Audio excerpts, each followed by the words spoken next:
Good evening and welcome to the Westborough Select Board meeting. Being after 6 o'clock, I will call the meeting to order. Just to note, this meeting will be live streamed and recorded by Westborough TV. Also, pursuant to Chapter 2 of the Acts of 2025, which is an act extending certain COVID-19 measures adopted during the state of emergency, this meeting will be conducted in person and via remote means in accordance with applicable law. This means that members of the public body, as well as members of the public, may access this meeting in person or via virtual means. In-person attendance will be at the location listed at the top of the posted agenda, and it is possible that some or all members of the public body may attend remotely, with in-person attendance consisting of members of the public. The meeting may be accessed remotely via the Zoom link as posted on the agenda. And when required by law or allowed by the chair, persons wishing to provide public comment or otherwise participate in the meeting may do so by in-person attendance or by accessing the meeting remotely as noted above on the agenda. Additionally, the meeting will broadcast live in real time via Verizon Channel 28 and Charter Channel 192 or via Westborough TV's online platforms at westboroughTV.org and youtube.com/Westborough TV. I'd like to ask those that are able to please rise and join me in the Pledge of Allegiance. Pledge allegiance to the flag of the United States of America and to the republic for which it stands, one nation, under God, indivisible, with liberty and justice for all. Thank you. Hopefully everyone can hear us here. So we've been instructed as well to make sure that we talk into the mics. So, can I just do a sound check? Make sure I sound okay to you guys? Yeah, you sound perfect, Shelby. Thank you. Okay, great, thanks. Okay, is there anybody here for open forum this evening? We got a bunch of folks. I know, Don, you had asked first, so I'm going to go with you, Don Byrne, and then we'll kind of go around the room here. So, thank you. Good evening. I'm Don Byrne, 58 Flanders Road. I've been working on the Bewald Trail for over 35 years, including authoring the concept plan and the feasibility study. I'm here to inform the board that I will be releasing the first of a series of papers on my concerns as a private citizen about Bewald. The first paper will look at the changes in bike trail design in the last few years. It shows that the primary design documents for bicycle facilities have all had major changes, with more than 50% of each document being rewritten in the last 2 years. The authors of the primary design guidebook for bicycle trails have, after 50 years, changed their target for users from a bicyclist comfortable riding on Route 9 to a new bicyclist who's just starting out riding. The paper also explores the increase in types of users on a path, illustrating more than 24 differing types. Their devices range from huge delivery bicycles weighing 800 pounds loaded down to small things like pogo sticks. The users travel between 1 mile an hour to over 20 and require radii for their devices of 1 foot to well over 100 feet. The paper also discusses the amenities people expect on the trail. The trail users now look for things like benches, signage, art, repair stations, and racks for bicycles, exercise equipment for people, and many more items. Bewald is a major project like the library and the community center. It should have input from the users and meet current design standards. I urge the select board to read the papers and take control of the Bewald development, then hold hearings to gather input from the community on what they want from the path. Thank you. Thank you. Okay, I'm going to go around the room starting on this side. So if you want to go first, and then ask folks to keep raising their hands because I know there were a number of you. Hi, Joanne Aramini, 7 Meadow Road. This is an update to the public regarding communication within our town government. I've come before the public and the select board before an open forum about the poor communication and lack of transparency with town projects and business, which we fund, most notably with the Bewald project. And I've heard the select board acknowledge that communication needs to be better. And I'm here to talk about real-time communication, which I don't think is better at all. And I have some examples to support why I'm saying that. On June 17th, just about 2 months ago, there was a Meadow Road site walk related to BWALT. It was a combined planning board and select board meeting coordinated by Jenny Gingras, the planning director. A lot happened on that site walk, and there were a lot of concerns that were identified. Yet not one select board member, not one planning board member, neither the town manager or Jenny Gingras, who coordinated this whole thing, ever mentioned it in any meeting to inform the public about what was going on. On June 18th, there was another site walk at the sewer treatment plant related to BWALT again, and it was about the alternate route that a working group had designed themselves. The planning board director attended that meeting, did not discuss it in her updates at the next planning board meeting at all, never mentioned at a planning board meeting. I don't understand why there's this lack of communication and transparency, and especially with this project. We heard an update about the BWALT status from Don Byrne. I know that it's on the agenda today, and I'm not sure what you guys are all going to say, but I would like to respectfully request that you update the public about those concerns that happened on both of those meetings. There's another communication example. The treatment plant board has had 2 meetings this summer, June and July. Member Welch, who's the liaison to that committee, has not given an update at all about what's happened at those meetings. Those meetings have talked about poor communication and transparency and major concerns about the BWALT as well. Again, we've not heard anything about it. Lastly, I know on your agenda today, you have an update on transportation projects, which from my understanding is supposed to prioritize the transportation projects in town. And it talks about that and future opportunities. This was all designed by a working group, which the public does not have a chance to participate in at all. So I have a question for you, which I hope that you will include in your discussion tonight. And that question is, when will the public have a chance to make comment on your transportation projects and future opportunities? Thank you. And I'd like to submit this. Thank you very much. Okay, show of hands again. Okay, then to this one, then to the back if I could, and over to the side here. Good evening. Kevin Barry, 8 Indian Pond Road. Once again, I just respectfully request that my remarks be entered into public record and reflected in the meeting minute notes accordingly. I'm following up a little bit on Joanne's earlier comments regarding town's ongoing failure to adhere to its own communications policy and the broader issue of accountability among town officials. To begin, I'm submitting a copy of the Select Board's communications policy dated February 22nd, 2022, which outlines the expectation of automatic email acknowledgements upon receipt. I'll submit this, but basically the section 3 says, upon, and this is the Select Board's policy, upon receipt of an email, senders will automatically receive the following message. Thank you for contacting the Westborough Select Board. Your email has been received by all 5 select members, the town manager and assistant town manager. You will receive a response from the town manager's office. So as you know, for the last year plus, we've submitted dozens of communications. We've gotten here and there some acknowledgments, but never once. Both myself or Joanne have never received a single acknowledgement as stated in this public document. If policies are not followed, as we found, they're meaningless.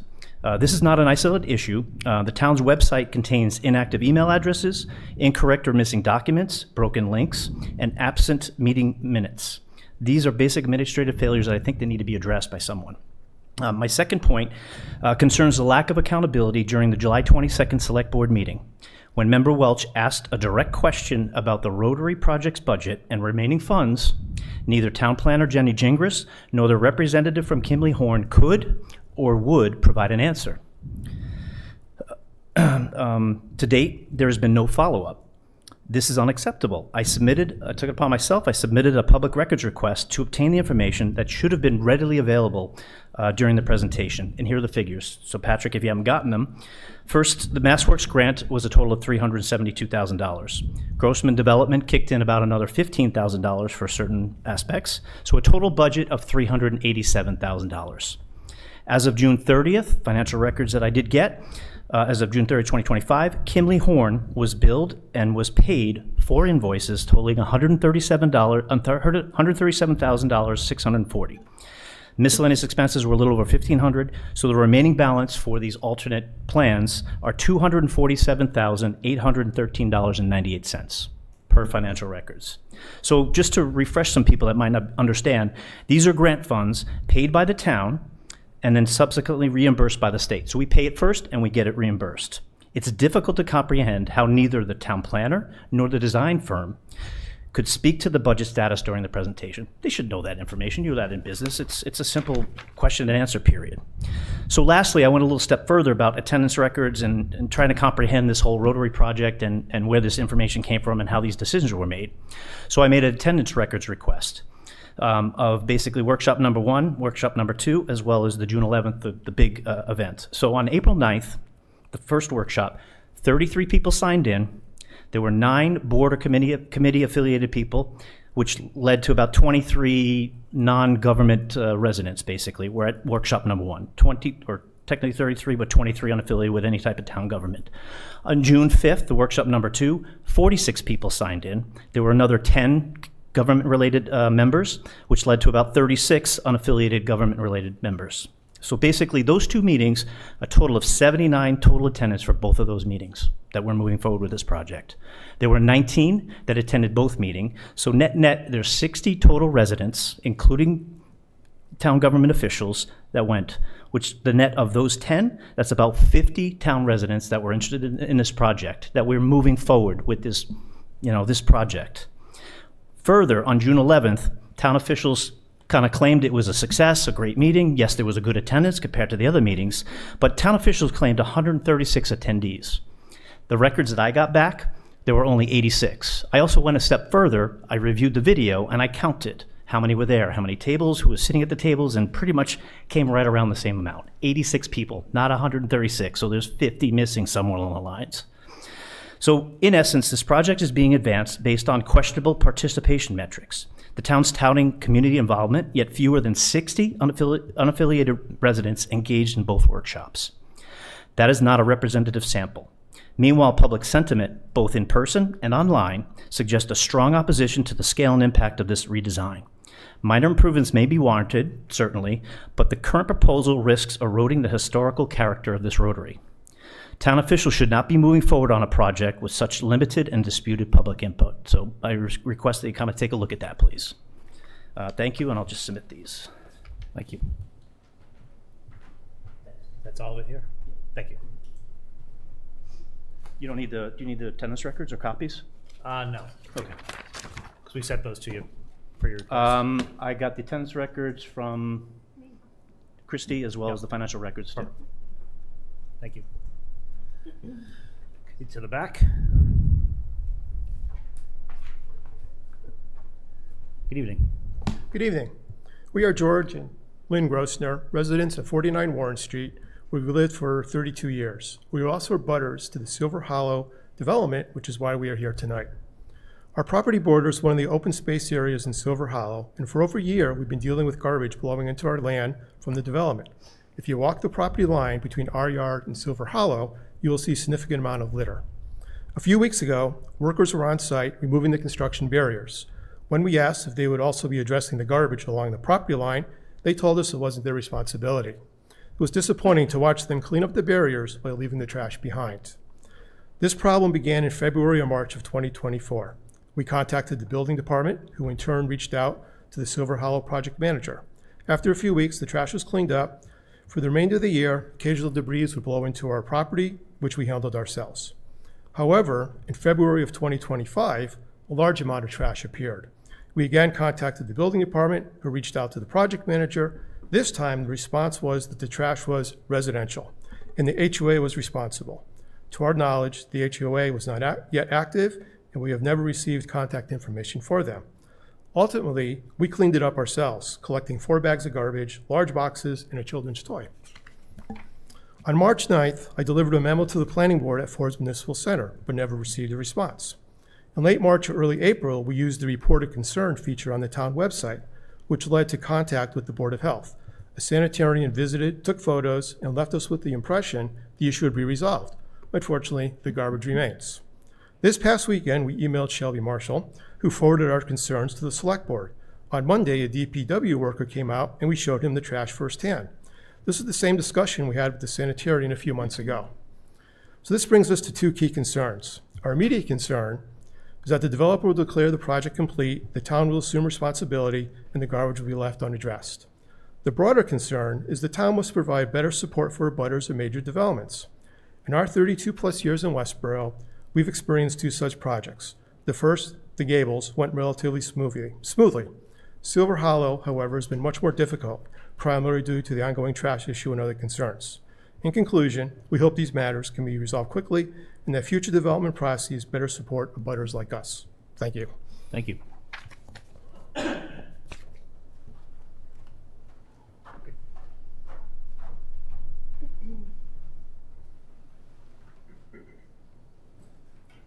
Good evening. Hello, I'm Ken Kelly, 10 Hancock Way. Related to the transportation project's update to be presented later this meeting, as the convener of the new local organization, Friends of BWALT, I'm sharing a short update on our activities. Since my initial announcement at the January 16th Select Board meeting about interest in forming a support group for the town's effort to plan and implement a shared use path, we initially collected contact information from over 50 interested persons. Since our launch meeting at Tatnock Booksellers on March 30th, we formed an executive planning group of 7 members. We've held 5 planning meetings, hosted 2 public walks on segments of proposed sections 3, 4, and 5, visited several of the region's completed shared use paths for perspective, conducted collaborative reach-outs to trails-related leaders in Shrewsbury, Northborough, Southborough, and Berlin, launched a Facebook page, and have much more already in the works. We wish to thank the planning department staff, especially Kristen Belanger and Jenny Gingras, for their assistance in providing background information to our group. Friends of BWALT exists primarily to support the town's efforts to plan and bring this valuable community resource into reality.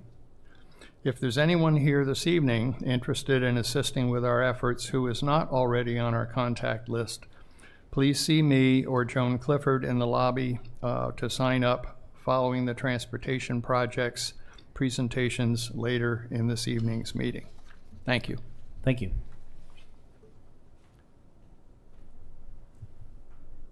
Appreciate it. Is there anybody else here for open forum?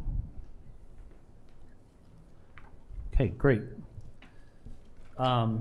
So next on our agenda, item 2, is the Ellis Walker deed acceptance and closing documents. I am going to recuse myself from this discussion.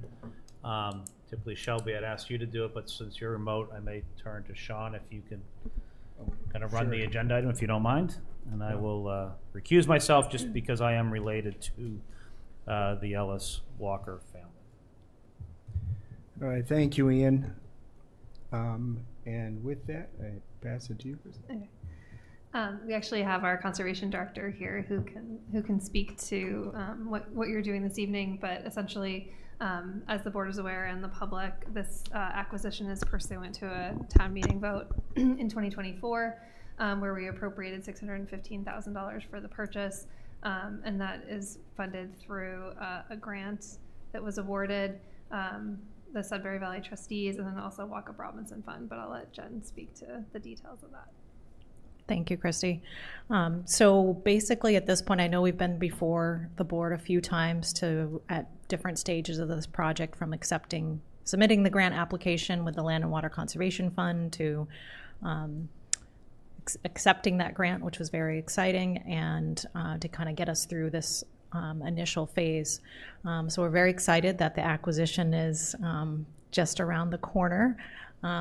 Hopefully, with the deed acceptance tonight. The Conservation Commission had already signed off on the deed acceptance, I think 2 meetings back for the commission. And then we had a little bit of a bump with needing to do some of our due diligence and finish some survey work as part of our closing documentation and what we need to turn in for the grant funds to get the town in reimbursed. And so now we're ready to proceed with the closing, and we have the deed acceptance before you tonight. I'm basically here to answer any additional questions that you might have before proceeding with that deed acceptance.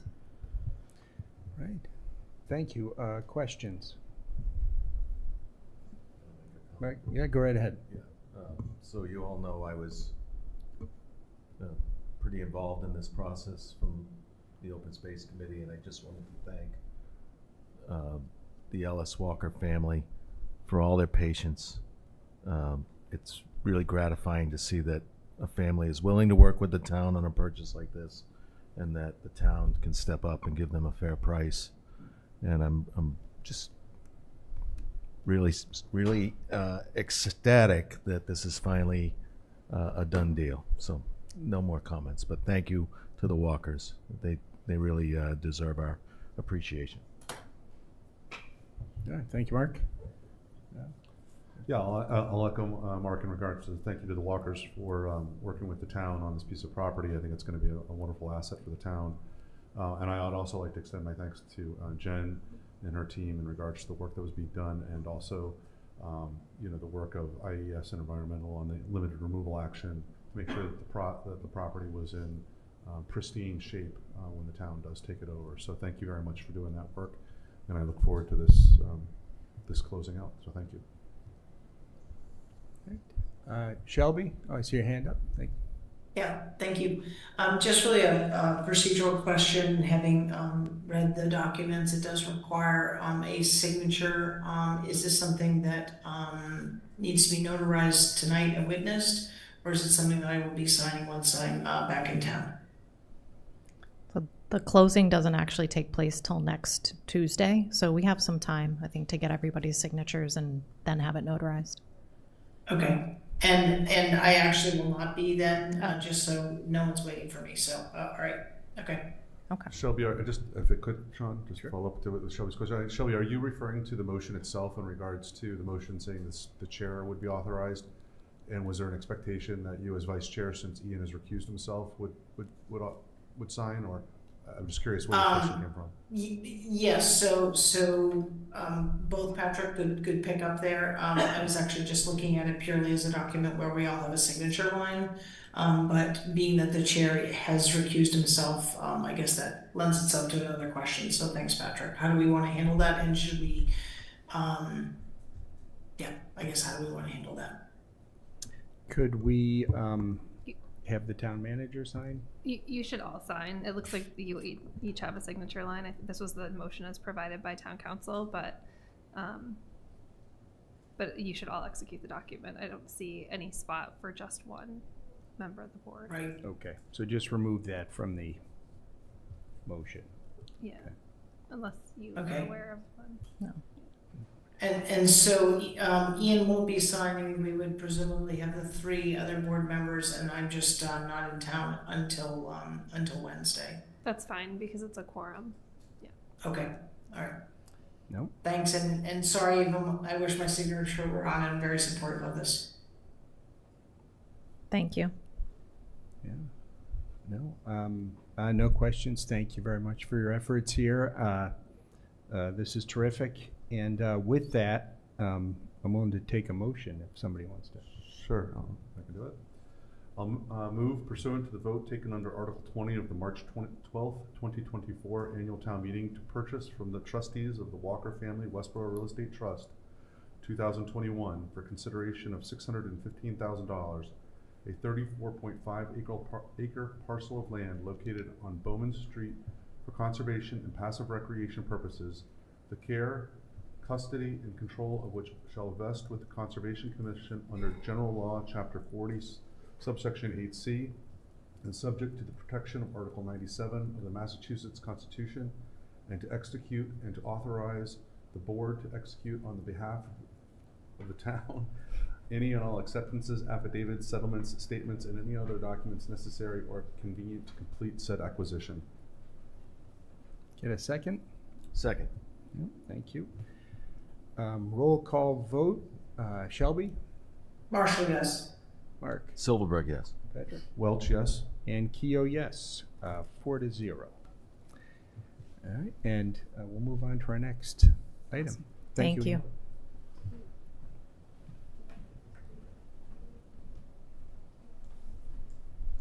Unless we miss them.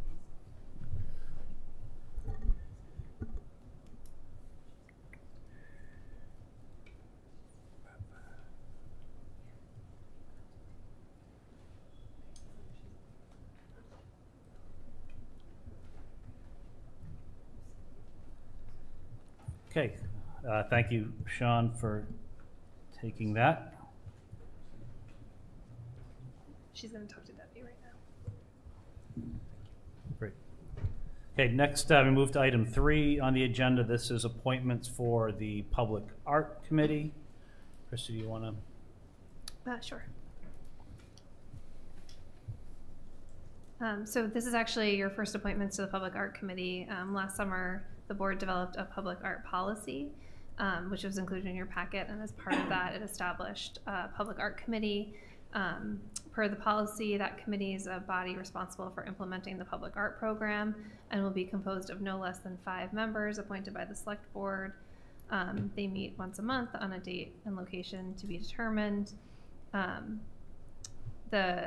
As part of this process, which is a little different from other committees that the board appoints, is that the members are recommended by the Westborough Cultural Council. So you have the names of 4 individuals in front of you that have applied and that have been recommended by the Cultural Council. Great, thank you. Any questions or comments from board members? I guess, am I correct in my understanding that these would be the first 4 board members and that the quorum of 5 is required, so they won't be able to meet until they have a 5th? And so therefore there's an outreach to the community to please get involved. This is a really important committee, I think, to be on. And it has a lot of potential beauty that can be brought to the community. So I would just urge folks to get involved so that we can move this forward. Let's confirm that. It says Yeah, no, they would have a quorum. They said it's Yeah. 5 to 9. Right, 5 to 9 members. No less than 5 No less than members. 5. No, it's a 5, but this is only 4. Right, but there's still, just like if there was a vacancy on this board, it's a 5-member committee. Oh, okay. Yeah, Okay. so Okay. they should be able to You need a meet. minimum of 3 to form the quorum, on the minimum Right. of 5 to be, okay, all right. Yeah.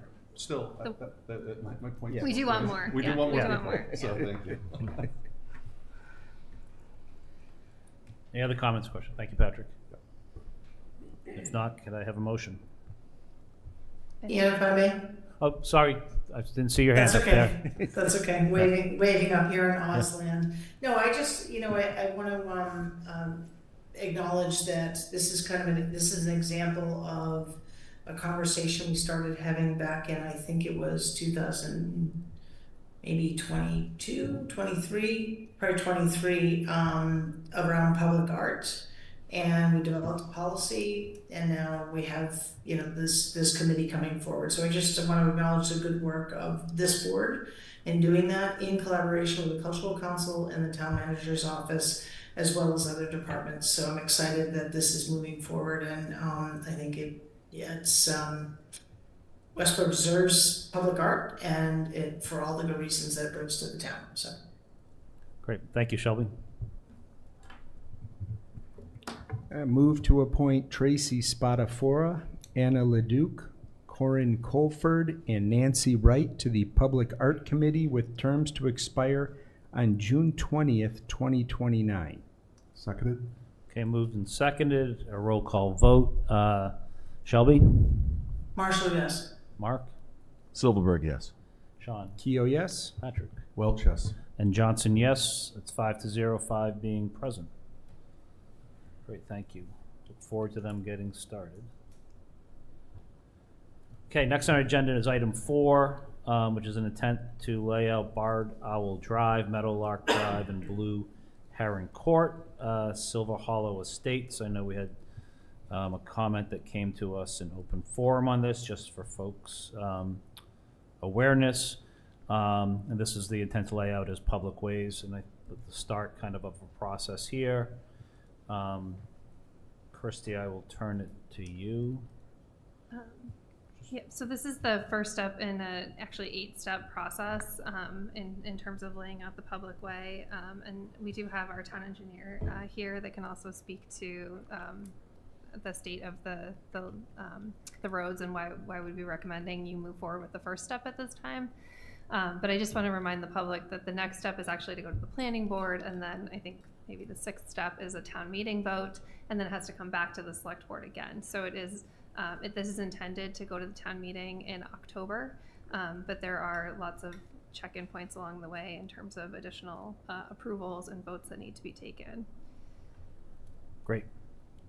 So maybe if Lisa can come forward. Yeah, I think just because of what we heard tonight, I know that I actually have a question, so. But thank you for the comments there. Yeah. And again, I think the key piece is does eventually go to town meeting vote. Maybe just, we'll open up to the board if other people have questions or comments, or mine really was related to what we heard tonight and that process of dealing with the trash and how that is or Lisa, not part of the process. could you just introduce yourself Oh, yeah. for people who don't know? I'm Lisa Lane, the town engineer. So the vote tonight, as Christy said, is not whether you are recommending or not recommending the approval to go to town meeting. It's basically starting the procedure. Planning board has 45 days once you send this this motion of intent to them. At that point, they will send either a recommendation or not a recommendation back to you. We'll be in front of you again. After you receive that and review it, then you have another vote on that. Basically is the vote saying, yes, you're okay with it going to town meeting. So we have to start the process a little earlier than the project is fully complete. As the person came up before, we weren't aware of the trash problem, DPW engineering, as far as we, soon as we got the email or CC'd on the email, our DPW inspector went out there today. That's the gentleman he was talking about. We've already been in contact with the developer and their engineer about both things, the erosion control barriers and the trash. The erosion control barriers is a little easier for us to compel them to do. The trash is, according to my inspector, a lot of it is residential, so it's a little more complicated because the HOA is basically the developer. And they're in a transition period. So we are on it. Most of the punch list items are complete. So, and then the time when I come before you for your vote, that's the time that if everything should be in, everything's been town council approved. I'm dealing with them right now on the plans and the deeds and just making some small changes that they've requested. Great, thank you for that. Comments or questions from the board? Patrick? Sure, I just have one question. Thank you for the work on this. In your letter to our town manager on July 15th, you mentioned that there was going to be an email requesting status report by August 4th from the other departments. I didn't see that. Maybe it was buried deep within our packet. Usually we get like comments from each department, so I was just curious, did that happen? And if you could just give us a quick overview of those responses, if you do have them. Yes, I had reached out. Some actually were verbal. I didn't get all written, but everybody, including building department, board of health, were in agreement that we should move forward with the intent, knowing that later on, if they don't finish everything that each board has requested be completed, at that time they can voice their not recommendation. Thank you. Okay. I just wanted Yep. to add, and I think you can correct me if I'm wrong, Lisa, but I think that we have gotten to a point where we didn't fully bring something to town meeting, that we have started the process because it wasn't ready. Yep. So we certainly have pulled it back in the past. Right. Perfect. Other questions? Mark? Yeah, so you said that the HOA is still run developer. by the developer. So are the residents up there paying fees to the developer, do you know? I don't know that personally. Well, I know that the developer has been meeting with the residents, trying to transition over. As far as the legal part and the monetary part, we're not involved in.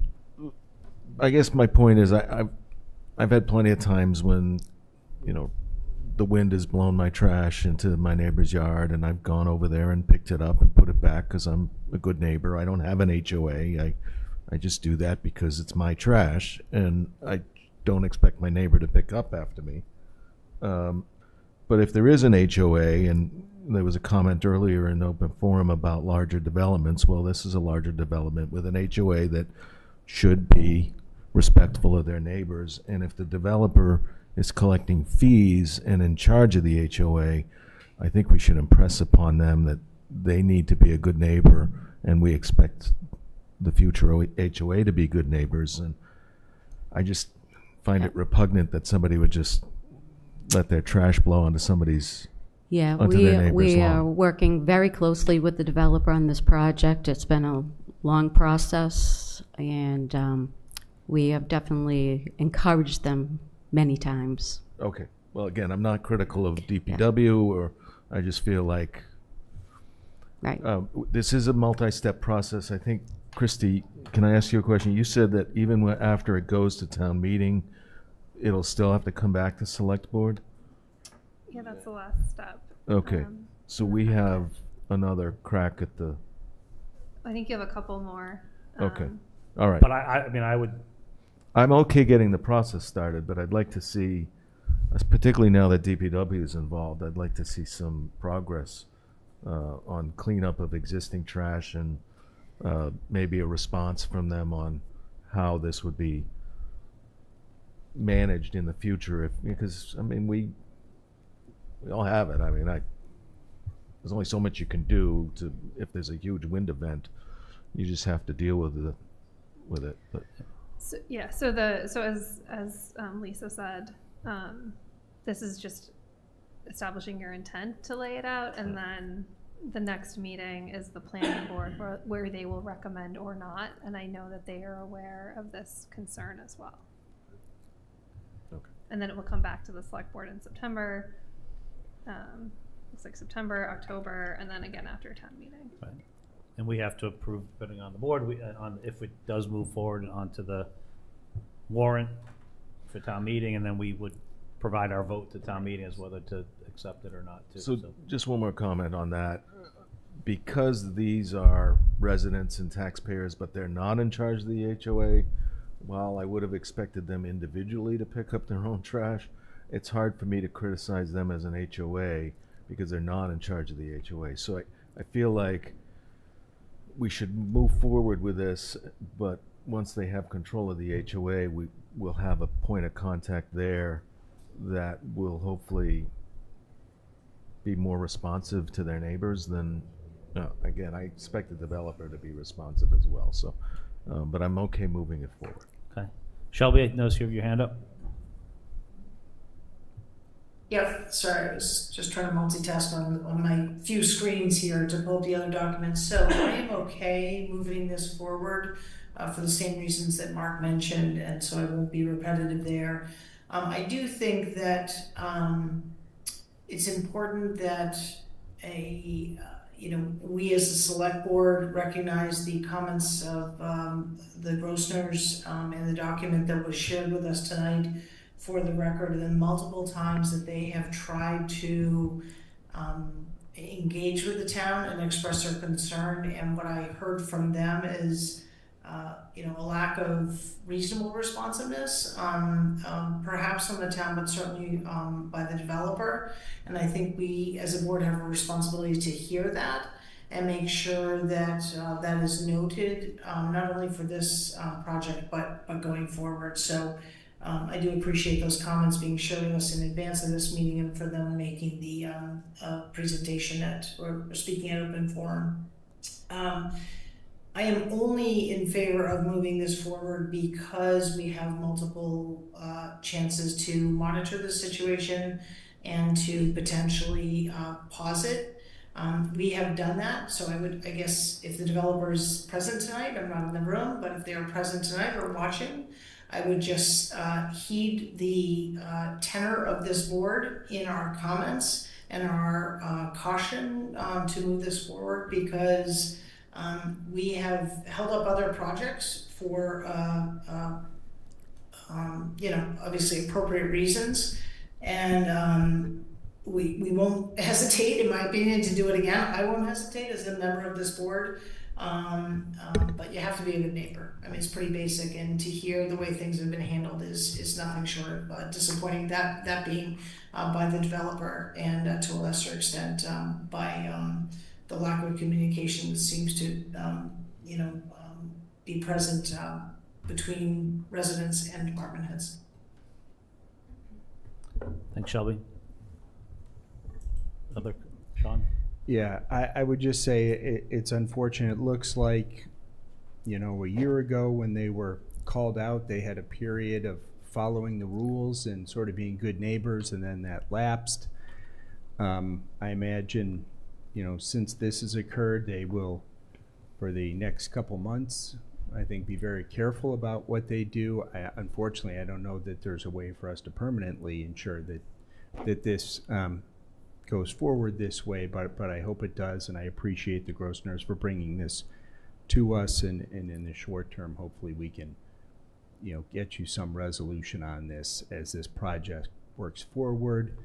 I think we do need to move it forward today, only because if we don't, I think it basically, we're pushing it past fall town meeting if it doesn't move forward today. So at this point, we put it through step one, and we have 3 other opportunities to push this beyond fall town meeting if it continues.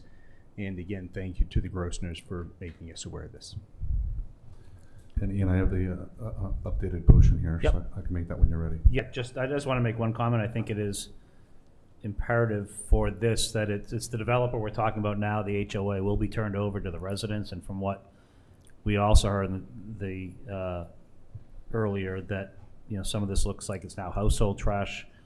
I think somehow getting out to the residents that they're responsible for that, I'm sure, and I don't know that it's, again, not seeing what the homeowners association deed and pieces is part of that.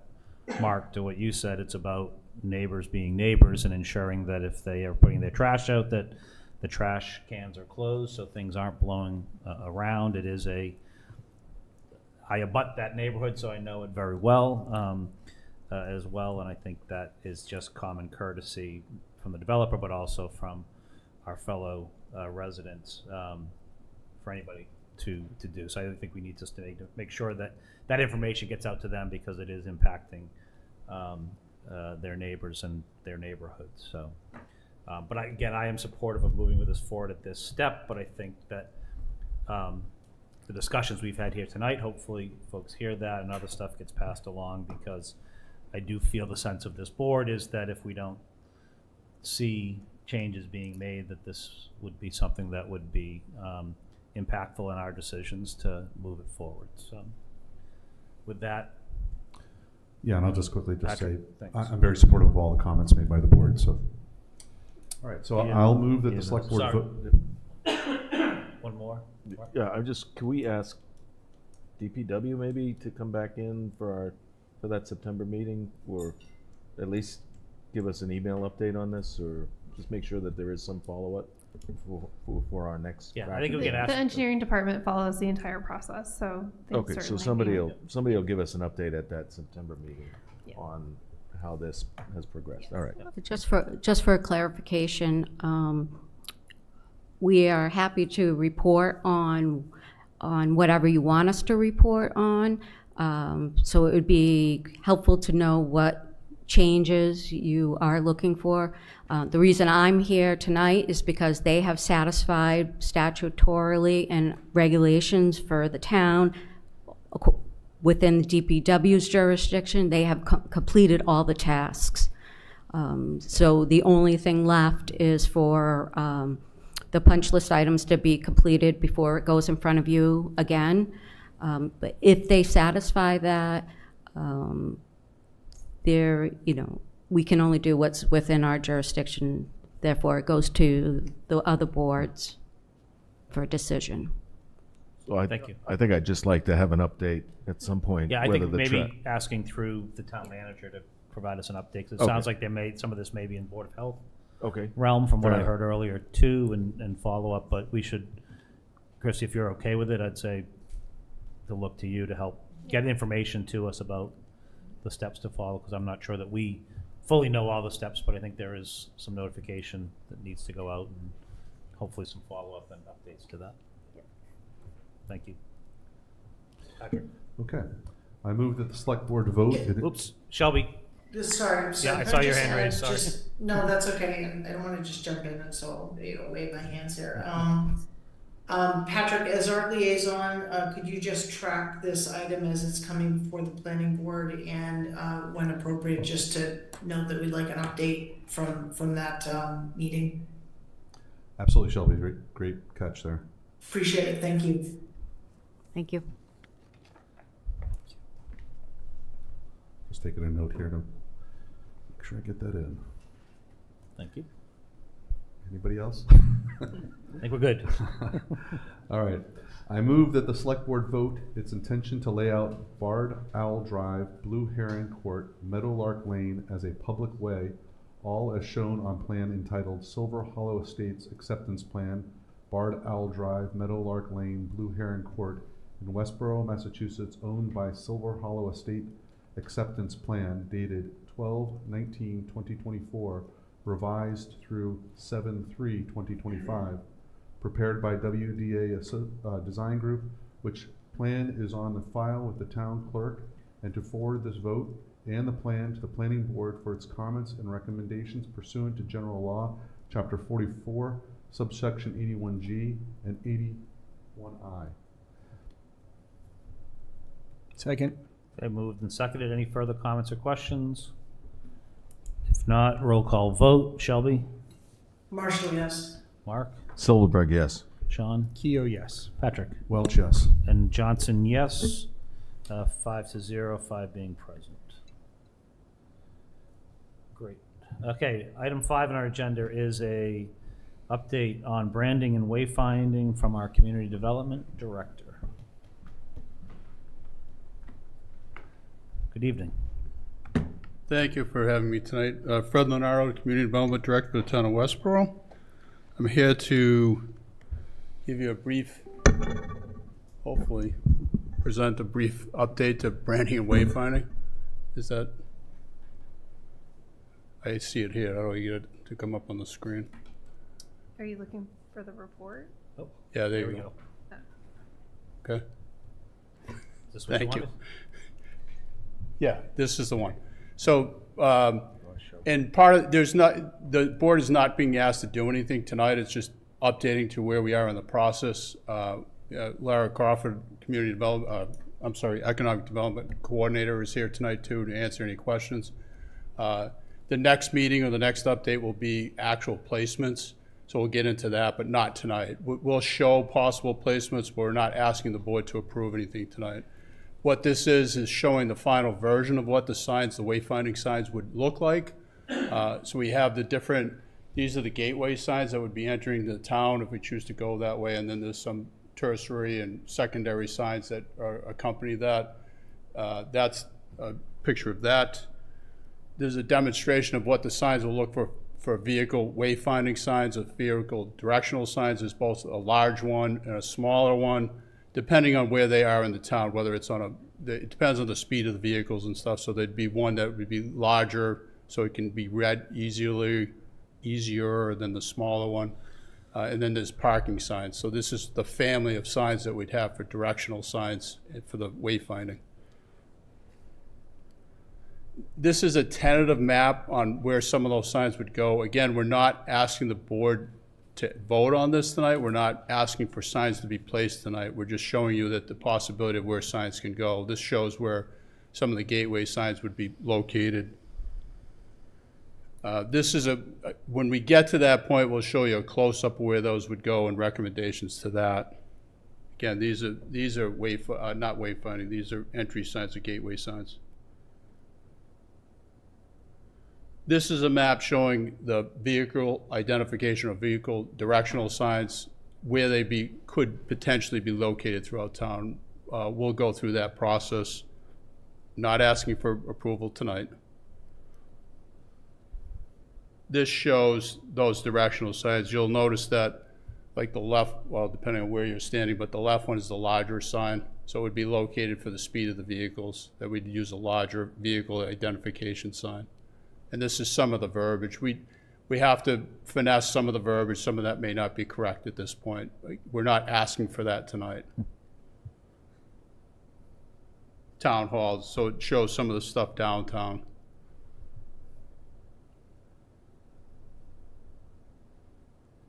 These are destination signs, so primarily town buildings, the Forbes building, town hall, fire station, DPW building. Those are identified on this map. So those potentially show you what those wayfinding signs would look like for those buildings.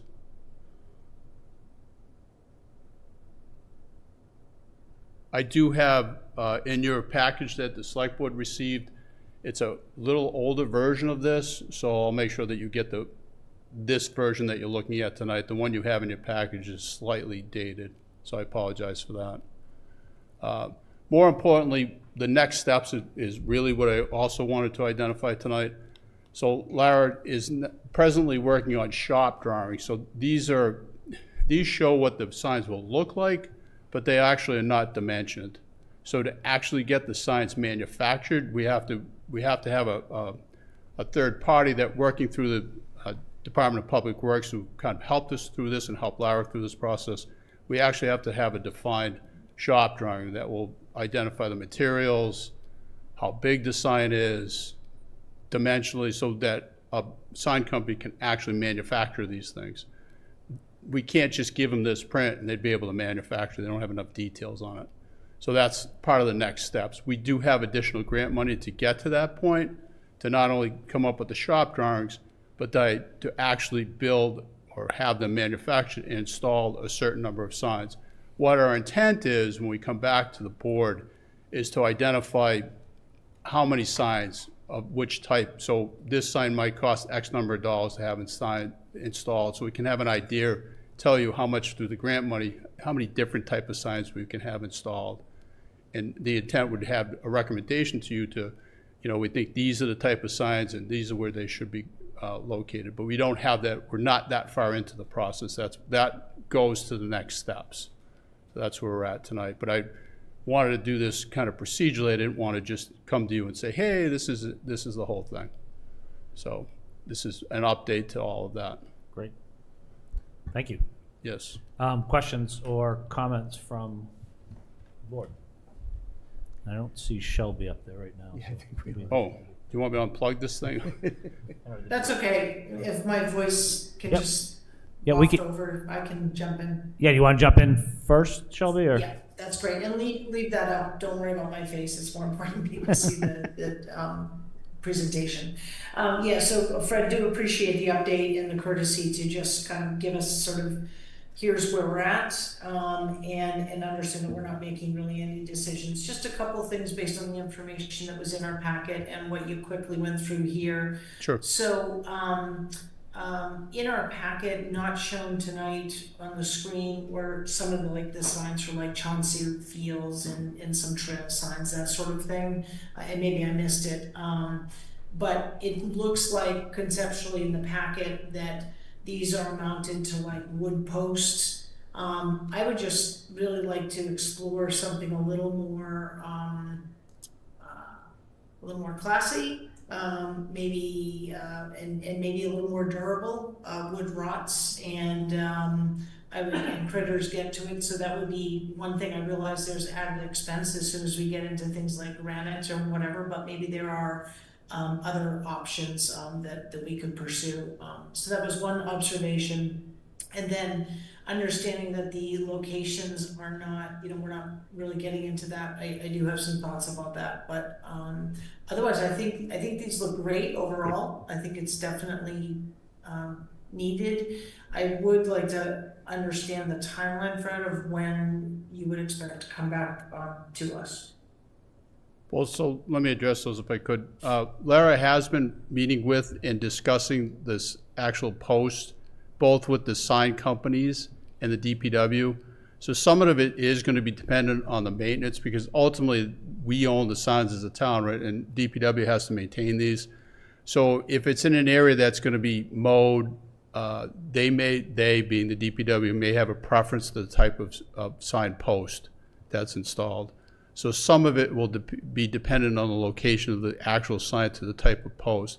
We can certainly look at fancier or more aesthetically pleasing posts, but it's some of it will be dependent on location. So the destination signs conceivably could have granite.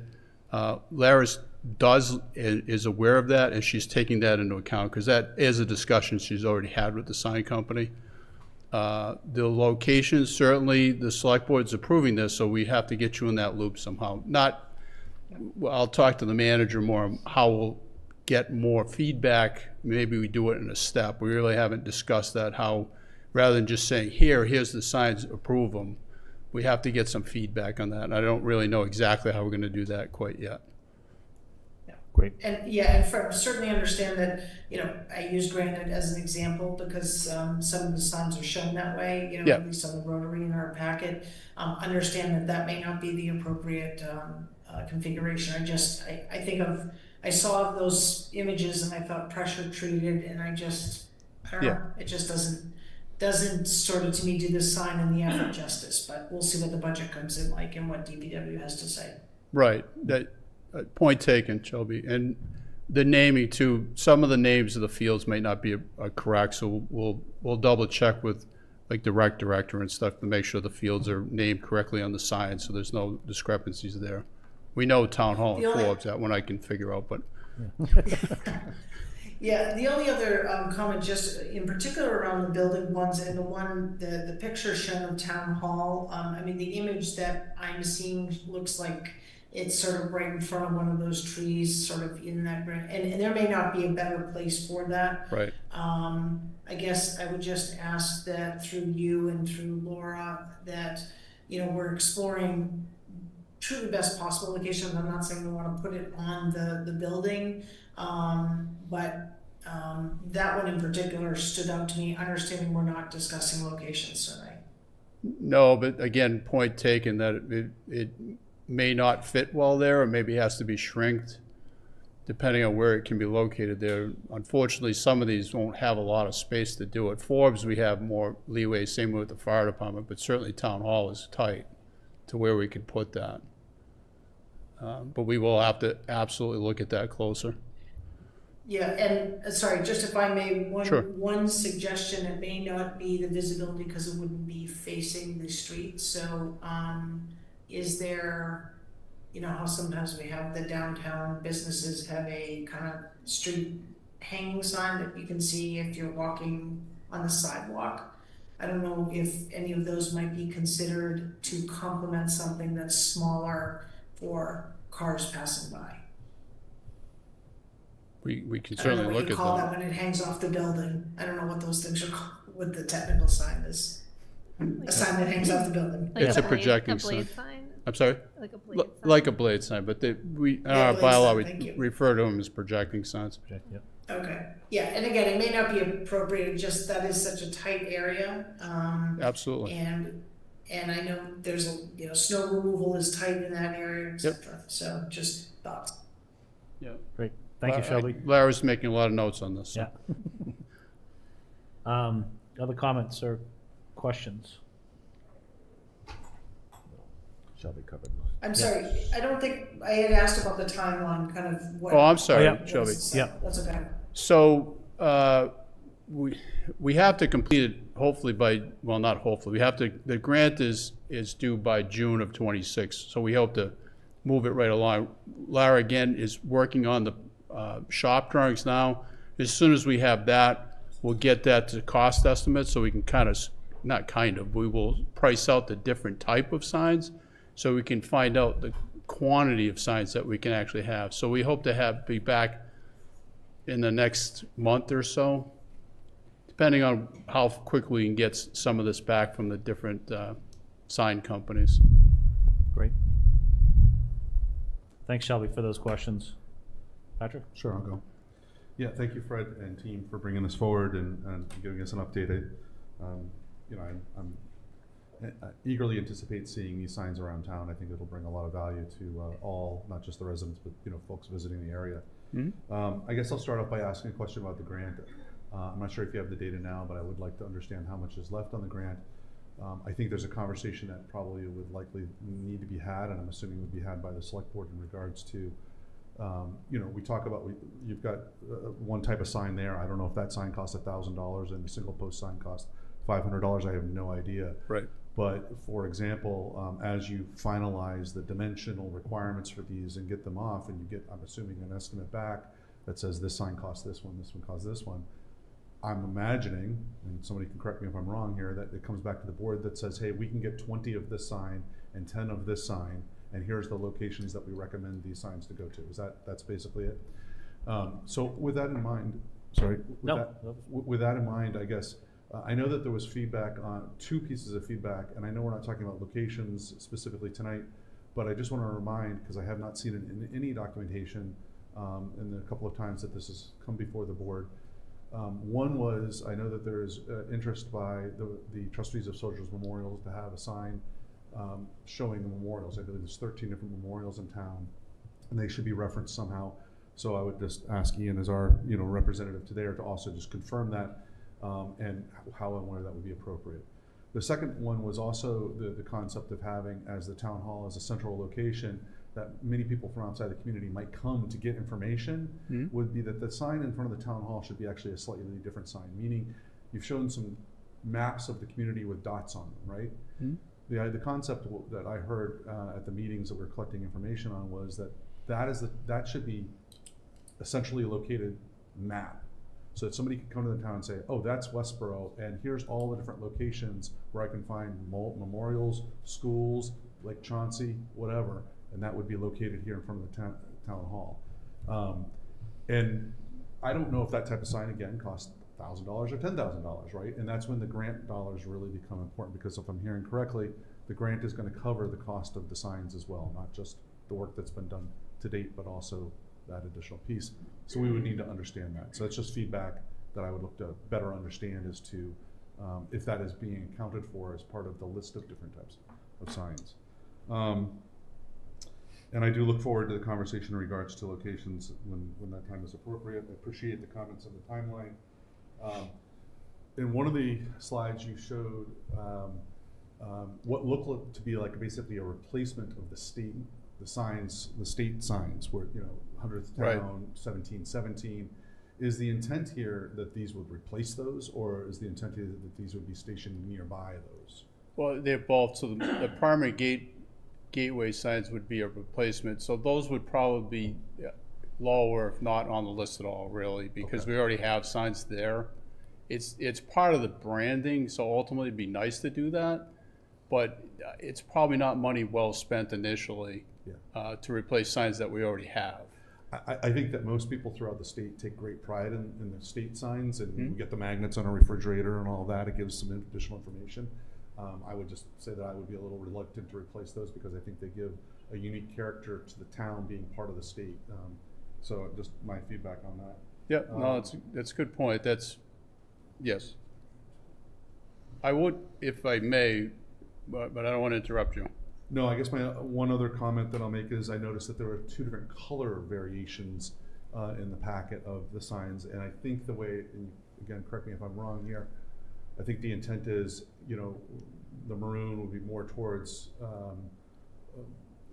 I'll say, general areas, whereas the green seemed like would be more more towards like fields or recreational locations. Is that a correct, or is it just one color and that was just a variation? No, so let me back up to your questions so I don't Sure. forget them. I know I threw a lot at you. Go ahead. No, that's fine. And I will have to follow up with Larry on this. There was conversation about a kiosk sign, and that's what you're talking about Yes. initially. That's a good point, and that isn't in that plan, so we do have to revisit that. There was initially talk about having a centralized location that you could have that would give you more information, and that we would do that somewhere downtown, and that isn't in your package, so I do apologize for that. That to me, I refer to as a kiosk sign. I think that's what they talk about. Describe it, yeah. So we do have to examine that again. The colors came down to, and the reason I didn't present some of this tonight, because it was decided that conservation would look towards a green color in keeping with conservation's, green. Yeah. That comes under the purview of the Conservation Commission, so I didn't want to get too confusing on this. There's a similar family of signs for conservation lands, but it would be up to the Conservation Commission to either approve those or not. Would they be part of this grant and this process? No. Okay. No, so we, as part of the branding and wayfinding, we wanted to make sure we included both conservation and recreation. But when you get to conservations, where they have purview of the property, it would be up to that board to decide if they want to put that, the entry sign and then have signs within the community of the conservation land itself. And they tentatively looked at the green sign for them as opposed to the Ranger Red. That's why there's difference in the color. Okay. But again, I didn't want to muddy the waters by talking about conservation, because Select Board doesn't have purview over that. No, that helps board. though. I mean, if that conversation comes up, we can Yes. answer that question about like why the difference in the color and what is the role of conservation in this. So that's very helpful. Thank you. Yeah, so Jen Miller is addressing those signs in that family with the Conservation Commission. And it's very similar to the Recreation Department. The Recreation has a family of signs too, but it goes to properties that are under the purview of recreation, so the fields. If it's a Recreation Committee has that purview, then rather than having the Select Board weigh in, albeit you could obviously, but rather than getting permission from this board, that's not the board that would approve those signs. Yeah. So we didn't go too far down those roads. So the Recreation Director has that similar, Jen Kirkland has that family of signs too. It'll be up to Recreation what they want to do with those. The directional stuff is on this board's purview, so that's why we got into that and these signs that we're looking at in this family of signs. To the money, part of this, we're using the shop drawing, we're hopefully taking out a grant that I have now. The actual fabrication and installation, we have $70,000 collectively to have the signs fabricated and installed. So those would be done by a signed company, presumably. The DPW is giving us direction and help, but we're not anticipating the DPW installing any of these. Okay.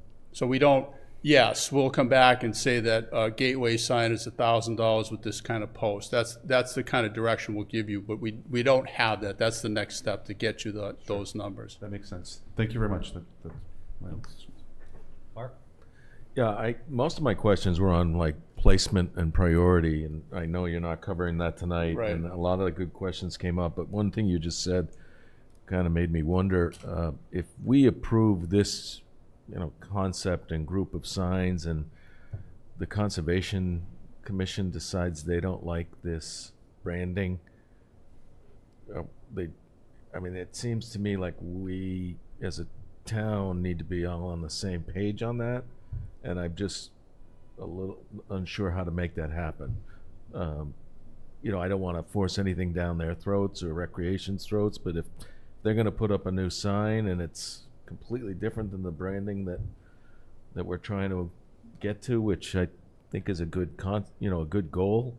Well, I don't think there's not an intent for them to deviate from that, but beyond the entrance to the actual conservation area, there's conservation may be pro sign or con sign, so I don't, the signs were not only for the entrance to the conservation area, which I think they'll be okay with, albeit I don't want to speak for them, but it also goes to the actual trail markings and things like that. So there's a whole family that goes into that. And through Jen Miller, and she's not here, so I don't want to comment completely for her, but there's some board members are in favor of signs, some aren't, so I don't know really where they're going to come out on all the signs.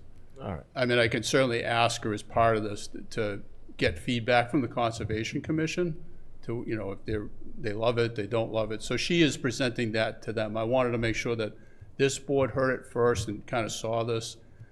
You know, I didn't want too much of that out there without, you know, I didn't want Conservation to see all this, and they said, well, how come the Select Board hasn't seen it? So, but, so I can't speak for them, but I can try to report back on that through the Conservation Director and see what their retort is. Sure. Okay. But we hope that they'll accept that branding. That's the whole idea of that. That's why we went in it that way. Perfect, thank you. Sean? Yeah, I think just a couple of quick comments. Fred, thank you very much today. A lot of good work done here. I did see on the conservation and recreation signs, they still have sort of the, what do they call it, the logo? Yeah. The picture there of the sleigh and things like that. So, Right. I mean, I think in the fact that they're green versus at least most of them are, I think makes a lot of sense. Yeah, but I agree. Hopefully they agree with that design and stick with it. I think that'd be nice. Overall, I think, yeah, this is going to be a big benefit, and I look forward to you coming forward with the recommendations and things of that nature. But based on what we've seen here already, you know, I'm in favor of what you've done so far, so thank you very much. Thank you. Yeah, I just had one final thing. I echo what everyone says. I'm excited about this. I think it's going to be really valuable for folks, but also really attractive for the town and really showcase Westborough, which I think is awesome. Back to the comment on kind of the, I don't know what you called it now, the sign that's kind of the map. The kiosk sign. The kiosk sign. Yes. I did notice, like, on the conservation area and trying to be hip with the younger generation, but the idea of a QR code, and that might be something that's on signs and locations so people can just do that, and that's where you would get it, as opposed to paying for, you know, a full kiosk sign. Or maybe it is you get a full kiosk sign, but everyone has that QR code, so anybody that's at the fire station could QR code and get the map on their electronic device. So just an idea, because I'd seen it here. I think it's a great idea. I know many folks are using it all around, so. Yeah, I think my able-bodied helping back is taking that note. Yeah. I believe to that point, Ian, is that the sign company, or not sign company, I'm sorry, the Beta, the company we're working with, originally had talked about too, these kiosks are sometimes electronic. Yeah. So that, you know, you kind of go up there and touch board and stuff. I suspect that that would be very expensive and probably not in the purview of what we're looking at here. But we will certainly re-examine just having maybe even a small thing with the QR code, as you said. Right. Or maybe even that's, so we'll look at, attaching it to one of the boxes. That could be a good point. That's why this is not 100% final? No. Based on the comments from tonight? No, and I appreciate you bringing it. It goes to comments of trying to be transparent with what you're doing here, and before you're asking us to make decisions, and I'm sure the public watching and seeing it and having that posted, so public information, what you just presented tonight, which is said slightly different than what we have, will be great for folks to see, and I'm sure we'll get comments from folks if they have some. So, any other questions or comments from the board? Shelby, I can't see you, so I'm going to ask you. Yes, thank you. I did have my hand up. So appreciate the board's comments, and love the idea of the kiosk and referencing that QR code, if not on that kiosk as a primary way for wayfinding, but certainly on other major signs, particularly where there's obviously pedestrian traffic or biking traffic. So great suggestions by the boards. Yep. Yeah, I guess. And kind of to Mark's original question, I'm not sure what the best action here is at this time, and I don't know if it's a motion by the board, so I'm just sort of talking off the cuff here. Does it make sense for, I mean, we're going through this effort, we have this grant money, we voted on the logo and the font and so on and so forth, and we're at this place. I would like to have some reassurance and commitment from other boards. At least we're talking about recreation and conservation as the two that were mentioned, understanding that the schools have their own you know, they already have their own signs and they don't go through this process, that there will be, albeit maybe the colors are gonna be different, but that there will be, you know, a commitment to using this template, you know, so maybe recreation is blue and this is green, but it's gonna have the same feel. I would not be supportive of kind of a divergence, you know, taking it down a totally different, you know, approach, being that we've already done all of this work and gotten to this point, and understanding that conservation specifically may have different needs on the trails themselves, and I certainly understand and respect that. But I'm wondering if we should make a motion or that as part of the decision-making process, that at least those boards and committees hear from our board that that would be an expectation. I'm interested in the board's feedback. Yeah. I don't know if it requires a vote. I don't know if it requires a vote, or we can look to Christie to pass that along. I think you've heard it from all of us, that I think, unless I hear differently here from the board, that we would, from our side, is that it's kind of, you know, the look and feel, because it's gone through the process, to be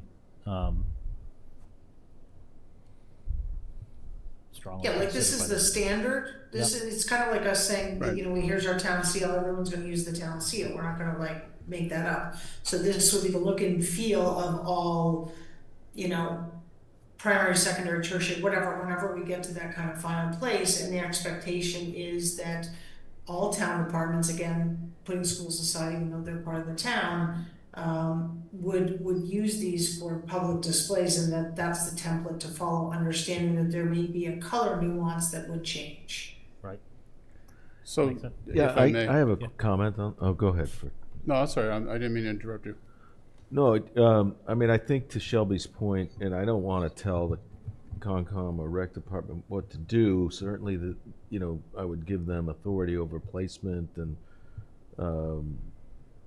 you know, priority of what location and things like that. But, you know, if they're going to spend town money, I think it should, and as far as I know, they don't have their own budget. Yes. Right. So I guess maybe if they got a grant for signs or something, but I don't know. If they're going to spend town money, I think they should conform to this branding effort that we've spent, you know, a lot of time and effort and gotten a lot of input on. So again, I don't know if I want to say call it an expectation. Maybe that's strong, but I think we should. Okay. From a board, I mean, this is the expectation. I can go This with has come that, to but I don't. process, again, and they can provide feedback, but I think that would be helpful for us to get, if they don't agree with that, Yeah, I the think- reasons why, and we can consider that. Yeah, I think what I'm saying here is just, it is the expectation. If there's some reason why they feel like they can't, I would love to have that feedback, because we may have some blind spots here. So if that's the case, then we'd love to hear that kind of before they, let's say, bring a future warrant for additional signs that don't conform, and now we're not supporting that. It just doesn't look good. So it's an opportunity for conversation. Correct. So, Shelby, I agree with exactly where you're headed, and certainly the comments with the rest of the board in regards to consistency here. I think it's very important, and I'm hopeful that the other boards and committees certainly take that into consideration. I don't want that conflict, for lack of a better word, to arise. But I did want a clarification.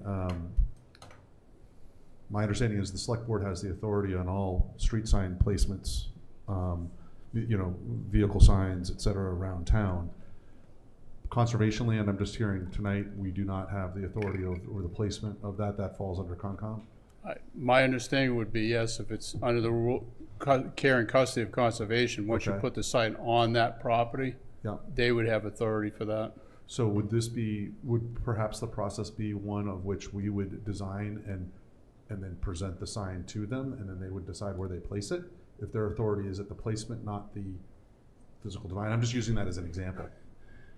It sounds like Jen, our conservation director, has already had some conversation about this. So I think at this point, the best thing to do is to go back to her and understand the conversations they've had to date, and potentially ask for a vote of support or something, or concurrence from the Conservation Commission and I like that idea. the But just to follow up on this, the rec commission, the rec properties in town are public property under the authority of the select board, not under the recreation. It And it's different. depends. Is that different than the conservation? It depends. So Okay. when we acquire property, the town meeting will identify who has the care and custody of that property. Okay. So there are So some there are some that recreation. are outliers. Yeah. Okay. So, and I apologize, I haven't had this direct No, that's okay. conversation with Jen Kirkland yet, but she was aware of the family of signs, and we talked about it generally. I don't know that she's approached the recreation committee on this yet. It's also true for the library. Yeah, and schools. Yeah, right, we don't have any So- jurisdiction in the library, right, so that'd be the library trust committee Yeah. board. Trustees, yep.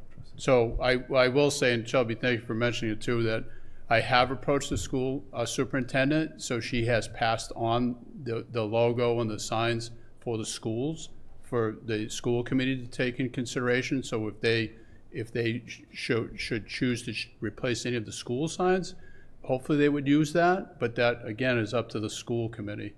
But that conversation is at least, they don't meet during the summer, but the superintendent did pass on this information to the school committee, so they're aware of this as well.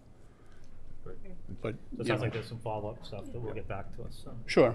Any other questions? Yeah, can I, Ian, just two more things if we don't mind. So, back to Patrick's, question about the grant money. Fred, thank you for having that information available. Based on that budget and my limited experience in the private sector around signs, that number isn't gonna get us far. That's sort of my gut reaction. I'd love to be surprised. And so given that, when you come forward with I guess the next updating kind of both location recommendations that you're looking from this board, I'd love to sort of see a priority, like a triage of what we think is the most important. You know, where we want to put our money first is where I'm going, and understanding that we might not be able to do everything all at once, and this might have to be staged over multiple town meetings or budgetary cycles. That excuse me, that would be the intent for the next meeting, is to make a recommendation of priority that fits within those grant dollars, and then go from there. Yeah, it may make some sense to just come back to the board and present the dollars, so you have an understanding of what each type of sign will cost.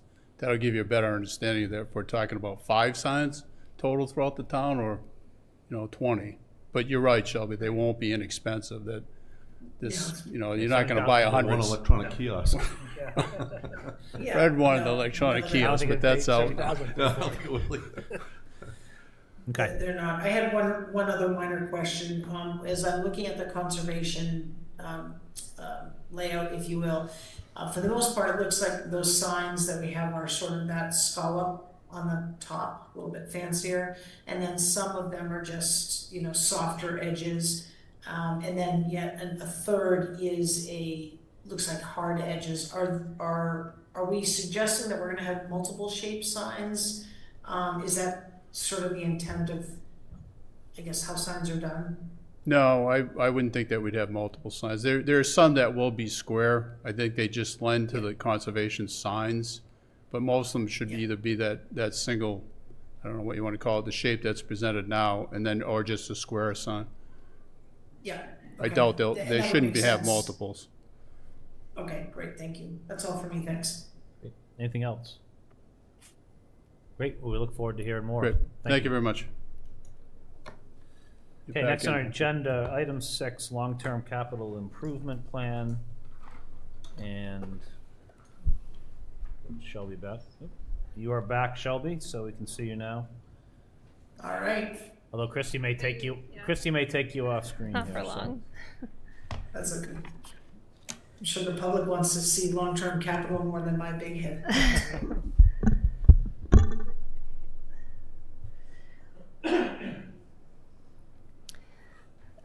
So this is a brief presentation. The board, some of you might remember that in 2023, I came forward with our then finance director and presented an approach to long-term capital planning.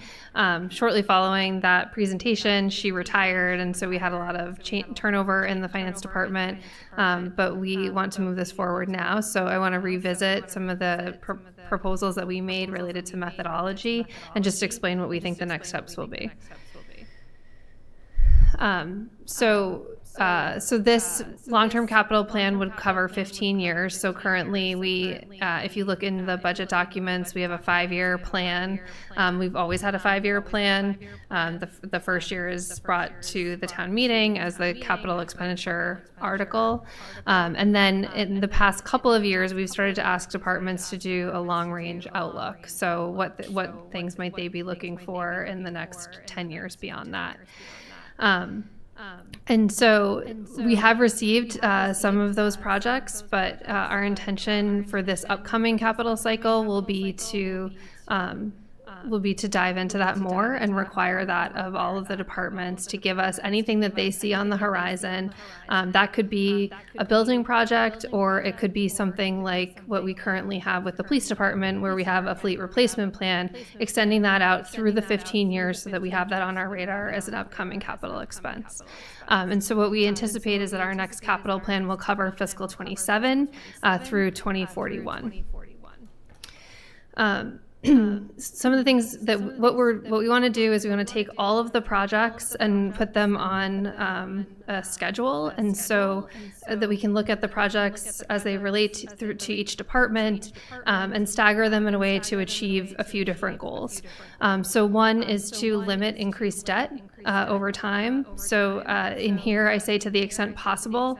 That's because we do have some things that we're very aware of that need to happen more immediately, specifically the roof at the high school. So that's something that's been on the capital plan for several years.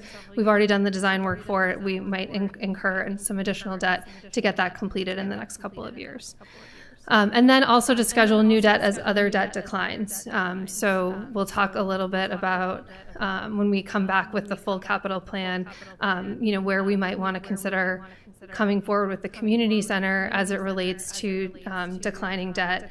As we see, debt increases with specifically the library project, when does that debt decline? And so when might be the right time to come forward with the community center project? Also the use of free cash. So we currently have in our comprehensive fiscal management policies that we use 1 to 1.5% of the general fund operating budget. So our finance director has done a lot of work to increase our forecasting. So we already do forecasting, but to review all of that so that we can identify what we anticipate the 1 to 1.5% of the general fund operating budget will be. And anticipating use of free cash in those years, assuming that we continue to have free cash available to us as we have in recent years. And then the development of a capital stabilization fund. So we had proposed this in 2023, and then the plan would be to fund projects that are over $750,000 using this capital stabilization fund. Several town meetings ago, I know some of you have talked about it before, we were asked this question of, for these larger items, why aren't we saving for it? And so this is an attempt to save for some of the larger items that we see coming. And then the capital improvement fund. So the capital improvement fund we talk a lot about, but it's also, we refer to it as Pulte money. So that capital improvement fund is the fund that was developed through legislation at the state level, which allowed all of our tax revenue from the new development at Chauncey to go into a separate fund. And what we have done with that money to date as it's come in, and it's actually part of our budget motion every year, is to use that money as it came in to pay down debt. And for those of you who were here around 2020, that's the debt strategy that we talked a lot about as we were taking on the FAILS project that we knew we needed to complete. So one of the things that we would need to do is update our comprehensive fiscal management policies. We would identify the different uses of the funds for the different size projects. So one is borrowing. We would, right now, our borrowing threshold in our policy is $100,000, but as you know, because of our availability of free cash and other things, we don't typically borrow for something that's that low. And so we would increase that to $750,000. So anything that was under $750,000 would be identified as funding source free cash, which is how we've been operating. The capital stabilization fund would be developed for anything over $750,000. And the way that this would be established is that it would be $250,000 a year through the tax levy would go into that fund. And then that fund would no longer be needed once the capital improvement fund began accumulating money. So I'll talk a little bit more about that. When we presented this back in 2023, 22, 23, we had identified a tax levy of $800,000 a year for the capital stabilization fund, and we've pulled that back because we actually think we're going to get to the capital improvement fund accumulating money earlier than I think we had previously thought. And then other available revenues, again, that would be anything from $25,000 to $750,000 is free cash. The reason we have that $25,000 threshold is because that's what we've identified historically as a capital item, is anything that's $25,000 or more. So this here just looks at our debt currently. So in our comprehensive fiscal management policies, we have a goal of a debt floor that we want to set at 2%. That's how it's currently in our policies, with a ceiling at 10%. So we opt with a goal of 7%. So we often show this slide to show that we are within our policies. This shows within our current fiscal year, and then also going into next year, we expect to be within our policies as it relates to debt. So this shows the forecasted debt percentage of the general fund, and this is what we would really be using to identify where some of the larger projects that we'll learn about in this upcoming capital process would be proposed to be scheduled throughout the 15 years. So you can see here that this is the debt percent of our general fund budget, and it's declining debt. And then this here is really where we start to think about when our capital improvement fund might start accumulating money. So the bar on the red bar is our total debt budget anticipated, and then the yellow and the green bars are showing essentially how that debt would be paid. So that orange bar is that $5.6 million, which is part of our debt strategy, because we said we wanted to maintain debt at fiscal 20 levels, which was $5.6 million, meaning that that's what we would levy regardless as we moved forward. And then our capital improvement fund would take up the rest of what was needed for debt, while also using any excess to pay down short-term debt. And so what we're anticipating is that in FY35, we would stop paying down short-term debt based on these projections. And then that would be our last year of the capital stabilization fund. And then in FY36, we would actually start accumulating money in the capital improvement fund, estimated right now about $4.5 million. So that would allow us to use that $4.5 million going forward to pay for larger projects that we anticipate coming. So this is really, these are the things that we're looking at in terms of how we're going to schedule out projects. I think a couple things that we wanted to highlight is that we have, in the past couple of years and going forward, we would continue to include projects that are anticipated to be grant funded. And so when you're looking at the transportation projects as an example in the next agenda item, those projects would show up on the capital, on the long-term capital plan and identified as being grant funded. That means that if for some reason that grant didn't come through, or it came through in a different year, that project might move, but it would not be anticipated, nor would it be scheduled to have any town funds going towards those projects. So if we were to talk about the B-Walls, for example, that phase would be on the capital improvement plan, but it would identify very clearly that was anticipated to be a grant fund, and so it would not have any town money allocated to that in that year. So what we anticipate going into this capital expenditure process, we've already had meetings with all of our leadership, including the school superintendent, to go through this plan. We've put together a spreadsheet based on what we already have for projects, which has caused us to have to move things around, but it really gives us a wide view of what the capital needs are as a whole, as opposed to the way that they've come in before, which is really just by department.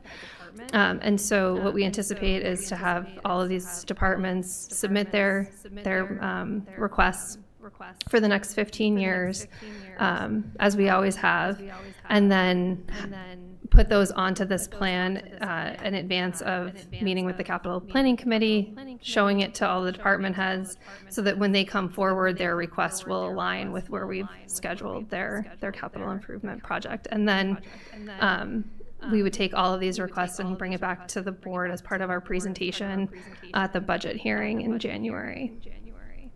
So again, the select board has never approved the capital improvement plan, but rather has voted on support of capital articles as they come up on the warrant, but making sure that everyone is understanding why things are getting moved around and where they are. And then the idea would be that in future years, if anything was to be moved, there would have to be a very strong justification for that movement.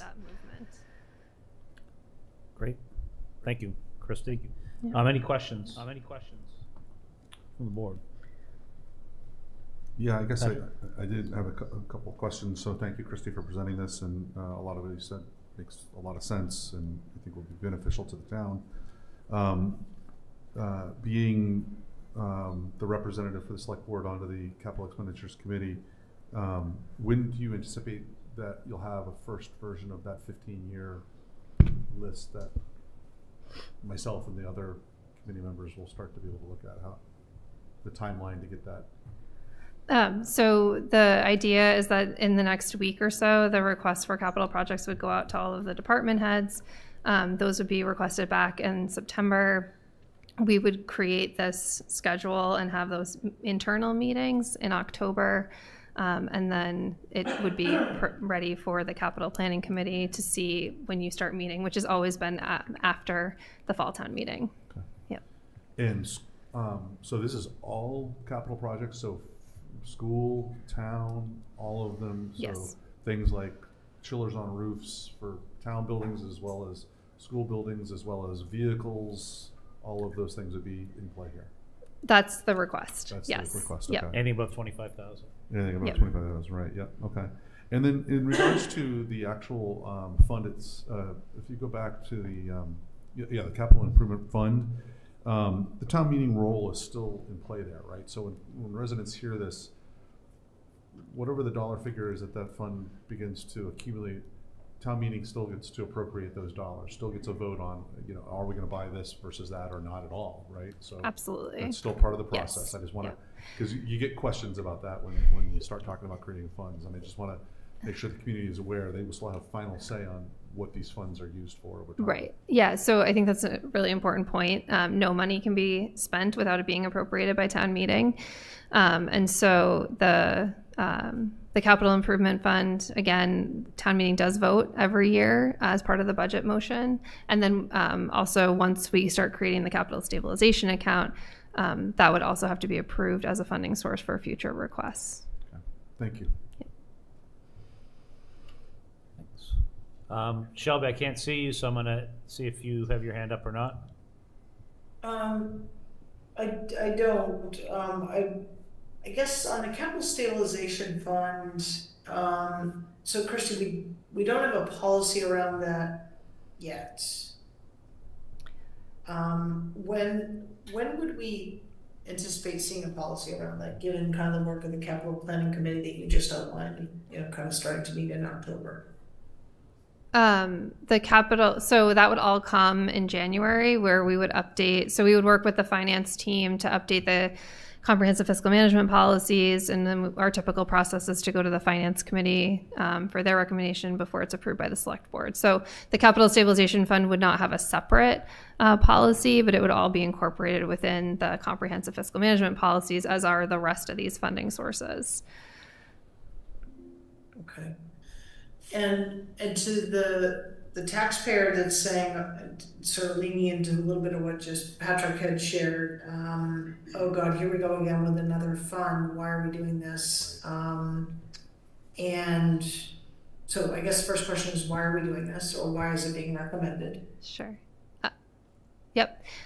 So we're recommending it because we do have large purchases upcoming, and what we are trying to do is we're trying to mitigate the amount of debt that's being taken on by the town. Because what we can't do, and I think everyone is aware of this, is we can't just sort of we can't stop maintaining our buildings or our apparatus or things like that. So we need to continue to meet those needs, and if we have $1.3 million fire engines, as an example, if we were able to pay for that because out of the capital stabilization fund, because we were able to save over time, that's going to mitigate the impact as opposed to taking on that debt over a 20-year period. Yeah, so I think you said it earlier, Christy. I mean, this has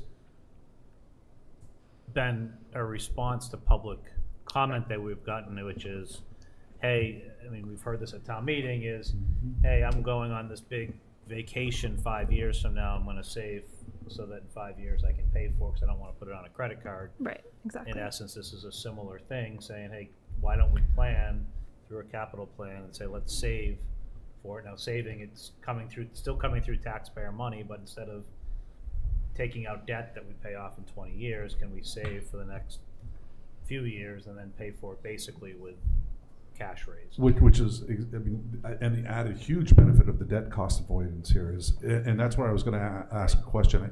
I don't know how far out you can extrapolate that data, but I think that's a really important thing. Your last slide with the red bars on it, it dawned on me as I was looking at that. I'm like, what you're really telling us is that there's this trend downward on debt cost avoidance, which is great. That's great news, right? By paying cash essentially for these purchases, we're now avoiding the borrow. So I would just say anytime, if there's any ability in, you and the finance team, as you look at this, to start to pull debt cost avoidance data, like project it out 5 years this, 10 years that, that's a huge message to the community. Yeah. I just want to add just related to the capital stabilization fund, we did do it several years ago. It was specific to saving for actually fire apparatus at the time, but it sort of has made its way out and it was never formally put into the policy. So we would anticipate doing that. Great. Shelby? Yeah, so correct me if I'm wrong, on that slide, the slide with the bars that you showed with the 3 different colors, that while encouraging, it also doesn't represent the projects that are coming forward. That was really I interpreted it as being representative of where we are currently, our current debt, and if we establish the capital stabilization fund, how that would impact current debt. So this does anticipate taking on debt for the high school roof because we know that that's coming quickly. Okay. And it does consider doing phase 1 of the community center in fiscal 30. And that's the library.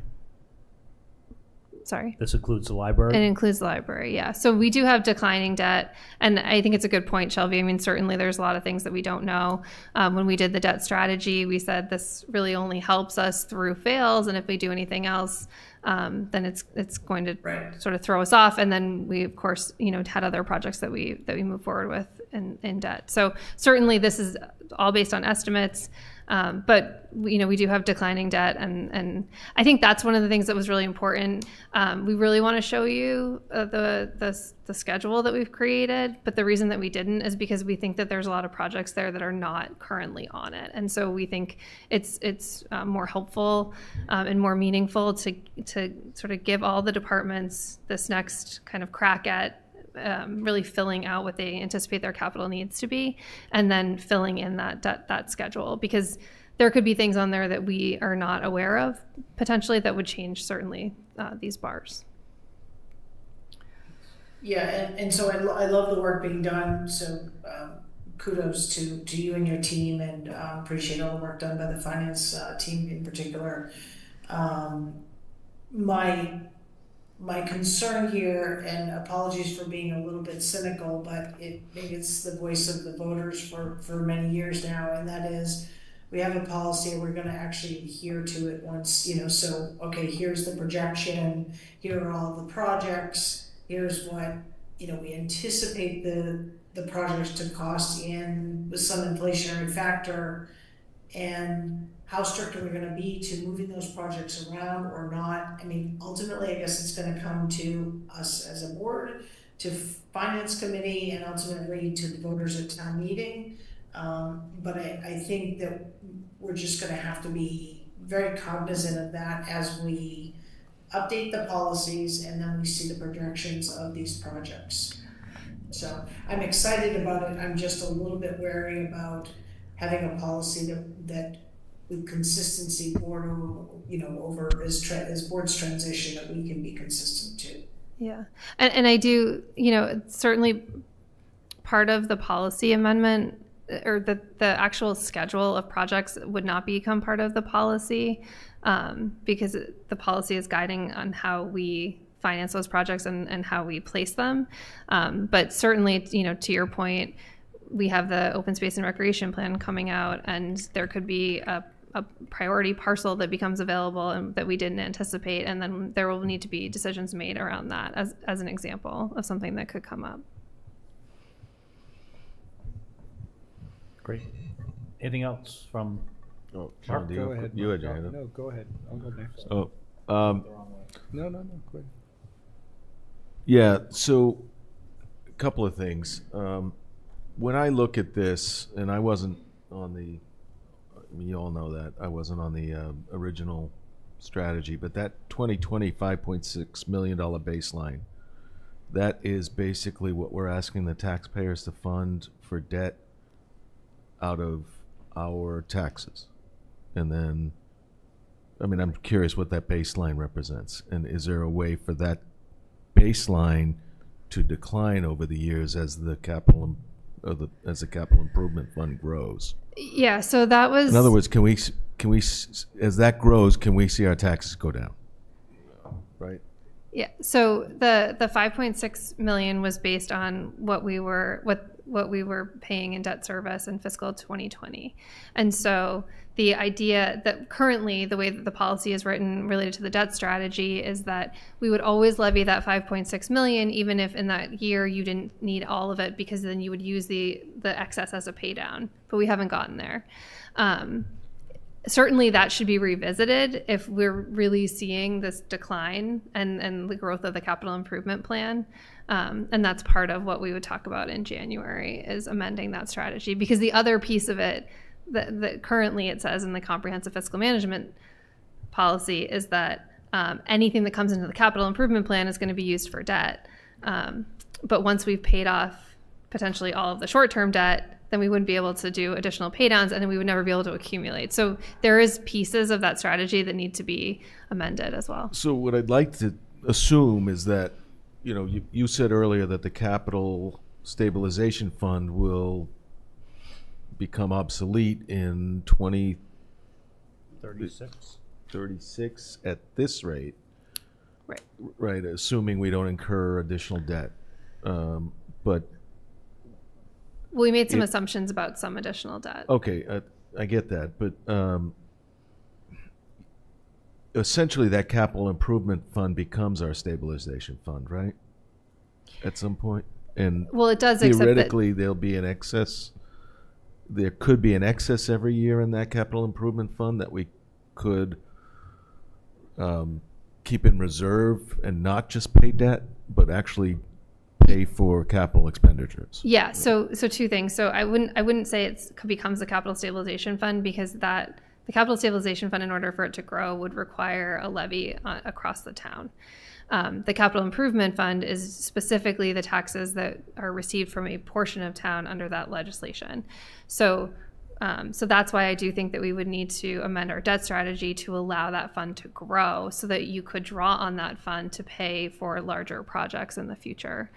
And by growth, well, that was leading to my next question. By growth, so the capital stabilization fund is going to be invested in a growth account of some kind, or I'm a little confused by Capital that. stabilization fund is what's being levied each year. So $250,000, if that's what we decide to go with each year. Right, but why would that grow and not the capital improvement fund? Like it does grow. It's just not it grows because I guess I'm missing what you're asking. So Well, the because the capital improvement fund would grow as additional buildings at Pulte came online.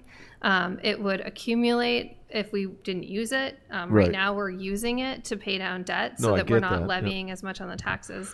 But I guess, so when I see that gray bar of the capital improvement fund, it's a very linear growth. Right. And does it account for when that project is built out fully? Does it account for? That's the growth that you're seeing. Right, but does it account for increasing values or decreasing values in any way? I mean, there's fluctuation in tax revenues across town. We see the market go down. I mean, lately it's gone up, so our taxes have gone up. Yeah. So so when our finance director put this together, the assumptions were based on the increase in number of buildings. So I suppose if the value drops once those buildings stop coming online, then you might see that go down. But I don't think that there's an anticipation that we would use. I mean, if in the first year we have $4.5 million, we aren't necessarily going to be using it. So then it would continue.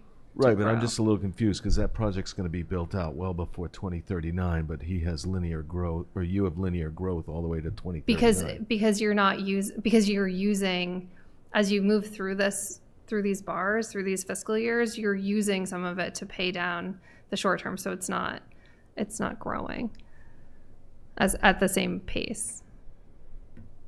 Okay, you might have to explain that to me a little bit, but I do understand. I think yeah. I think an example, Christy, when we get to that, just I'm hearing Mark your questions and I'm kind of saying, okay, yeah, let me visualize it.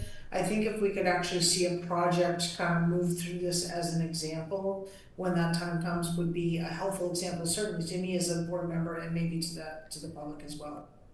Yeah, it wouldn't be a project moving through it. It would be the whole schedule, which was what we would be presenting after this upcoming cycle. Yeah, so I think there's more to come. Right. All right, I don't think I have any other questions for now. Okay. Thank you. Yeah, I love the idea of trying to plan out for 15 years. I mean, I think for those of us who've been around here on the Advisory Finance Committee have looked at these plans. But we do know, even with the current 5-year plan, that it's a point in time. Right. And so whatever is out 5 years is, may or may not happen in 5 years if we do 10 or 15. But I think this is a terrific exercise to do, to at least get the idea of potentially what is happening, but understanding that it's a plan, and all long-term plans, are wrong, right? Right. But you do the best you can. Because that's a lot better than not doing this exercise. And I think that one of the things that's missing from our current, even just 5-year plan, is if you look. You might have the upcoming 2 years up to $15-20 million in requests, and then the third year might be $1 million or a couple $100,000. And I think that's happening because we're missing the part where all the departments bring their requests forward and then work together to move things around in a way that will maintain our infrastructure and address our needs, but be respectful of the fact that there's only so much money to go around in a given year. Yes. I think is related to the capital stabilization fund. It was successful when we saved money for the new fire apparatus.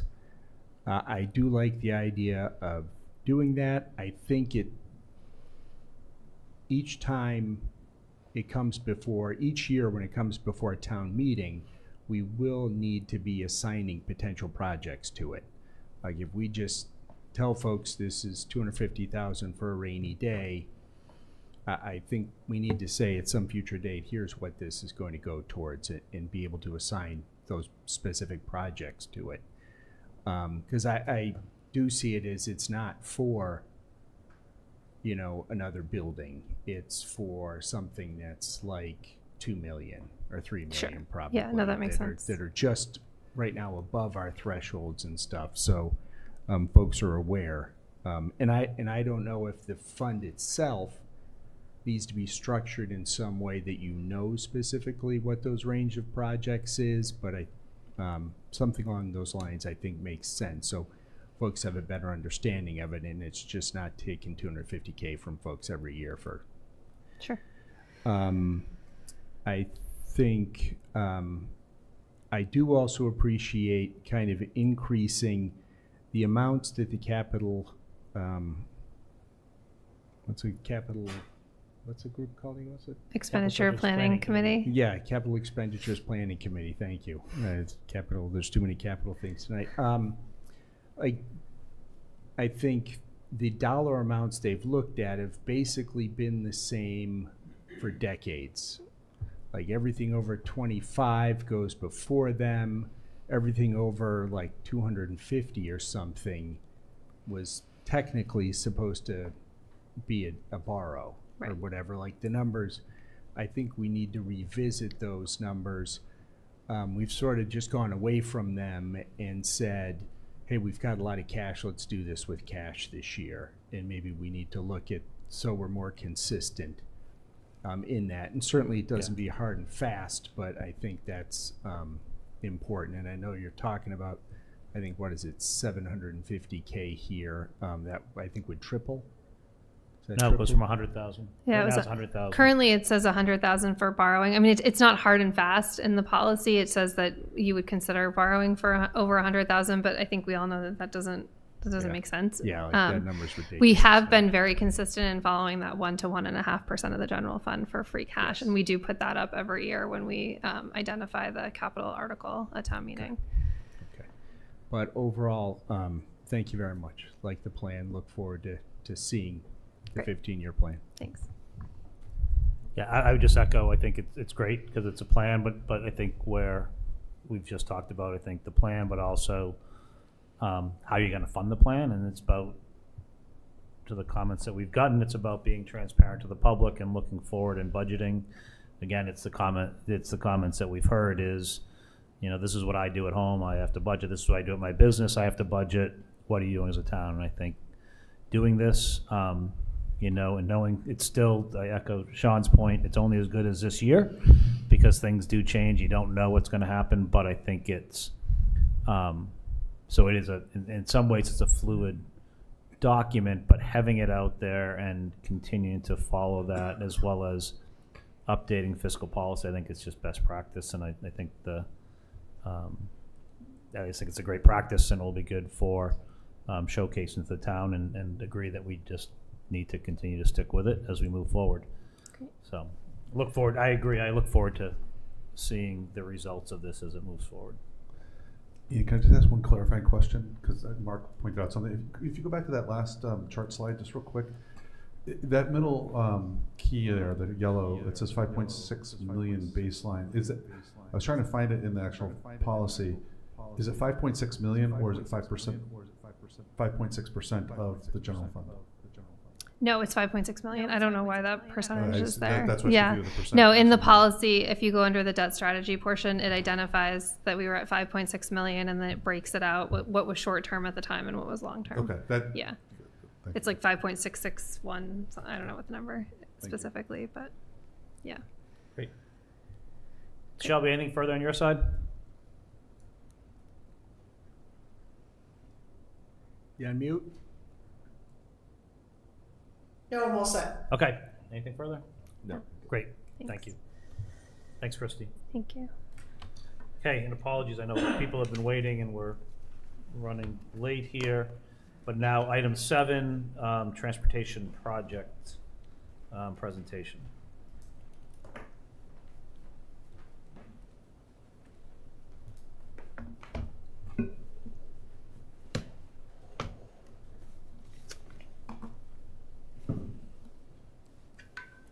Sorry, Shelby, I'm gonna cover you up, I think, with my presentation. Fantastic.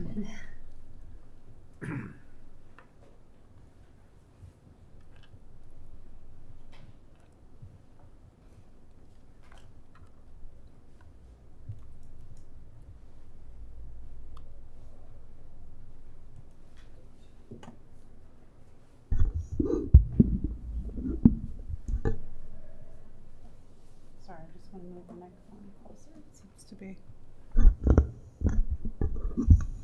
There we go. Okay. Jenny Gingras, Director of Planning. Thank you for your time tonight.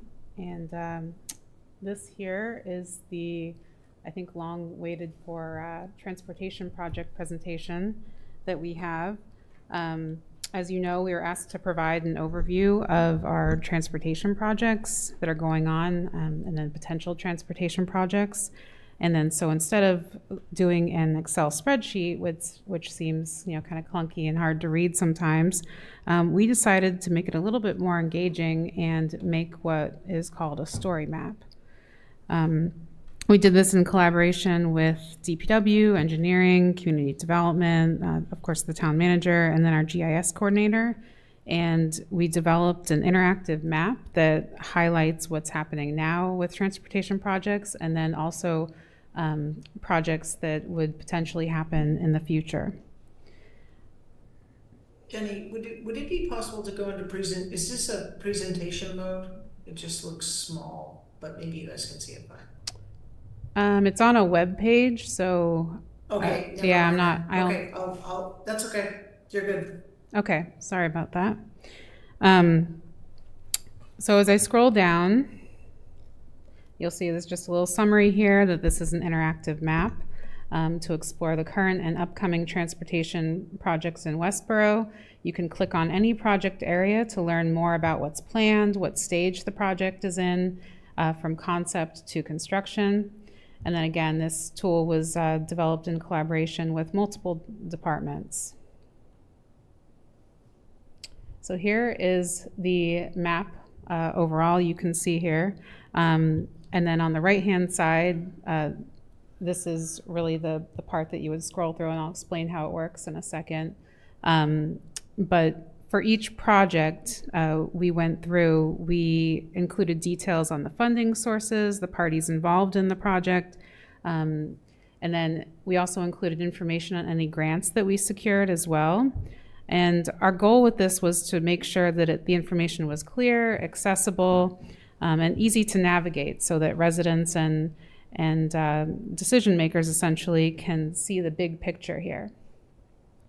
So this is a map of Westborough, and just to orient everybody, this here is 495, and then Route 9 is up here, and then this is I-90. So on the right-hand side, you can see that the legend starts at the beginning, and you can click on this, and it enlarges the right-hand side so you can see more detail on the projects. The projects are grouped into 4 categories. There's the concept phase, which essentially means that we have some sort of a plan, but more design work is needed. There's design phase, which the project is actively being designed. Construction phase, meaning that the work is ongoing, we're under construction. And then future opportunities. So these are priority projects that were identified mostly in the Complete Streets Prioritization Plan or other planning documents, but have not yet been funded. So we wanted to make sure that those were identified on there as well. Also shown on the map are existing public trails and existing public sidewalk infrastructure. We felt like it was important to show where connections already exist and also where they're missing. Okay, so again, you can see here the colors designate which category the project is in. I won't go through each one, but I will highlight a few here because I think we would be here a long time if I went through and gave you a project update on each one. So starting with the downtown improvement project and how to interact with this also, real quick, you can click on the project here. You can see the whole list by scrolling down and find the project that you want to go to. Or you can just start from the beginning, like where I was with the legend, and just go down and see each project one at a time, and it will take you around town. So I'll start with the downtown improvement project. You can see here that it's highlighted in yellow, meaning that it's in design phase. The project description over here includes the current status, that it's in preliminary design, the funding sources, that it's funded through a Mass Works grant with a matching funds contribution, and then the parties involved, the town of Westborough. So we're essentially leading the project here. And then there's also a link here to the website. So I can click on that and I can go to the website to look at more information and see more detailed information on that project. The next example that I'll go to is the Smith Valve Parkway, Fisher Street Bridge, which I actually went out to today, and they're definitely making some good progress. And they plan to be open, I believe, at the end of September. So this photo is a little dated. They're further along than that. But this is marked green because it's in the construction phase. And I lost my mouse, sorry. The funding source is MassDOT, and the parties involved are MassDOT. So the town was not involved with this project. This is run by MassDOT, but we are updated on what's going on with it. So we would be able to keep this updated as needed. For a future opportunity project, I'll highlight. Actually, Jenny, can you just go back to that again? I think it's to call out what you said before, because the bigger map was tough to see, but folks can see the thicker green, but then associated with it, that is the thin green line, which I believe is the trail. Yes, yep, that's an Piece that shows the existing connectivity. public trail area. Yep. Okay. So going down to a project that's considered a future opportunity, it's noted in a dotted red line. This is the Nurse Street Pedestrian Mobility Improvements Project. This comes from the Complete Streets Prioritization Plan. It proposes a sidewalk between West Main Street and Jasper Street. And again, it's the dotted red line, meaning there's no funding yet.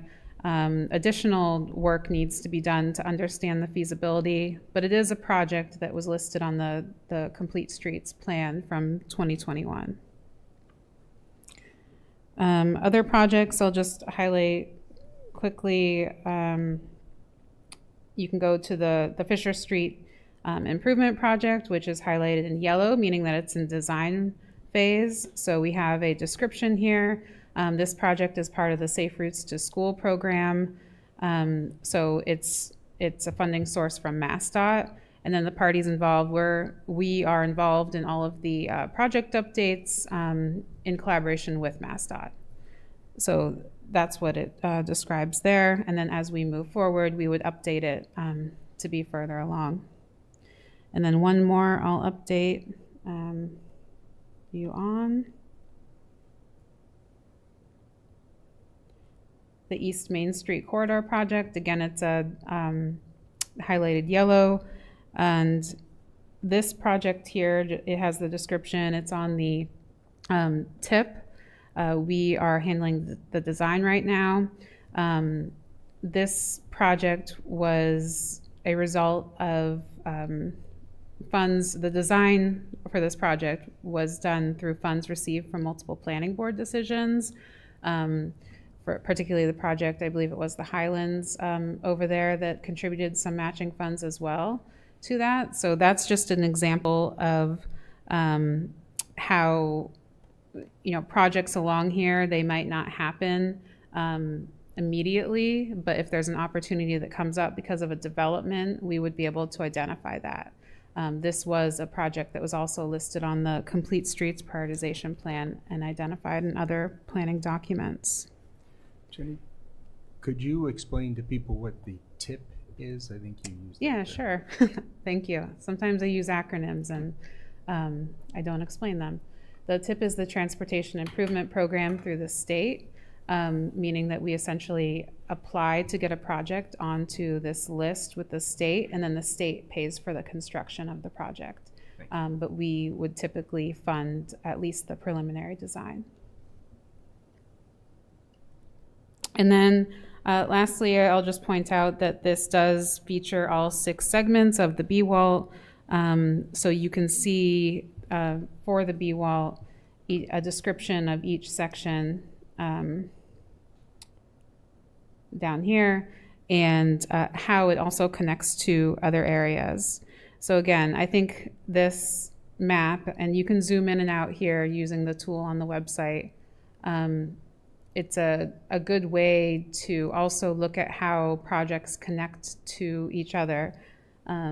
So for example, you can see here this section of the B-wall connects to East Main Street and the Flanders Road project that we have going on there. This map will be available on the Planning Department webpage under the Transportation tab.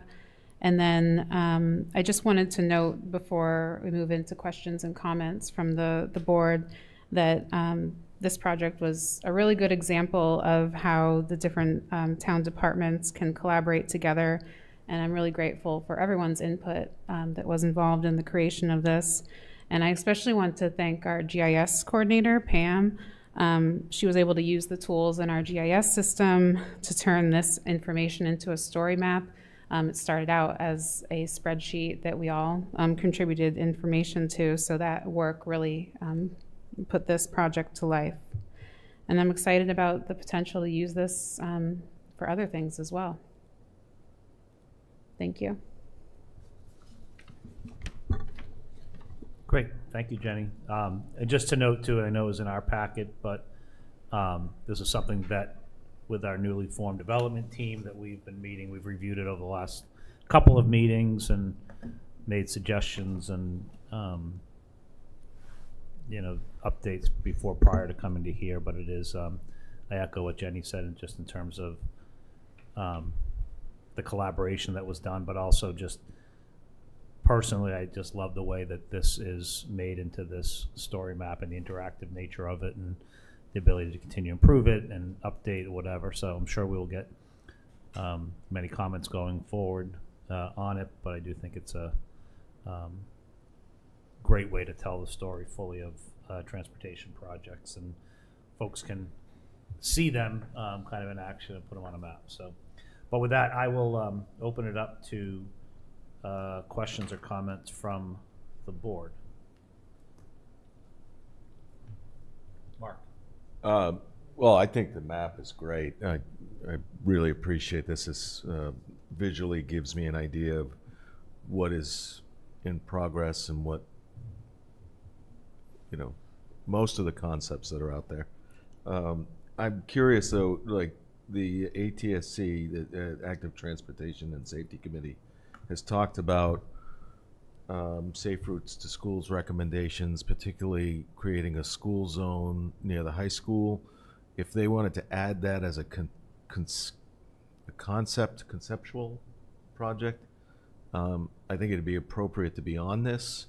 But how would somebody go about doing that? And because I know I'm going to get a question from them in that, or you will, they may go straight to you, but Yeah.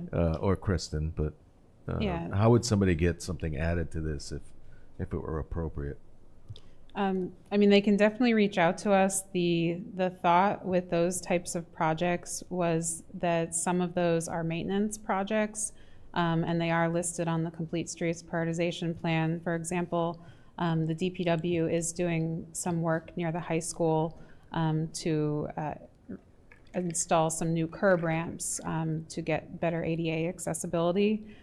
So we thought of those as more of maintenance projects, and as opposed to transportation projects. And then the school zone, you know, it's not really creating new infrastructure. It's Okay, yeah. yeah. No, I think it's more for me, just informational for the public, because this is a great way for people to go and see what's going on in town and understand some of the transportation, you know, things that may crop up and say, well, you know, there's a school zone coming near the high school or not. It hasn't been voted on yet, but you know what you understand what I'm saying. The other thing, just as I was clicking through this in my first time doing this, what I'd love to see, you have the legend with color coding at the top, and the only one that's the same color is the dashed lines. I would love to see when I point to like East Main Street corridor that it was in yellow, so I would know that it's in progress, as opposed to, because right now you're using a blue font for all the titles, and it's just visually would make sense to me if I point to it in yellow, particularly when I'm zoomed out on this. It's hard to see which ones are green and which ones are yellow and red, and if I point to an icon and it actually told me that it was the same color as what the legend says, it would make it, I think, a little easier visually. And that's just, I don't know how easy that is to change. Do you mean designate, like when I'm pointing to East Main Street, that was in a be yellow yellow font. or have the line next or to it? Or at least either the font would be yellow, or under the name it would say in progress or conceptual, or just something so that if I'm living down in one part of the town, Nurse Street, for example, and I want to point at that, yes, I can click on it, but maybe I'm coming here and I want to just see everything that's in progress, and I don't know. It's maybe I'm nitpicking, but I love the map. I'm probably just nitpicking. I'm used to it. You should be used to me. Though. Go ahead. Great. Sean? Got you last time. So. Yeah, thank you very much. No, this is impressive. Thank you very much. I love the thought that was put into this by yourself and all the departments, and see that, you know, to have this be a permanent fixture on the website going forward that everybody can go to and really have an idea immediately of the scope of everything that is being worked on in the town. Member of the select board, I don't think I knew that there was that many things going on. So I can only imagine residents as well. I really appreciate the hard work on this. I look forward to going through that myself and sort of reviewing all the states and kind of understanding that there's a lot of crossover between these projects and sort of what that means. Also, I think this gives a great understanding of kind of how long these projects take. Yes. Right? They are multiple years, if not, you know, from potential to completion up to a decade, you know, and so understanding that, I think, as well, and people will get that idea, I think, hopefully, as they see what's going on here. So, no, just love it. Thank you very much. Much appreciate the update. Patrick? Sure. Thank you. As a tech geek who is very visually oriented, I really appreciate the work that's gone on here, and I think this is very helpful for all the reasons that Sean and Mark have already laid out. I guess since you are taking some feedback, I'll just offer some observations. First of all, I want to make sure this is live today. People can get to it. It's publicly pushed out there. There's a link on the town website. There is a link currently. I'm still working on some fixes on the website, but you can see it up here. Okay. And you can click on this image here, which it says below. Okay, great. But yeah, so it is live, and I'll keep it up there. Great, and I definitely see this as a work in progress. It's always going to get better. There's more information that's going to be provided over time. So this is a great starting point, I find, for this information. So thank you on that. I guess a couple of comments here in no particular order. I think it would be helpful, as Sean pointed out on the tip piece of it. Maybe there's a link that you can provide here that gives definitions of common terms. They're very familiar to you and others, perhaps, but maybe not to the average resident on some of the things we talk about. Definition of phases is an example. What does it mean to be in design phase? Is that, we always talk about 25%, but an average person may not know that. So laying that out there. Under the parties involved, I would also just add some more information about those parties involved, inclusive of perhaps any of the consultants that are involved in each one of the projects, not just town of Westborough. Provide a little bit more information in there.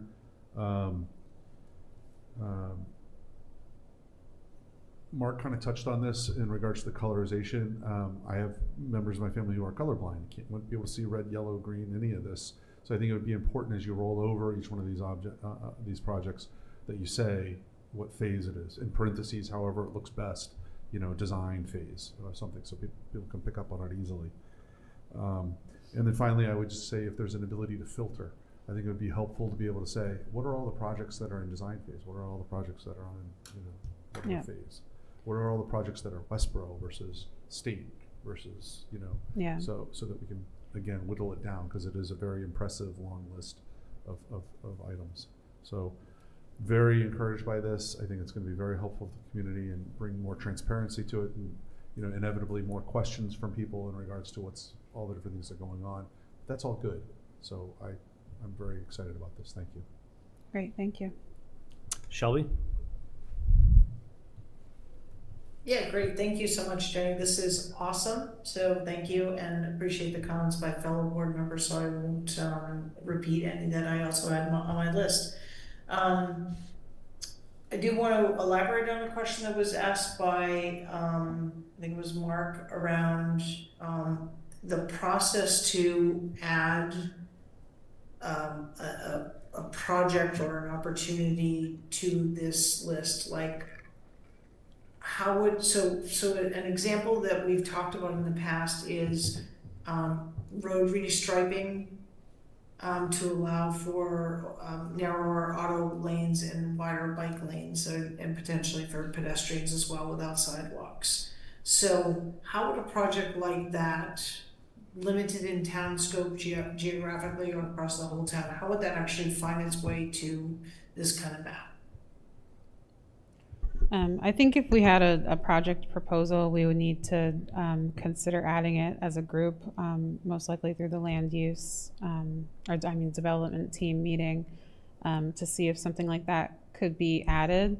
There are other projects on here. Let me see if I can go to an example that were added because of feedback during a planning board hearing.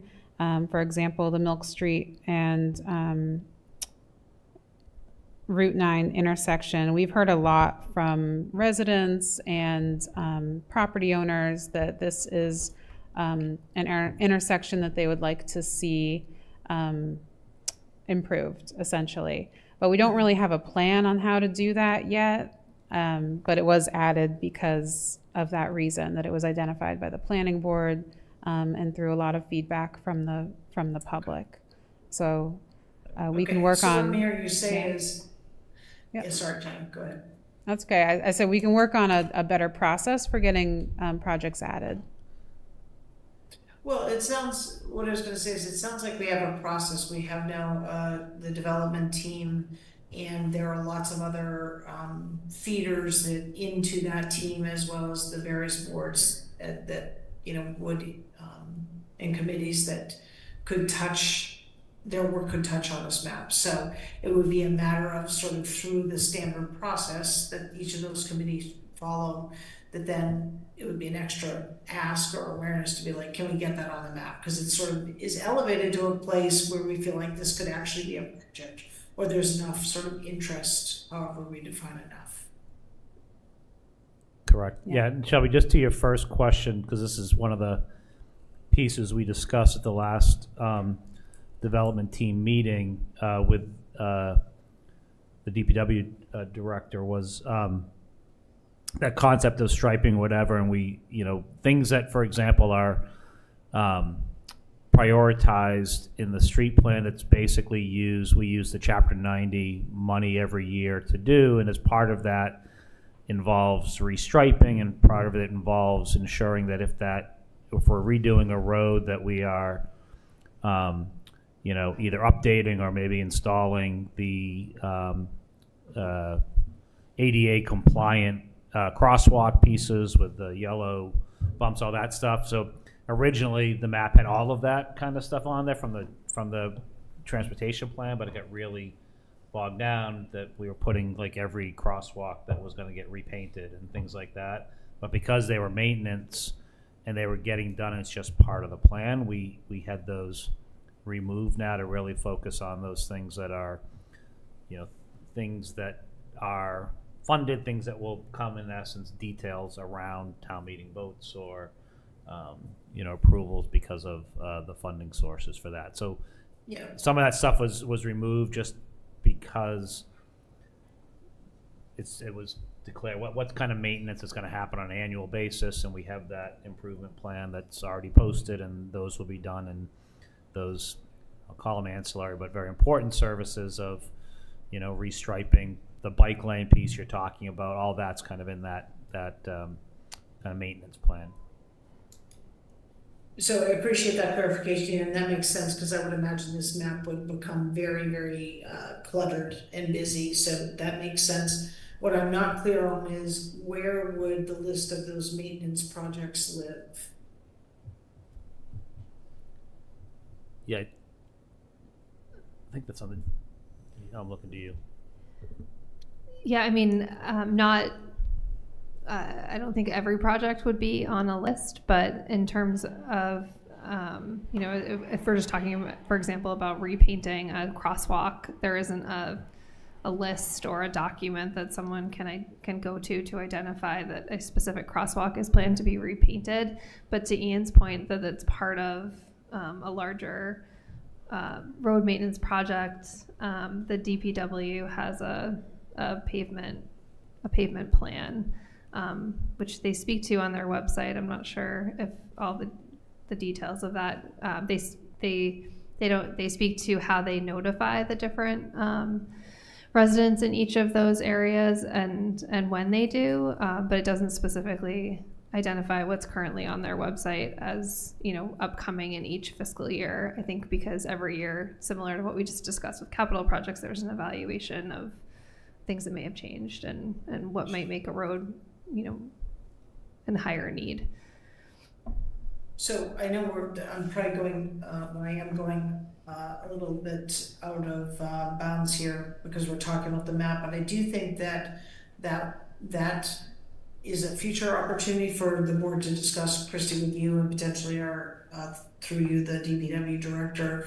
And maybe it's through the sector work, like this is the type of work that is being planned, or it's through a pavement plan or whatever. But I do think additional transparency around kind of what are those plans would be helpful, so that people could kind of say, hey, what's upcoming? Is anything in my neighborhood being targeted? And I know when, even if it's a limited period of time, it's not like a much longer range plan that we're seeing here on the map. So that's not for today, but I do want to put that out there as something of interest to me, and I know that's been asked for by other residents. On that note, again, I'll bring it up in issues and correspondence under road restriping, but I do think we need some further conversation about that, but again, not for this portion of the meeting. Back to the map. Jenny, who actually kind of owns updating of this map? Is that your responsibility? Who has ownership? Yes, the planning department would update this. Okay, so maintaining it, being current. Okay, and then while you were presenting, I was able to kind of toggle to another screen and look at the complete streets plan, which is a massive spreadsheet that exists. It is not listed under DPW, it's under Active Transportation and Safety Committee. So I'm wondering if we can have it located in two places, because I think kind of I feel like the right location under ATSC is not the right location. Mm-hmm. Yeah, that's a good So- point, and I am working on updating, or my department's working on updating the website, the transportation page, since we have the assistant town planner who's the transportation planner. She's working on updates to include those links all in one spot, and then we also are working with DPW to add any links that, to projects they may have going on, so that it's kind of in one place. If someone's going to look at our website and see these transportation projects, they can get to other areas of the website by just looking at that page. Yeah, that would be very helpful. Thank you. I appreciate you guys already planning to take that on. And can you, I guess just back to the maintenance question, what is sort of defined as maintenance versus not, I guess? Yes. And it goes back to kind of the question about complete streets or safe routes to school, excuse me. Yeah, so the projects that we listed on here are anything that adds new infrastructure, such as a sidewalk, or even some of these talk about a bike lane as well. Or perhaps, like the downtown, we're looking at sort of changing the layout of it.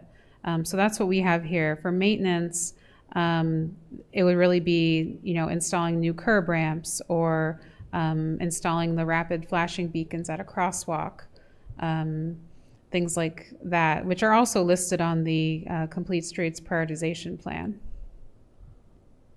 Yeah, that plan just isn't, I mean, again, I know that we're not talking about that, it's just not easy for people to understand. Yeah, we actually recently went through and updated all of the projects on there. We just have not made it in a reader-friendly format. I agree, it's clunky. But we are working on that in collaboration with DPW to get it into a better version that's more accessible for the public to read through. Oh, that's great. And so I'm thrilled to know that if we can make sure that update, like it's somewhere noted, like that this has been updated and reviewed, that I think would be helpful to those that are interested in looking through that. But this is great. I look forward to future iterations, and great catch, Patrick, on the those that might be colorblind or color challenged. So good catch. Great. And I think it was in our packet too, as a reminder that this we'll also be seeing, some of these things will be on capital improvement plan, or a lot of it will be on capital improvement plan going forward. So we just talked about. I don't know if you want to add anything. I was just going to say that the ones that, as Jenny mentioned, the future opportunities are things just sort of as they become opportunities based on development or other things that are going on. And so those things would not be on the plan, but the other projects would be. You guys, I'm sorry, I have one more item.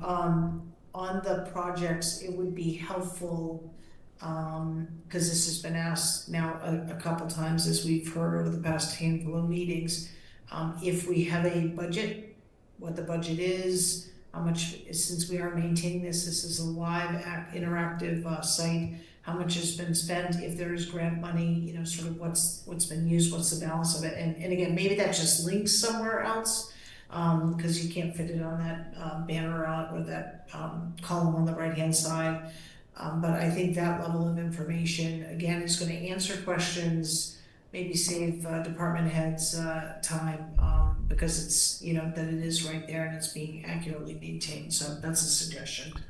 Yeah, if I can, Ian, I just add on to what Shelby just said. I would just be cautious. I agree with you, Shelby. That would be fantastic information to have linked or somewhere on this page.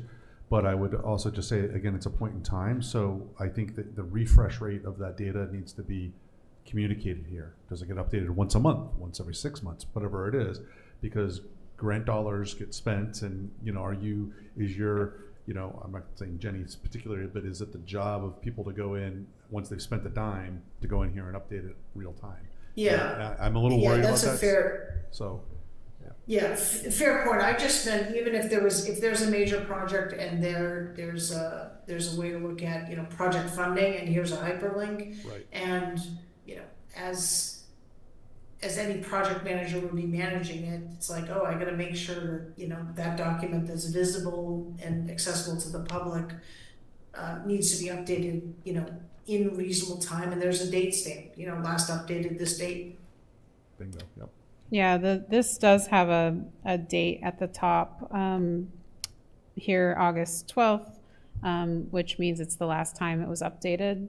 So that will be updated as we make updates on the webpage. And then some of these descriptions, for example, the downtown improvement project, it does, include that information about the funding source, but you can also click on the link and it brings you to more detailed information about the project. So that might be a place that we can make sure those updates are made. Yeah, well, and again, this is first pass, I get it, there's always opportunity to improve, but I don't wanna gloss over the work that's been done, so thank you. Thank you.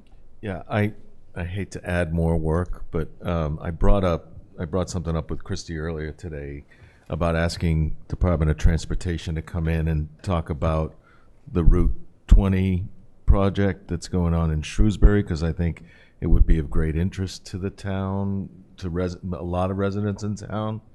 And I'm just wondering if we could add maybe a little icon for the I-90, 495 interchange, and just maybe do a connection to the state information page on that. So residents that came here and said, well, I'm not suggesting you go to, have a link to the big dig that's 25 miles away, but, these are, the Route 20 project and the I-90 project are both kind of local projects as well, even though they're not run by the town. So it might be beneficial to have some information on this story map about both of those. Absolutely. And on the transportation page for the planning department, like I said, we're working on updating it. But there will also be links to our regional planning association, CMRPC, who has a lot of information on projects like that. And then also to, any regional transportation plans, things like that. So we'll try. That's a good example of something that we could add, though, the I-90 interchange project. Right, and again, I think the Route 21 will be a huge inconvenience for some people that they might like to know about ahead of time instead of waking up one day and finding it. Again, we'll see. Thank you. Great. Sean? Mark, you haven't spoken yet. No, I'm good. Okay. So on our agenda under this topic, thank you for covering current projects and future opportunities. The other item was really a BWALT status, and I don't know that we really covered a sort of recent status in that. I don't know what you can tell us. No, I think we had I think two pieces. we were going to do finishing this first, this and then go to piece B-Walt. and then go to BWALT. So I was just getting ahead of, okay. Yeah. All right. You're just rushing us along. It's good. You should have cut me Sean's off. happily moving us along. Yeah, anything else on the current projects, future opportunities that we talked about here before we give the BWALT status update? Okay. I don't have anything to show on the screen for the BWALT update. But we did meet with the development team group and then with staff as well. And we decided to adjust the, I can unplug this, Shelby. We decided to adjust the scope of the remaining work with our consultant, GM2, based on questions that had been raised by the wastewater treatment plant and also the Conservation Commission. Originally, they were set to hold another public meeting under their current scope and then start the process on getting us on the state's Transportation Improvement Program, or the TIP, and then also refine the landscaping plan, amongst other things. So we decided to use or shift the scope and use the remaining funds that we had allocated for them to explore the alternative route around the solar field adjacent to the wastewater treatment plant that we had previously talked about, understanding that the wetlands impact for that route needs to be evaluated. And then we also need to conduct a detailed review of the ways to minimize the impacts to the bordering vegetated wetlands near the Stag property on Otis Street. That was a concern of the Conservation Commission. And then evaluate other alternatives in preparation for the notice of intent filing with Conservation Commission. So part of that filing, a requirement is to show, did you look at alternative ways to minimize the impact to the wetlands? And we felt like that doing this is important, not just because we need to make sure that we're limiting the impact to the wetlands, but because we are limited to a maximum area of wetlands that we can impact. So we want to make sure that we're definitely under that. Our consultant, GM2, is confident that we will get under that limit. But again, we need this evaluation to fully understand and address those impacts before moving forward, getting on the tip at least. So this is really just to evaluate the impacts. Can I just add, excuse me, I know it was raised during open forum that there was there was discussion about the alternative route, and there was the meeting on with residents on Meadow Road and those discussions, and I just want to be really clear that this rescoping of the additional work of GM2 is because if we can't meet our regulatory requirements, then that conversation is a different conversation. And so we think it's important to do the work related to our regulatory requirements and then understand what next steps might be. Right. Yeah, so it's not that we're not addressing it. This, we figured, needs to be addressed first because it could be a deal breaker if we don't get it addressed. So we need to take that steps, and it made sense to do that funding to make sure that it can be done. As you said, the consultant seems confident, but we know we need to do that, and that will, potentially some of the questions that have been brought up and alternate routes and a whole host of things will follow once we figure out what is possible there. Can I just ask for clarification? Yes. Really more for the public. Christy or Jenny, could you just remind the public who is part of the development team, and specifically as an example, who would have been responsible, who is the group that changed the scope and the use of the funds, understanding that there are parameters within how the funds can be actually used? So who is part of that group? So the development team is the chair of the select board, the chair of the planning board, myself, the director of planning, the public works director, and also the community development director. I would say though that, and Jenny can speak to this as well, that in terms of making this decision, there were other staff involved in that conversation, inclusive of the conservation director. And I'm not sure if Conservation Commission folks were part of that discussion. You'd have to speak to that. Yeah, the conservation director definitely, and then the Conservation Commission had a working group to work on or to review the B wall in terms of Section 2 and the impacts to wetlands. So I know that they had also given feedback on this decision as well. Okay, yeah, and I think because there's been some question about, the development team is new. It's something that we've talked about a number of times. I don't think it's as clear to folks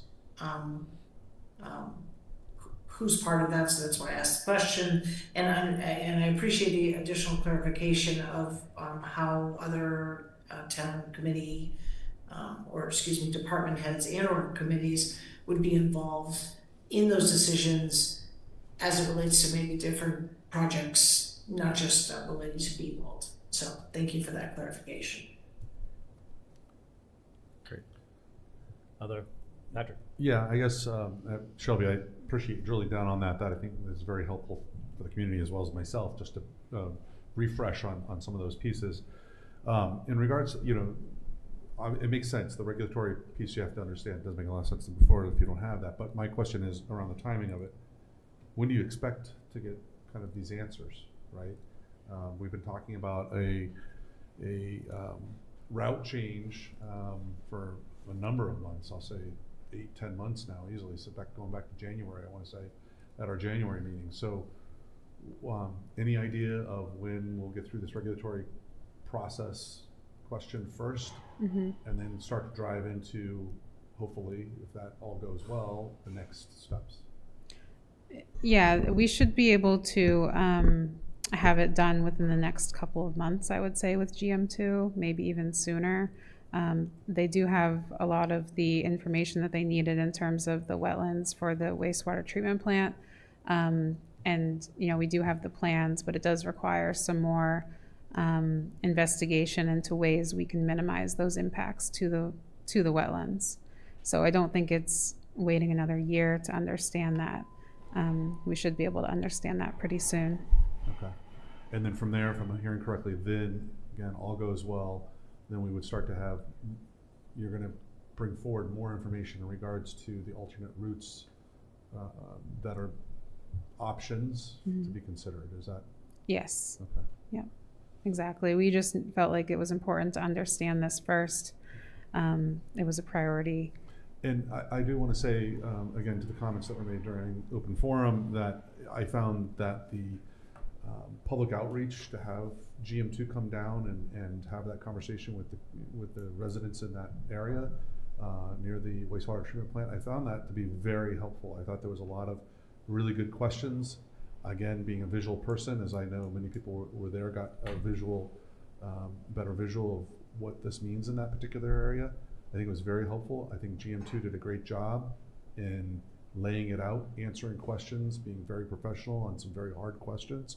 So I give them a lot of credit, as well as yourself and you know, all that were there to, you know, the residents as well, coming out and asking the tough questions and really walking that route and understanding it. So thank you all for doing that, and I look forward to these next steps.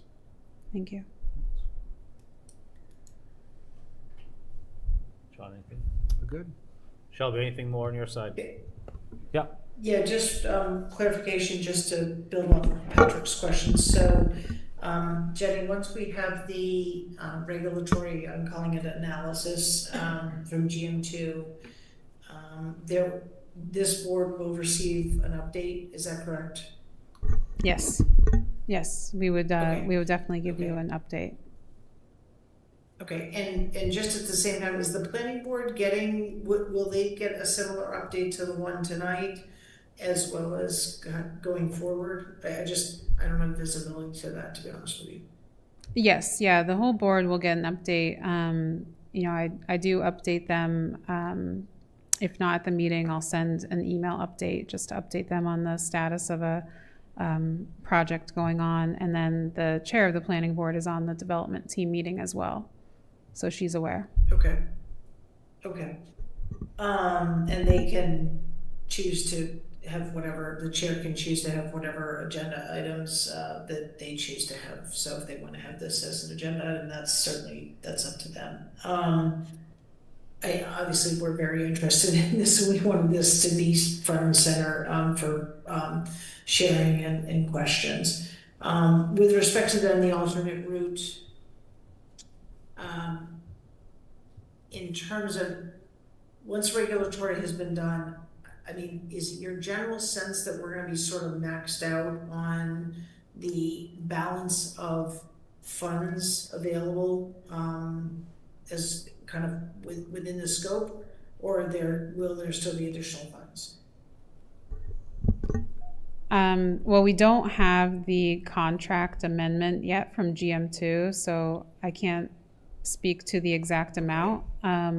But in conversations with the consultant, he seemed to be confident that we could keep it within the remaining funds that we have under contract with him. Keep it is Keep what? the change of the scope of work within what we are contracted for with him, that we would not go over that. We were not interested in going over what we currently are contracted for with him.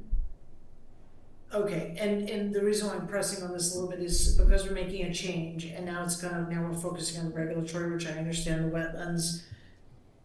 that then is going to cut into the work on section 2 and ultimately alternative routes, right? So we're gonna kind of get it as far as we can to looking at alternative routes. Is that a fair assumption? But we may not be able to complete that under the current funding. We just don't know. Complete what? I'm sorry, I don't understand the question. Complete what yeah, part of the sorry. alternative routes? I think is the question. Yeah, so we're, Sorry. so the regulatory work is gonna be done, so that's a change of scope, right? Right. And so that's going to, that now takes priority. And so we've got a couple $100,000 minus now the change in scope work that's gonna be done, that's gonna leave some amount of money left. Part of section 2 and a key part of that is obviously the feedback that we received during the public walk, as well as just obviously the other feedback through this process around what potential alternative routes may be there. I'm trying to understand if we're going to be able to get to an anticipated closure on an alternative route given the scope of funding, given the amount of funding that we have. Oh, okay. I understand your question. Thank you for explaining it again. Yeah, no.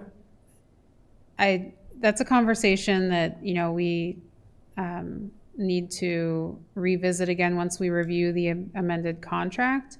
But if we do receive the grant funding to move into further design of section 2, I would say that the alternatives is something that definitely would be addressed under that as well.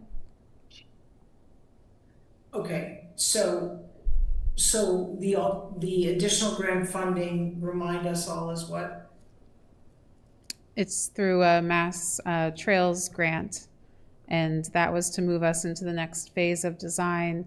So currently we are at a 25% design or preliminary design, and what we would receive funding for is to move us to 100% design. So we would most likely be able to evaluate those alternatives under that if we did not have the remaining funds left over with GM2. We do have a conceptual design of the alternatives, so Yep. I don't think it would be a heavy lift depending on which alternative we choose to incorporate that into the next phase of design. Okay. And so the grant funding for the Mass Trails for the 100% design has been submitted, right? Yes. Okay, and remind us all, is there a town match on that? Yes, there is a requirement for a match. Okay, so at what point, and maybe this question is, I'm not sure if it's you, Jenny, or you, Christy, will this board have an opportunity to determine whether or not we actually want to move forward with the Mass Trails grant and the town match? Yeah, so this was the grant that the board had been asked to rescind and actually supported moving forward with, contingent on us coming back to you before we execute a contract. So once the grant is awarded, if it is awarded, before we are able to execute any of the contract documents, we would come back to this board based on that vote to request authorization to execute the grant contracts. And I know that was anticipated in early fall. And then you would have to move forward with a town meeting article, which was originally proposed to be CPA funds, but since the Community Preservation Committee is not ready to accept applications, it would likely be a free cash article. Okay, so again, just to be clear, because there's a lot here for me to take in, and I feel like I live and breathe this, certainly probably more than a lot of residents do. So the summary of this is the work continues at a regulatory level. We have submitted a grant. We we, the select board, will have an opportunity to determine whether or not we want to move forward with that grant funding, which alternative routes could be considered as part of that financial commitment, or as part of the balance of the funds that we have that we're currently working under. Yeah, I would say that's correct. Yes, I believe that's correct. Yeah. That's what I heard. Okay. So summary point here, and I'll stop with my comments, is that this is an open and ongoing discussion, and no decisions have been made around whether or not we can achieve an alternative route, what those routes are, and that whole element of it as it relates to particularly the neighborhood aspect, extending from the treatment plant has not been determined. Correct. Okay, thanks. Great. Other questions? Comments? None. Okay, so Okay, more to come. thank you. Okay. Thanks very much, Jenny. Appreciate it. Mr. Chairman, if I may, the ability to ask a couple questions that haven't been No, asked. we didn't have this, but you can definitely comment on. Right now, I'm not, based on time. Well, there's Not some stuff open that's up to- missing and some questions that weren't asked about funding that's left, how much is anticipated, and. We don't know yet, because, I mean, it was addressed that there, So. we don't have a scope of work yet, so we don't know how much it's going to cost. We're waiting for that. So when we see that, we will know, and that will. The question wasn't Okay. asked how much is left in remaining funds, right, versus what is expected for an updated contract? But we have the information on that, in terms of the funds. That was the downtown improvement project. Oh. So the answer to the second question was what Jenny answered, which was that she doesn't know what they anticipated, what the amendment is. She's waiting for that amendment. In terms of the amount left on the grant. Right. She would have to answer that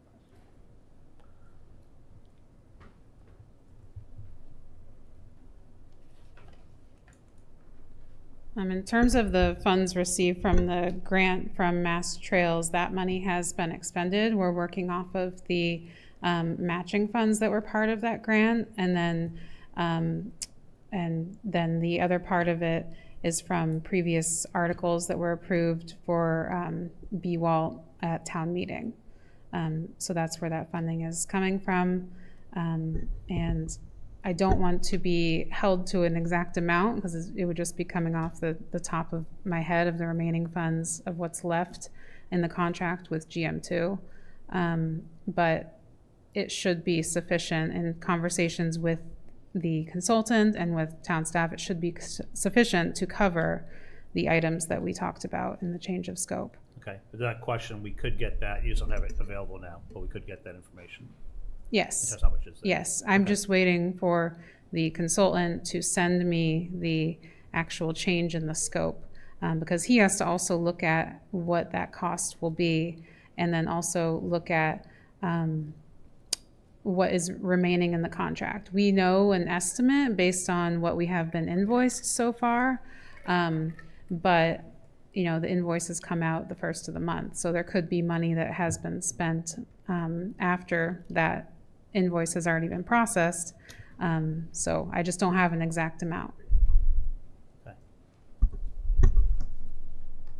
Okay, so Jenny, can we just get a summary? Yes.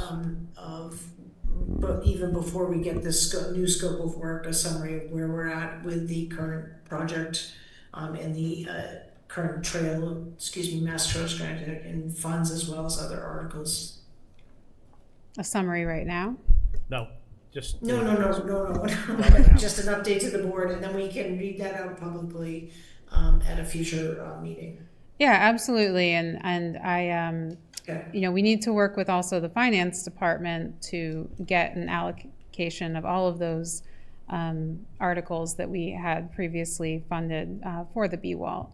There's more than one that had allocated funds towards the BWALT. That's fine. I think I don't want to speak for Mr. Barrett, who was asking the question, but I think the idea is just saying, hey, look, most of us, okay, we've got a checking account, we've got a project we're going to put a roof on, and here's what we budgeted and where are we at today. And now we realize, we're gonna have to roof the second part of the house, and now do we have enough money in our budget? Right. Obviously simplifying it. So I would like that update. I think the public would like that update as well. I'm sure fellow Yeah. board members. Absolutely, and I can give that update at whenever the next available select board meeting is.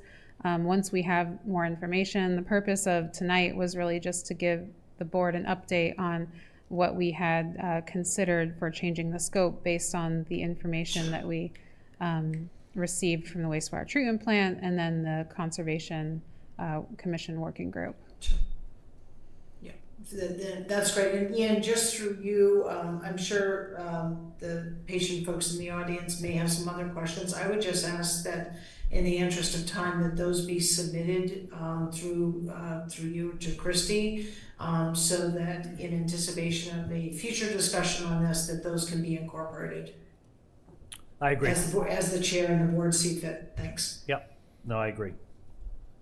And I think it's, appreciate the comments, but in terms of process, it is the chair's prerogative to take comments outside of open forum, I think, based on time and the remaining things. But if we can, and it's not meant, and please don't take it as being shut down. We are. Yep. I did submit what the budget is, what's left. Yep. From financial records. You have that. Yep. As well as town plan. Yep. But I think there are some open invoices that haven't been processed through there. So just understanding that is what we'll get. Yeah. Yes. I'm sorry. I'm not comfortable with the back and forth and the shouting questions from the audience, but more importantly, I'm speaking. I'm speaking, Kevin. Okay. I'm also not comfortable with, given the scrutiny on numbers, that we're still getting answers. I don't know what the numbers are. I feel like we need to get a handle on those numbers, and I'm just recommending to the planner to do that post haste, okay? Because I mean, obviously we're the ones fielding questions on these numbers, and I'm expecting you to come here with those numbers at the tips of your fingers, not next meeting or the meeting after, okay? Okay. But I also, again, I don't like questions shouted from the audience. It bothers me. Yep. Thank you. Thank you. Okay, we're going to move on to item 8 on our agenda, which is discussion on update to data dashboard communities. With that, I will turn it to you, Krista. Sure.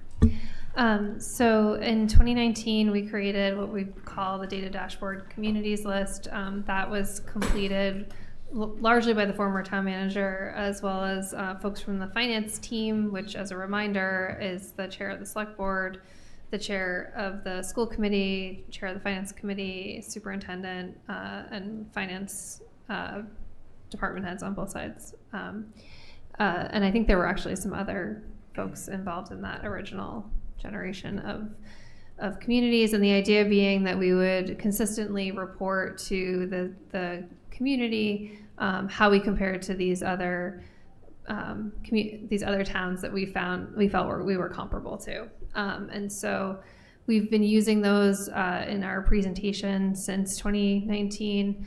And one of the goals that we've had, because we've received some questions, is to update that list.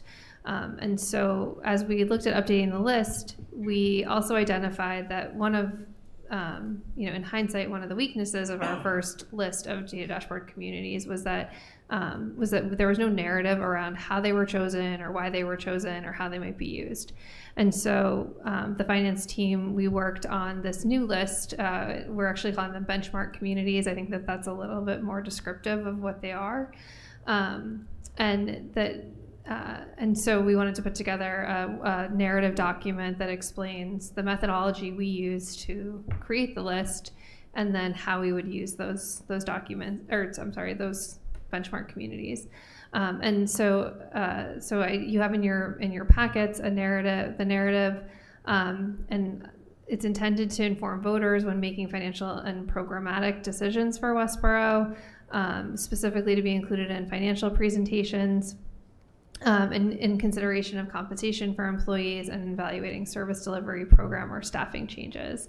All of the indicators that we use to establish the list are financial indicators. And so there's a list of indicators, of 15 indicators that we use to establish the list. You also have in your packet how we weighted each of those indicators, and then the score that was applied. And so what we came out with was a list of 15 communities that had an overall rating ranging between 130 and 159 out of 205 total possible points, 205 being exactly like Westborough. And so we have this list, and there are a few on here that were actually on our 2019 list. So those include Hopkinton, Northborough, and Reading, and Westford. And then the additional communities that are listed here are Ashland, Canton, Holliston, Littleton, Marshfield, Medway, Natick, Norfolk, North Andover, Sharon, and Walpole. One of the things that we talked a lot about as a finance team was the physical proximity of other communities. So certainly you notice on that list that we're missing some of our abutting communities. And so we do also speak within the narrative as to the scores that those received. The towns of Grafton, Shrewsbury, Southborough, and Upton were outside of the scoring, or Upton actually was outside of our parameters, which established a low and a high in terms of population. So any community that had a population of less than 10,000 or more than 40,000 was not considered right off the bat. And that was just to evaluate communities that most closely resembled us in terms of population. And then as you go through the narrative, it also speaks to, we have a section called Community Information and Outliers. And this section we think is really important because on our current list, our 2019 list, we had some communities that had a call fire department as an example. And so one of the things that we want the public to understand is why, if we're comparing the fire department to these data dashboard or benchmark communities, why we might not use certain communities because they have a call department as an example. So we've identified some outliers related to dispatch, fire, public safety, recreation, and water and sewer, and we've identified which communities we think might be dissimilar and might have attributes that would make them potentially not as good a comparison, or at least one that we need to be aware of as we're using our benchmark communities. And then we give a history of why we started doing this work, and then also a recommendation to reevaluate using these indicators every 5 years. Certainly, as those indicators might change for different communities, the list might change as well. So the intent is was to show this list to the select board. Then we'll also speak to it at a finance committee meeting and a school committee meeting, and then we would begin using this new list at the budget summit at the end of September. Great, thanks, Christy. Comments and/or questions from folks? Can I just ask a general question? There's no motion kind of in our packet. Are we being asked to review and comment and accept this as a future vote? There's no request for a vote from the different boards and committees. If there's a concern, I guess, about the indicators that were used or the weight of the indicators, then we could certainly revisit those. But in terms of the methodology that we used, there's no real subjectivity to it in terms of where the list falls out. So there was no vote. There was no vote formally either on the dashboard communities because it's really used for presentation. Right. Really? I thought that we went through and we formally accepted those at a meeting. Not that I'm aware of. I don't know. Okay. Well, I guess where I was going is that we refer to those data dashboard communities a lot over time, and I think it just, to me, it would be important that all the relative, I'll say the sort of key boards, school committee, select board, and Advisory Finance Committee recognize this, that, you know, that they understand it and that we're gonna be using it. It may not be a vote of support, but I guess acceptance. You know, that the boards and the committees, particularly those that are elected, that are saying, yes, we agree to use this, versus that, you know, town staff created this. Yeah, and I would say it's town staff, but the finance team, so there are board members there. But to your point, Shelby, I'm fine with having folks take this back and look at it, and if there are questions in terms of did we use, you know, what was used, and any questions there to ask them. If we want to put it to vote, I'm fine with that. I think this is, the plan is, as Christy said, this is going to be brought in front of the Finance Committee and the School Committee. I don't recall it being a vote. That doesn't mean it wasn't a vote in 2019 when it came up. I think it went through a similar process, but not as statistically analyzed. That's why we have some towns that I think people over time have scratched their heads of things like Lexington, et cetera. But I think folks can take it away if there are questions, to please bring that back and raise them. And if we want to do a vote, I'm fine with having a vote of the board. I don't know that we need it, but that'd be fine. I guess the idea was that we would be using this list in the upcoming budget cycle, and so if we wait, if you wait and don't ask your questions or raise concerns until the September 9th meeting, we will have already presented this list to the Finance Committee. So it would be, if there's questions, it would be helpful to try to answer them now, or at least become aware of them, so that when we're presenting to other committees, it's clear. Yeah, so I'm happy. I mean, first of all, I'm very thankful for the work that needed to be done. So don't take my questions as questioning the intent or the outcome. I do have some questions about it, which I'm happy to dive into, you know, when you want me to. But I just think I think us showing a vote of support for it, even if it's like not tonight, I just think it goes a long way to sending a positive message in support of this for, you know, a document that's going to have to endure over several years and budgets. Okay. It sounds like there are questions. You have questions, you said, Shelby, but Patrick, you... Well, Sean had his hand up okay, for me. Sean. No, I would like to see it presented to the Advisory Finance Committee for their thoughts. You know, they're doing this similar analysis we are. That's part of the plan. So the plan was to present here, then go to the Finance Committee, and then the School Committee. So, but if you're saying, if you're saying that you wanted them to go first, then... No, I think based on that feedback, then I would vote following that. I think voting for it in advance of that, if they then have issues with it, you know, I think the right thing to do would be to get their feedback before we put our flag in the ground on this. Or that makes sense. Okay, so we will, I mean, to that point, I don't know that we have time, so we'll stick with, I don't think we have time before the budget will come out this year, so we can just stick with the existing communities, and this would go into effect. Doesn't the budget come out in December? Yeah. For the budget summer, I thought you said. That's when we wanted to do it. That's when we wanted to show these communities. Okay. I mean, there would be value in still showing them, I think. Definitely.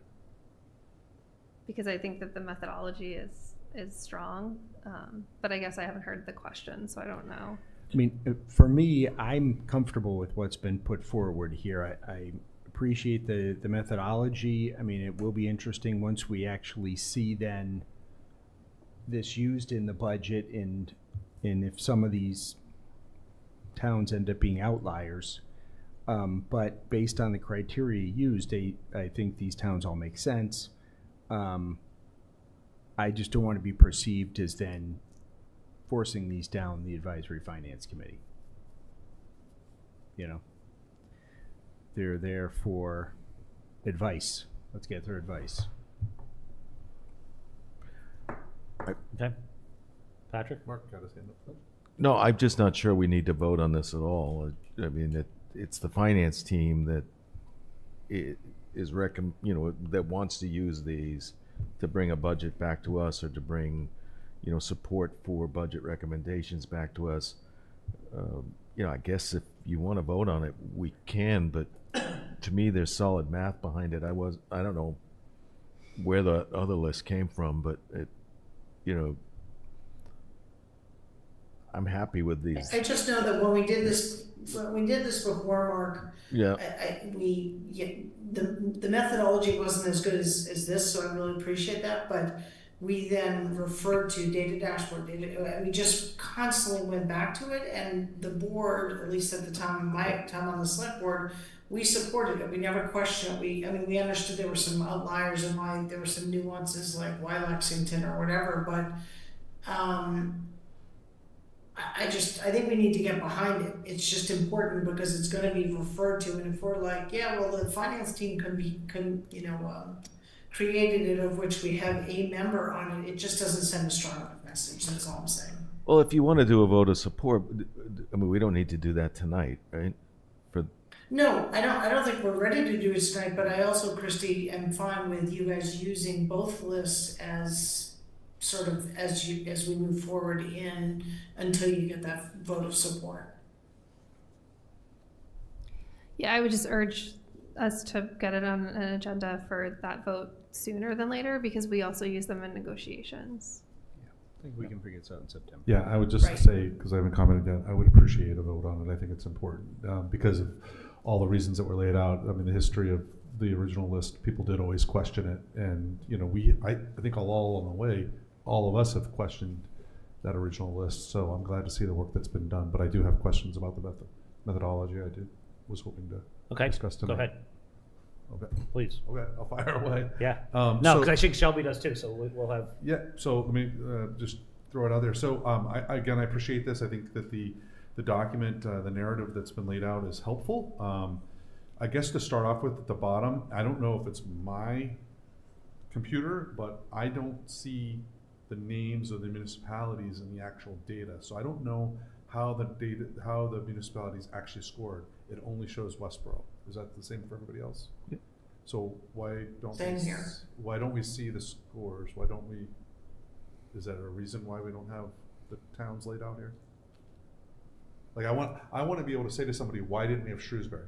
What Shrewsbury scores on here? I get the scores on it, but why did they score 122 and therefore we're below 130? We can share the whole spreadsheet. Grafton scored. So that's what I'm saying. I think that would be helpful data to have here. I don't know why. Yeah, it has all the 300 it has subset because we took out things that were outliers, but I guess whatever these things were, like we can definitely share. Like this is distance in mile, population, CIP shift. So a few of them. There's 15 that were listed as criteria. I don't know if all 15 are even in the. Yeah, it looks like there's about 15. So what are the actual towns that fill out these, right, to show their scores? So where do you? Every you single just town, want or that? the ones on the list. We have everything. The ones on the list, the ones that were chosen. But you want to see what the ones that were. No, I'm curious. Well, how many communities? How many communities? Reference it elsewhere in the document of 122 on Shrewsbury. Yes, we should. We should show. If you've referenced it elsewhere, you should show why. So that's. Why don't you just drop I think the whole spreadsheet in? We'll just drop the whole spreadsheet. That's fine. So, I just think it's helpful. So can I just I'm fine with sharing the spreadsheet. I guess what we're trying to do with the narrative document is make it easy for people to understand it and make it user friendly. So are you also saying that on this attachment it sounds like you're also saying that we should put each of the communities with their corresponding score for each indicator? If whatever communities are referenced, whether or not they ended up on the final list or not, should have all of their comparison scores so that we can understand, hey, this town scored you're really talking about high the on whole spreadsheet. population. But no. Can you just include but just having that in a spreadsheet's fine, right? You don't need. Yeah, I think it can be you don't an need amendment to the you don't just need drop the 30 spreadsheet. pages of PDFs. Okay. No, whatever. Yeah, we'll go with that. Yeah, I think we just have to have it available, so people who ask questions about. Yeah, even a link to it, guys. A link to it would be great, right? So that's fine. I here's the just data. didn't know if you were trying to update the narrative. but it No, I sounds think like it you're sounds not. like It's just a it's second attached. appendix. Yeah. It just Appendix is, to the narrative. right, exactly. It could be a separate document, link it to this if you want, and you can click on it and go see how many pages of spreadsheet it is. Sure. That's fine. Yep. My other questions are around, first of all, I'll just say, I do appreciate all the work that was done and put into this. I know it isn't always an easy conversation. The ranges on comparability and weighting, I don't see that. So you mentioned that the max score was 205. If there's 15 different indicators, that doesn't go equally into 205. So that means that the indicators are not, they have different weights. Right. So what are those weights? It's shown on that attachment. Each indicator has the total available score underneath it. Show me. that one, the top score is 20. So population, okay, so If you're within But I'm- 5,000 roughly, you're getting a 20. If you're within, in this case, 11, you're only getting 14. So the closer your population. Hey, Sean, we can't hear you when you're leaning over there. Help me. That's okay, I was he just talking to explaining me. Patrick. I think I. But I think if you use a simple one, just kind of the first one on there is, Westborough's the baseline for distance in miles. So if you were a neighboring community, basically, so you're within 8 miles of Westborough, you got 20 points for that category. If you're 15 miles away, you got 12 points. If you were 20 miles away, you got 4 points. And if I'm, So basically, that says, hey, you get starting off, you get a preference if you're a neighboring community. But then state aid, as an example, is a lower weighted because the highest amount of points you can get is 15 points. Yeah, can I make a okay. comment? So, No, you, sorry. you have the floor. Yeah, let me just Not- finish because I just want to understand the weighting piece of it. So you're saying that all the weightings, if it's a 20 on one indicator and it's a 20 on another, they're equally weighted, Correct. Correct. as opposed to saying a category itself is a greater weight than another category. In other words, is population, just picking randomly here, is population a greater weight than average household income? Or is I average don't know, household- but it is higher than whether you have a CIP shift. Right. So we didn't categorize our indicators. Each indicator has the weight, which is shown as part of the narrative. Okay, I just think that, I don't think it's very clear. Maybe it's because of the way that the tables are laid out at the end, at the bottom there, so. Yeah. Let me see what other questions I have real quick. I appreciate and really glad to see that there's a recommendation of a 5-year review, so that's fantastic.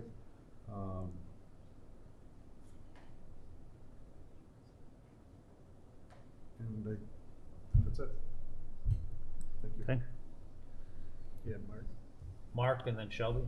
Yeah, I mean, my only comment was I was initially looking at this saying, well, Grafton scored pretty high, but, maybe we should swap out a neighboring community for, like Littleton is at the low end and also has an on-call firefighter.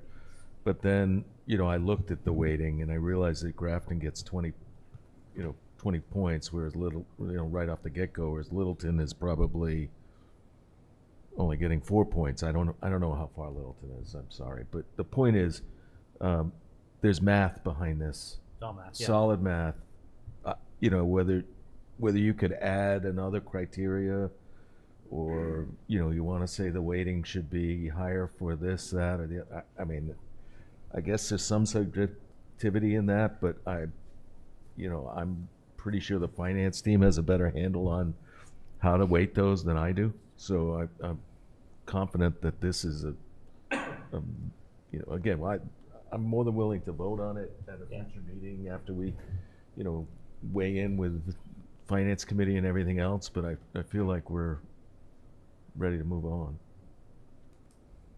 Yeah, I mean, there's math behind it, but it's not, it's a mix of art and science here. Well, I think the look was, hey, we think these are,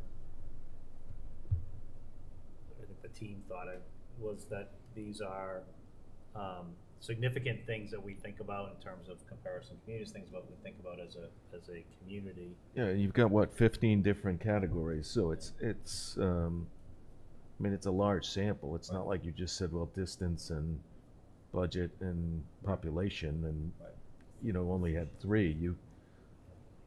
you really did a pretty deep dive into it, I think, and Yeah, you I think came up with looking some communities that I wouldn't have expected to score that high. Like I never would have thought of Marshfield as being. I mean, I just never would have thought of it because it's far away. But Yeah. you know, if it scored that high, then it I probably is a think that's why benchmark. sharing the spreadsheet will be interesting for folks, as I agree with you in that, and just looking at it and say, wow, they are very similar when you look at a whole host of numbers, and this is where they scored. The questions that come out is, yeah, these were, wow, I would have thought that Grafton would have scored more. I think Grafton's still a call fire department, that was one of our criteria, but I mean, one of the reasons even when we had it in before, that was more of a art on that one. We said we're just going to include every single town that wraps around us, because people think of that as a community that they could live in outside of Westborough. But I think sharing it is fine, or definitely is important, but you can see and kind of see where the numbers. Well, it's better than picking all the boroughs throughout the state and saying we're going to do Foxborough and. Absolutely. Only if they have a UGH at the end of them. And That's right. So, Shelby, I know you had questions. Yeah, so Christy, could you just, I think part of the problem is in our packet, just visually, the table is all broken up. And I apologize for not identifying this earlier and asking you for a landscape view. But could you let's just go to ASF tax. So how does the factor apply to that? So it's 0, 1.4, 1.3. How does that apply to that? Or is that a carryover from public safety percent of total score? No, it's the average single I see family. these No, that's a carryover okay, from so public. what does the factor mean? That for the one that's in front is related to public safety, so that's where it gets rolled in. I understand Under the question now. ASF tax, it's score and then multiply, so it's all in the same box. Okay, so what's the difference between a factor and a multiplier? Sorry. Oh, it's broken apart, okay. Yeah, that's why. I don't understand the question. What's your factor and multiplier? Okay, so yes, so there's a factor. So the column headers, there's a factor change, there's factor, and then there's multiplier. I just don't understand what those terms mean. I think they're Looking the at the same. spreadsheet and how they're being used. I just don't see multiplier. Look after ASF tax. ASF tax. That's on with multiplier. I think it's the same. Multiplier and factor are synonymous. I don't know why, but That's weird. I just don't see it. Okay, so if they are the same, let's just change that. you see ASF tax and then I'm sorry. I kept looking at value. I thought. Yeah, that's the only one like that. Yeah. No, it's the same. So yeah, it needs to be. Okay. it should just say Alright, so factor. let's just change that. And then, okay, so let's go to one where I can see the table all together. So DOR per capita. I think it's on the second page where all the tables are here. So how is the factor used to calculate the score? I guess I just don't understand. It's just a multiply. Right. It's basically you take 67,841, which is Westborough, and multiply. Mhm. So basically, the next, if you're within basically within that 1.25% of that, you get the 15 points. Within 100, so 84,000. 125%. 125% of 67 is 84,801. Right. Okay. All right. So 175%, maybe I'm yeah. really, thank you. Maybe I'm really bad with math, but this is sort of a question I think a resident would ask. Like, I don't understand how that means. So I think we need a description of how to read the table. So that would be the other question. So, or improvement, I guess. Yeah, well, I think I mean, the other thing, yeah, or you just remove the factor. But I think the fact, we can talk about how you do it, because I think it just explains how we got to the number 80. The real number is the 8401. No, I think it's helpful. Yep. Yeah, no, I think the Yeah, I factor think it's is good. helpful. Yep. I mean, it shows then- a specific, Yep. increase as opposed to just, Yep. somebody would say, "Where'd you get that number 87,000?" But on that vein, I would say for No, I easy, think it's helpful. but on the vein you're talking about, Shelby, I would say for ease of reading, and I'm kind of getting nitpicky, but you probably want to move the columns factor should be before score, because it's the result of the factor in conjunction with the data that results in the Correct. score. So for ease of reading, if you're going to, again, it's a narrative, right? You're going to tell a story here, and you're going to read left to right. So we're just kind of jumping from the value to the factor back to the score, but just a net doesn't, not super. Yeah, no, that's a good suggestion, Patrick. And then on the indicators where we have the source, if we are, I mean, we're stating the source, including a link, would be, I think, would save some time for people to get extra curious about, well, where would I find that? So we obviously found it, it exists, so I would recommend links to those sources. And then what else did I have here? What is, sorry.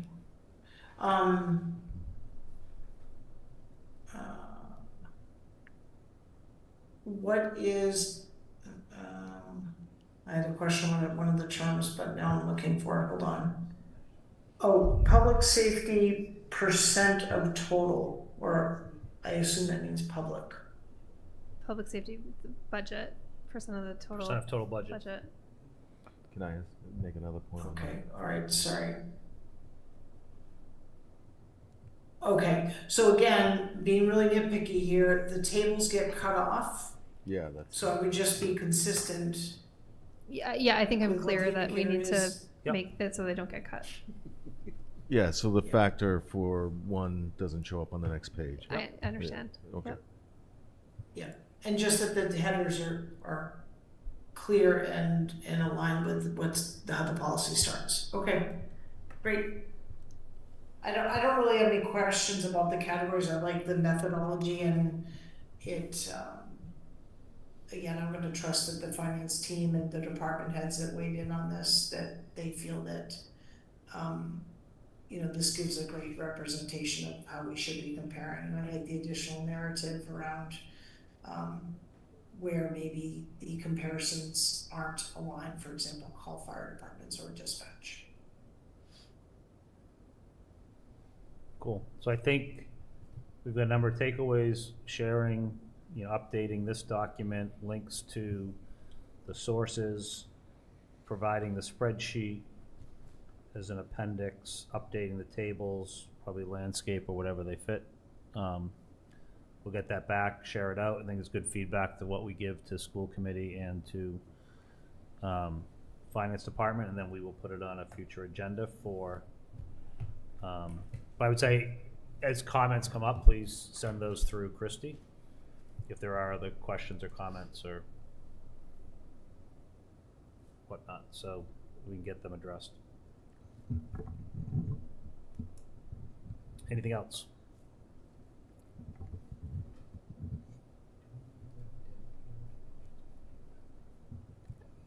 She's here for the next one. Great. So next, let's move to our number 9, draft warrant article for petition signature requirement. Yeah, so this was discussed at the last select board meeting. We talked about the process that other communities have used to change the requirement for a number of signatures at an annual town meeting for a petition to be placed on the warrant. Working with town council, we've drafted. Just noticing there's. We drafted this attached or within your packet, the proposed article. As a placeholder, I included the number of signatures from going from 10 to 50, just because that's when we were looking at the other community that it was successful. That's what they had gone to, but that's just really a placeholder.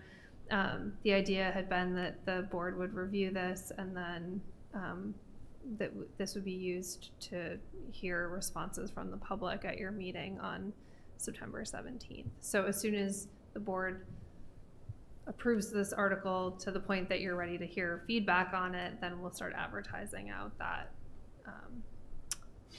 September 17th meeting. Which basically means because our next meeting isn't until the week before that, right? Right, your next meeting is the 9th, but we wanted to advertise it and point to the article that you're Right. proposing. So I think so really what we're trying to do is get to that Right. discussion tonight so we can get it posted now, so people have time. And I'll just acknowledge, I don't know why that be it enacted section has extra periods in it, so obviously Weird. that'll be cleaned up before it gets published. It's not a website? It is not. With the upside down question mark at the Yeah, I end. don't know where that even came from. This was a copy and paste. And then that other section, this act shall take effect upon its passage. Is that section 2 or is that? I don't see a section number there, at least in mine. Section 2. Okay. Yeah. So essentially this is set up, just for the public, this is set up like every other home rule petition where the town meeting vote would authorize the select board to petition the general court by amending the town charter to increase from 10 to 50 or whatever number this board chooses, the number of signatures necessary to place an article by petition on the annual town meeting warrant, and then provided, however, the general court may make clerical editorial changes, which we always include, and then and also allows the select board to approve amendments as may be enacted by the general court, and then then it goes down to very specifically point to the section of our charter that would be amended. Great. So I will open it up to comments or questions. I know we have town clerk and town moderator here too, so. And they have received this as well, so they know they have the same information. Okay. Shelby, I know your hand's up. I'll go to you first. Yeah, my only comment would, oh God, I'm getting some reverb here, would be 100 versus 50. I think 50 is still too low.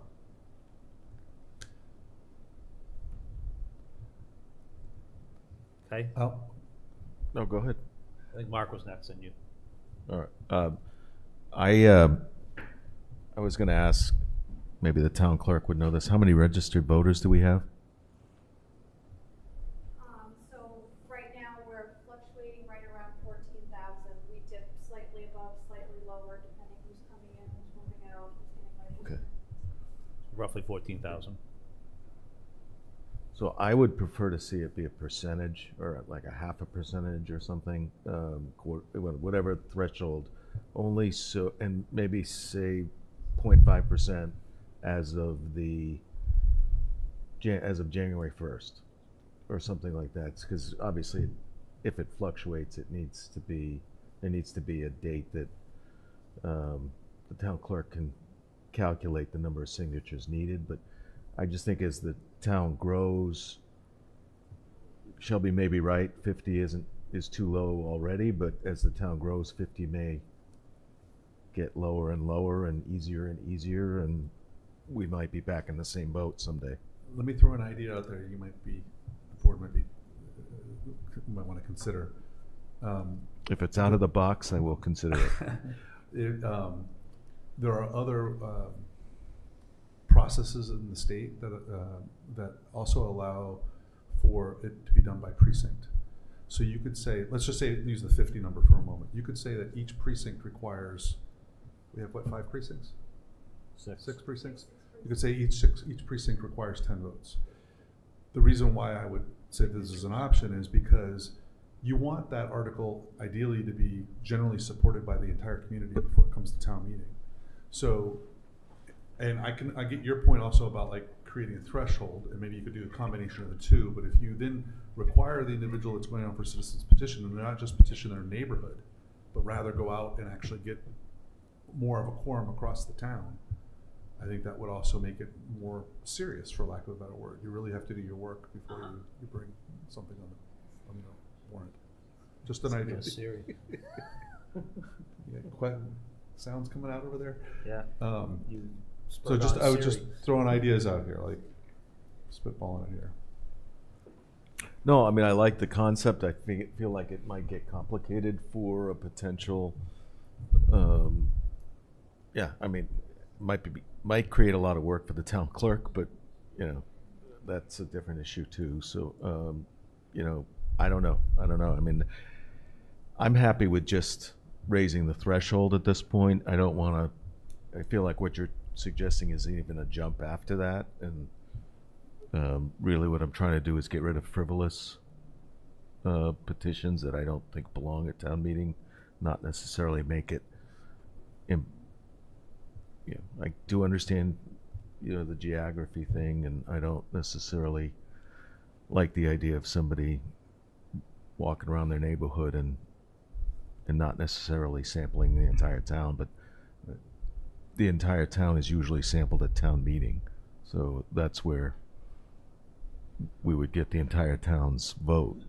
Yeah, Right, there's like- a higher likelihood that if you did it by precinct, then you would you'd have more support coming in the door and potentially less debate on the town meeting floor because you would have already had people in those individual areas already aware of it, already probably talking to their neighbors. So I think there's an added benefit to that. And if we used your example, you could do both. You could say it's percentage, and based on the 14,000, you're talking about if you did 0.5%, you're talking about 70 people. You swear that against 6 precincts, you're talking, I don't know, 11 or 12 people from each precinct. That's not a mountain to climb. That's you know, a little bit of legwork for somebody to go out there and get the signatures. So just throwing it out there as an idea. Remember what the number is for special town meeting? Is it 100? It's 100? Which actually brings up another question I had was, should we make them the same? Well, that's where I was going with that, and that's to Shelby's point of 100. Part of mine was, and I think we talked about this, is part of the reason we have this is for citizens to bring stuff forward. What we're dealing with 10 was things that should never be brought before town meeting in pretty much everyone's view, except for a few. But I also don't want to make it punitive or really difficult for someone to bring forward. So I appreciate that piece, but I think it's, you know, I think as I think about elections, how many people come in and have no clue what precinct they're in. So then, you know, someone's standing out. So really what it's causing is someone to figure out the precincts that's looking for this position go. I think it's really complicated and confusing. I would hate to have someone that's a valid thing just say this is too much work and I don't want to do it, even though it's something that could be a valid citizens petition. That's a great point, Ian. I mean, I want people to be able to put a petition article that says I need a stop sign at my end of my street, you know, and I don't want it to be too burdensome, but I also think there's a balance that needs to be struck. In regards to the precinct issue, and Deb can certainly correct me if I'm wrong here, they have to put their address down, and she would already be verifying that address is within a certain precinct anyway, so as part of that assessment. Right, so but so you bring it in, you know, similar to like when you get signatures for a town election and you get just the bare minimum and then 2 aren't registered voters. You then make a suggestion. Then you go back out again. But I also think it puts work on the town clerks to have to verify that. But Deb, yeah. You want to speak into I should have asked you that before, but. So I just wanted to say, when gathering signatures, like you pointed out, people rarely know what precinct they would be in. It would be up to the person gathering the signatures to have like a street list that shows what precinct, who's in what precinct, and they would be doing more work as far as that's concerned. Like on the petition papers, a lack of a precinct on the petition paper does not nullify the signature. That's one point that isn't required. And you check that yourself. You verify. If this was we would have to verify, go in and actually find that that person lives in a precinct, right. Which myself and my staff are always happy to do these things, and it would never be too much work for us to do. We would get it done. But these are just things to consider. The people that are getting the signatures would have more work determining who's in what precinct. Right. So if they're standing out someplace in public, the voter may not know what precinct they're in. More likely than not, they probably don't. I also think that, I mean, I certainly don't know what the legislature's threshold is, but I think the more cumbersome we make it, the more pushback you might get from the legislature. I don't know if that's below or above the threshold, but I think that they're not going to want to make it so difficult for people. No, good point. And the example I was referring to in regards to the legislature, if you want to recall a select board member, I believe it's 250 votes, petition. Hang on, I want to write that signatures. down. But you have to get them from, you have to get a portion of them from each precinct to have it work. So there's already precedence here is my point. But all your points are absolutely valid. I was just throwing the idea out there. No, I think it's a novel idea, but I don't want to make it so hard. And I feel like what you're describing is we're going to end up throwing out somebody who has the 100 signatures or whatever it ends up being over a technicality. And I don't want to throw out a legitimate petition over a technicality. I feel like that's Debbie's job. Sean? Yeah, I feel like we don't need to overthink this. We know there's a precedent from another town where they raised the number from 10 to 50, right? So we know that's going to pass, like, no doubt. For me, if you look at the other different, you mentioned special town meetings and 100 signatures. I believe number of signatures required to actually call a town meeting is 200. 200. And then the third one is to get on the ballot is 50 signatures, right? So those are sort of three numbers that are already out there that people can choose from. I feel like 50 is a good number. 50, if you have a good idea and you want to get it on annual town meeting on the warrant, I feel like you can get 50 signatures. I feel like 50 is a high enough bar that it's going to take some serious effort for folks who are, say, putting forth articles that are of interest to a very small number of individuals in this town to reach. And if they reach it and egg on my face and we come back and we revisit this, but I agree that there are valid articles that are brought forward before annual town meeting. And I feel like if we get to 100, that number will pretty much drop to 0. And to get, say 50 certified signatures, we always say bring us an additional at least 10, to make sure we're getting the signatures to certify out for the person, the petitioner. So if someone needs 10, we're gonna, suggest strongly that they bring in at least, 15 to 20 to be safe. So if you're requiring 50 signatures, we would certainly suggest to that person, bring us at least 60 signatures so we can just be sure, have a buffer, because we don't want to come back and say, sorry, you missed it. Yeah. Just a clarification on the article as it's written. The last sentence of it says, provided, let me just read the whole piece here. The select, it's a run-on sentence.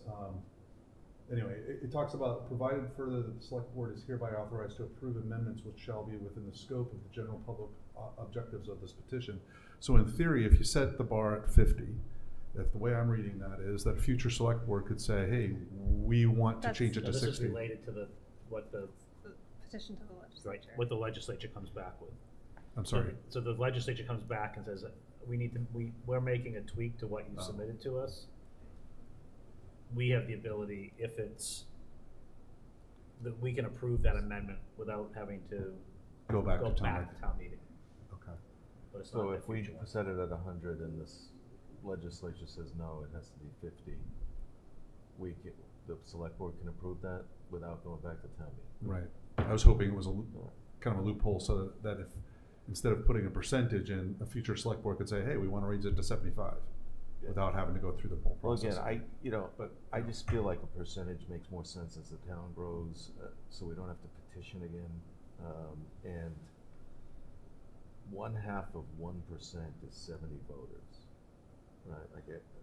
Well, it might be 71. It might be 71. That's it depends. Well, that's fluctuate. fine, right? But someday it might be 78, and that's fine too, right? But But why make it that difficult, though? Why make it that difficult? Because I think 50 is just a pull your number out of the hat whereas a percentage is a little bit, can fluctuate with population and number of registered voters. And what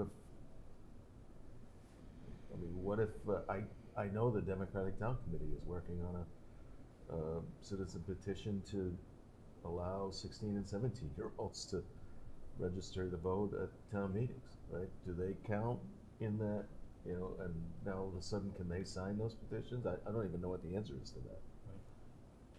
Right? So now all of a sudden we'd add a few hundred registered voters that could theoretically put a citizens petitions article, and we'd have a bunch of 16-year-olds. I don't know. I don't know. I just think it makes more sense to make it a percentage. I'm not going to dig in my heels on it because it's going to go to this public meeting. So if you want to go to the public meeting with 50, I'm fine with that. But I would rather go out there with a percentage because I just think it'll endure time better. You'd have to set like a 90 days before town meeting. That's No, the I'd have it set as January. That's the registered voter. Sure, mark. whatever date, January 1st. Okay. I don't really care. Yeah. So I agree. I mean, Mark, I like your thinking around the ability as a percent to fluctuate, but I also think that human nature is going to look at what are the bylaws of the town, and I'm going to go look at it, and then if we put a percentage in there, then it's going to be like, oh, now I'm going to go look at another document, or I'm going to call the town clerk to find out what's the population, so on and so forth. I think that, I don't know, my gut tells me that the legislature is not going to approve that because while it sounds simple, it's not. I also love the precinct idea, but I also don't think that's simple. I think that would get, unfortunately, kicked out. I still think the barrier is too low at 50. I like the number 100. It is random, but yet it's what is required at special town meeting, and I don't know why we would I don't know why we would require a lower threshold for our most important meeting, which is annual town meeting. Well, why don't we do 75 then? Because it is approximately 0.5%, and we can use that as our. Well, I thought about that, Mark, but why do we have a higher threshold than for special town meeting? That makes no sense. Well, my question is why wouldn't we reduce A special higher town meeting threshold then? than what? It's 100. Oh, because it's Special's 100 for 100. special town. Yes. Yeah, just to prevent for people That's from fine. calling town meeting with 10 votes, 10 signatures. So, No, you need 200. Well, because traditionally No, the it was 200 to call a meeting. I'm saying, but isn't right, it? yes. But yes. traditionally, the special town meeting is only used for, I don't want to say emergency articles, but, time-sensitive articles, and Well, it used to be, but it's not anymore, really. It used to be, but it's not anymore. Yeah, okay, It's well, a that's regular- probably why the threshold was higher. yeah, I think probably. Maybe the town moderator could enlighten us on that.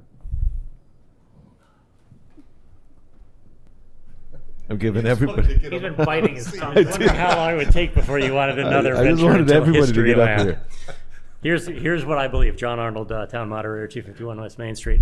My understanding is that the history of why there's a lower limit for the annual town meeting is because a town is required to have a single annual town meeting. And so therefore, the tradition of the town is everyone knows the town meeting is coming. It's more likely that people will go. I'm not saying this is true in the 21st century, but the history of it is that things were easier to do at the annual town meeting because everybody knew, okay, come March, April, whenever it is, you have a town meeting, and things could get on there because people would go. So my belief, based on my understanding of the history of town meeting and how it's evolved over the generations, is that the higher threshold was because there would be potentially fewer people who would know about the meeting, and therefore it might be easier to pack an agenda on a special town meeting, hoping that the normal voters might not go, and you could get people to say, "Psst, hey, there's this special town meeting." That all goes back to eras before there was necessarily a daily newspaper, the internet, and all that. But that's my understanding. And then the threshold for 200 is to make it harder to force a town meeting if the select board doesn't want to call a special town meeting. So that's why there's the third hierarchy of the 200 votes. That's essentially the people saying the select board may not want to have a special town meeting, but you're going to call one. That's my understanding. Thank you. Well, it's a reason I never would have thought of. I'm glad he came up and enlightened me. Chrissy, you probably don't have an answer to this, but I'm going to ask it anyways because it goes back to Sean's thing. So what we've, and I don't know whether this is a discussion you had with town council, but where there is a precedent here, the precedent was set for raising it basically from 10 to 50. If we went to a higher number like 100, any insight on, I mean, I know it's tough to tell, but any insight as to what the reaction? I don't have an answer, but I could certainly talk to our delegation, see what they think, see what they've seen or heard other communities have done. I mean, ultimately they would be the ones sort of shepherding it through the process on our behalf. Right. So, I mean, my concern is we put something different out there, passes town meeting, it goes to the state and they kick it back to us. And next annual town meeting, where we don't have anything in place. And this is a starting point anyway, right? So if we put 50 out there, or 75 or percentage or whatever, we're gonna have a discussion in hearing anyway, right? So yeah, I mean, I think we just need to pick a number tonight to go to the public with and then hear what everybody wants to do. Like, we're not picking the. Is there a motion? Take a motion. I move 50. Second. Okay, any further discussion? Okay, roll call vote on a motion for, basically the motion is to. Should I have elaborated? No, I know what it is. Basically what's in there, that's basically 50 votes, and that's what we would submit to the public for the meeting on the 17th. But it's basically raising it from 10 to 50 votes. So before I cast my vote, I just want to be clear. My vote will be in support of Sean's motion only for the purpose of the public meeting and Sean, to the spirit of what you just said about worrying about not having something in place. So worst case would be 50, but I'm not really in support of that. But I'll support the vote. So Marshall, yes. Mark. Silverberg, yes. Keough, yes. Welch, yes. Johnson, yes. Thank you. So noted, Shelby. 9:59. Okay. We're right on schedule, right? Okay, moving to item 10, fiscal year 2026 budget reductions and next steps. It's not. Back to you, Christy. Yeah, it's not working here, so I'm just gonna turn it up.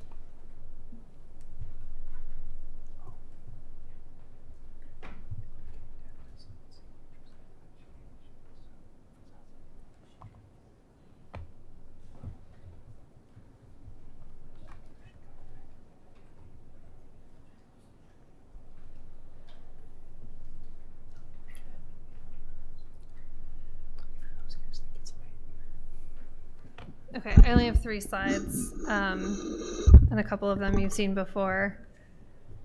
So my first slide is, as the board's aware, and as you remember, for fiscal 26, we were asked to reduce our budget by 1%, inclusive of any savings that we recognized in our health insurance negotiations with the IAC and our move to Harvard Pilgrim.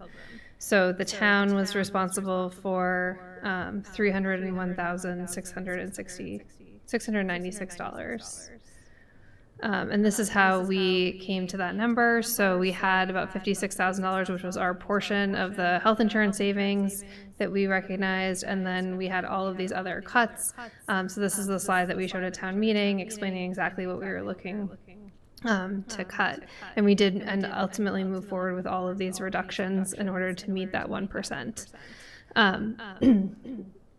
The board had created a goal for me to look at or to come back and present back any restoration for the fiscal 26 budget cuts.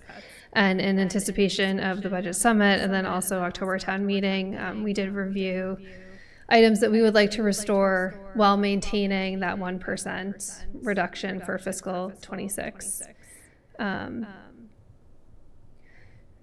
When we moved our senior transportation program to the from being an internal program under our previous program to the WRTA Mobility Management Program. We, as part of that contract, we are fully reimbursed for the salaries of our drivers and also for maintenance of our vehicles. And so that is an offset that we would be able to use in order to bring back a couple of these positions at a reduced number of hours. So as you can see here in fiscal, so the top section shows the full fiscal 26. So in fiscal 26, we would be saving approximately $72,682 in the Council on Aging. That savings recognizes the salary of our drivers, which we had budgeted for in fiscal 26. So that was not part of the reductions. There was a separate line item. I'll just go back so there's no confusion. You can see here there was a separate line item where we removed $21,908 for substitute minibus driver. That would remain out of the budget. We don't need that anymore. And then additionally, we don't need the additional funds that were actually budgeted for the drivers because now we're being reimbursed for those. And so a couple of things that I think are really important. One is we don't currently have a revolving account, so we are using our budget, and then when we get reimbursed, that money actually goes into the general fund. So one of the articles that we would like to propose for the October town meeting is to create that revolving account so that we're not levying the what we need in order to make those payments, and so the money that comes in goes out and goes through that revolving account. So that would be one article that we would need to pass in order for this to move forward. But I wanted to show you the totality of FY26. Really, the more important piece is the lower portion of this chart because we are using some of that money currently because we don't have that revolving fund set up. But essentially, as of 1/1/26, so January 26, we estimate to have about $30,798. And then below that, you're seeing how much money we would need in order to reestablish the Board of Health Administrative Assistant at 35 hours a week, previously 40. And then the Treasurer Collector Administrative Assistant at 19 hours a week, previously 25. And so this also allows us to retain funding for the drivers to drive for events that are outside of those WRTA hours. So in working with our Senior and Social Services Director, our Assistant Town Manager, they identified some additional funds that we have in the budget that we would want to retain so that we could provide transportation to town meeting or to an evening event or something like that. So that's also retained within the budget and it's reflected in these numbers. So if we were able to bring those two positions back into the budget at those lower hourly amounts, not only would we be able to fill those positions, but we would also be able to reopen the Treasurer Collector's office on Mondays. And then also we would also be able to restore the full-time planning department administrative assistant. So currently, we have the planning department admin that's a 40-hour week position split between Board of Health and planning. So it would really impact 3 departments, even though it would only be restoring positions in 2 departments. And when you see the article for the budget adjustment, you'll notice that the numbers seem a little bit lower, will seem a little bit lower than what you might expect we would need. And that's because we currently have a vacancy in the Treasurer Collector's office. So we would recognize that money because we wouldn't want to move money in that we didn't actually need. But we're not using that as an offset. We're only using the money from that we're being reimbursed from the mobility management model as the offset, because that is something that we expect to sustain year over year as long as we're a part of that mobility management program.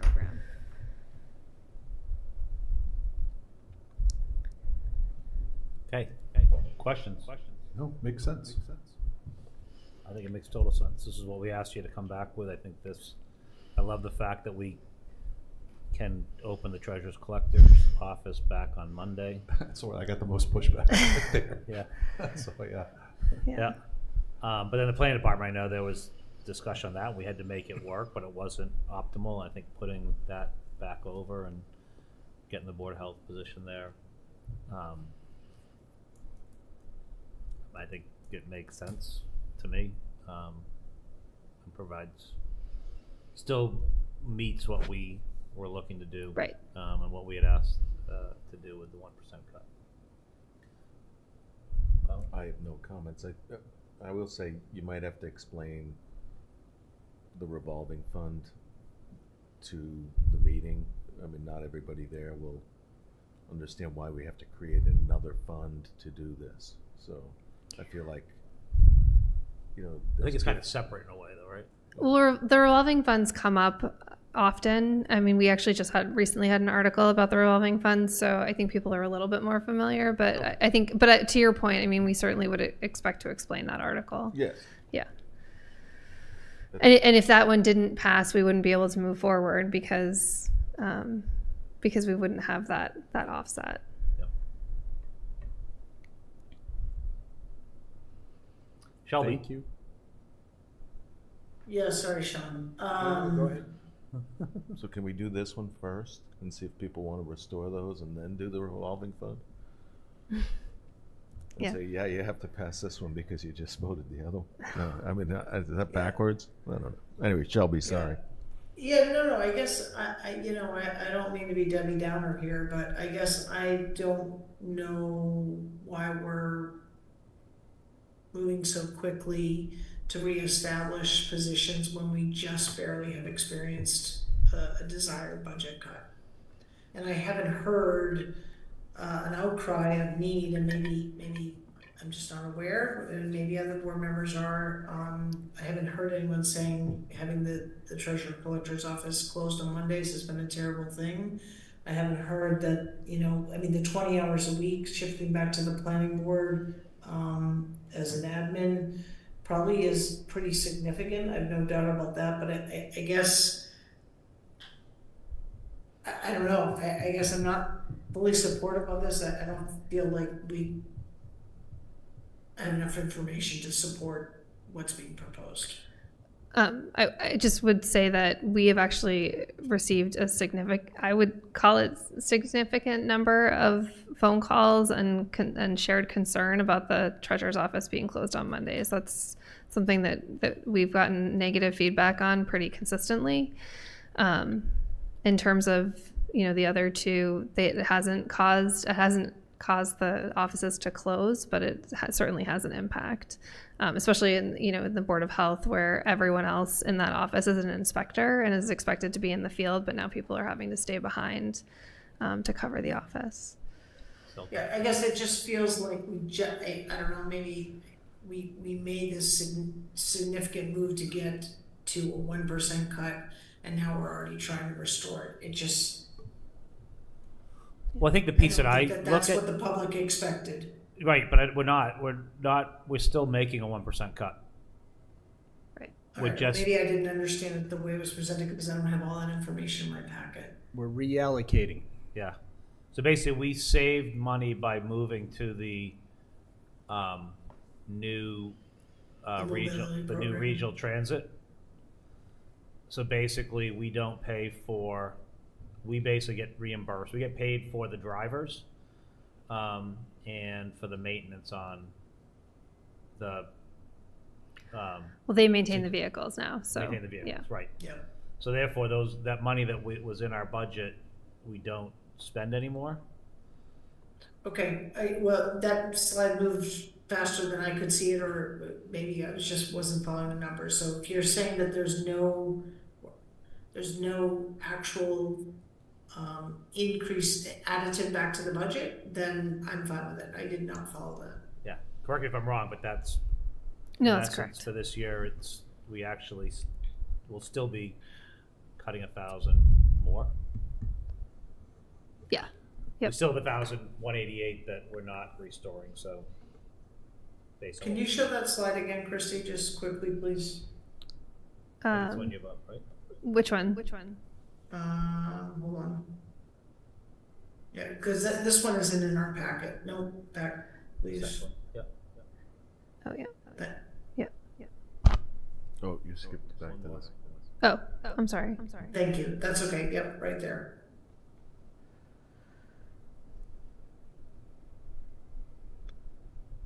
So basically, I think. So, thanks, Ian, go ahead. Yeah, I think, look at the bottom piece, because the proposal is that we would add these positions as of 1/1. The top one shows what the full year would have been, which we're already in. So this is saying add these positions back as of 1/1. Yep. And, we would pay for it by the Council on Aging, I'll call it reimbursement or payments that's coming through the Right. Regional Transit Authority. Yeah. So therefore, we're still, that 30,000 is additional savings. Well, actually, the 72 is additional savings for the full year, right? Right. It's just that money Half for of the that money first went half into- goes into free cash. Right, half of it's Right. gone into free cash. Yep. And the other piece, not that we recognize this in any of our reductions, but we are moving that treasure collector position from a benefited to a non-benefited position. Right. So, Okay, I appreciate the additional explanation and time, thanks. I know it's late. Nope. So No, it's a good question. Don't worry. so just I guess a point here. If this, financially, this makes total sense. Totally agree with it.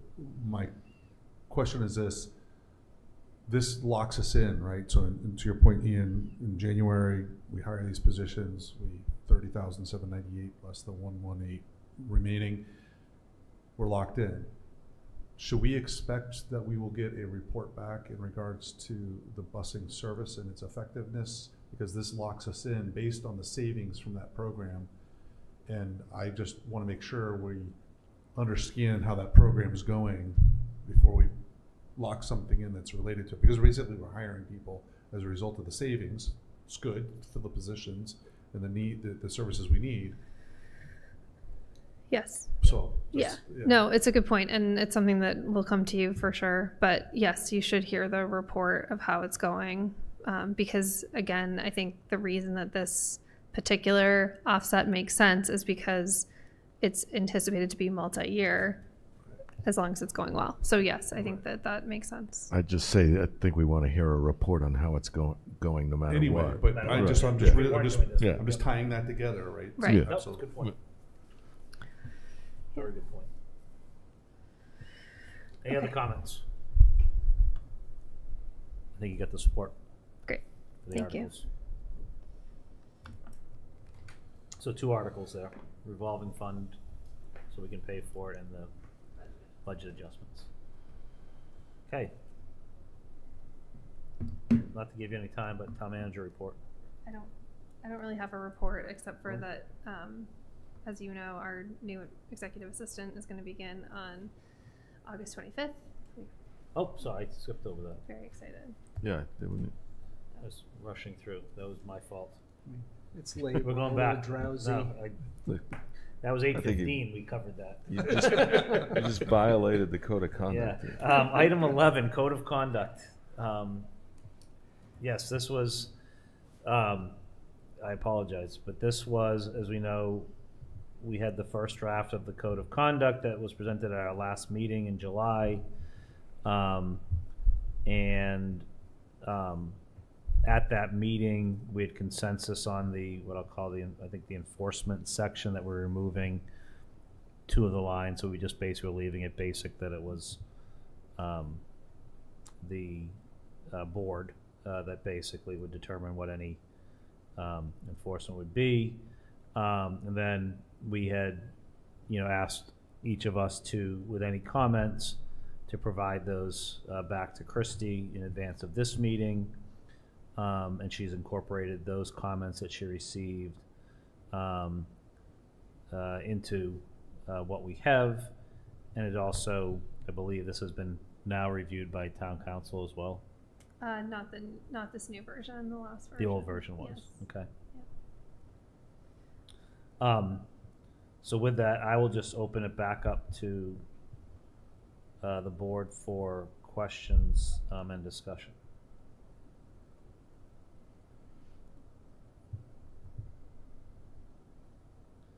Anybody want to? Mark has a hand up. Mark? Yeah, one of the questions under code of conduct, which is, the first page, so you have overview, applicability, and code of conduct. One of the changes that was suggested was members commit to acting honestly, conscientiously, reasonably, and in good faith at all times in all matters related to their responsibilities, the interests of the town, and the welfare of its taxpayers and commercial businesses. I think that excludes, It was just to add in commercial businesses. Because before it just said the welfare of its residents. Right, Well, it was just to make, include businesses because they are also taxpayers. well, no, but the taxpayers is redlined as well, so The taxpayers was added. taxpayers was Right. added, which is my problem, right? Like, are we not supposed to act honestly, conscientiously, and reasonably to everybody in town, whether they rent or they're 12 years old, or, I mean, I feel Oh, like. fair point, Mark, yeah. So I would say, Residents. in good faith at all times in all matters related to their responsibilities might be, I mean, I don't know. I don't know what the word is, but I don't like just taxpayers. Just say of its residents and businesses. Right, Sure. yeah, good change. Yep, good call. I think Others? that was the only thing I had. Thank you. I liked some of the changes though. In particular, like the enforcement. Just I general. can't hear you, Mark. I said I liked some of the changes, in particular the enforcement, just generalizing it to the board shall enforce the code of conduct. I thought was just a simple way to solve a. To me, the meat of this is the first 90%, and I hope we never have to worry about it, enforcement. Yep. Okay. Others? I'm happy with it. Patrick? Nothing to add. Shelby? I'm good with it. With Mark's change. Yeah, and thanks for folks for their comments. Can I just ask a question just on the enforcement, that item number 2 that's redlined or highlighted? Sorry, say that again, Shelby? I'm sorry, enforcement, letter E2.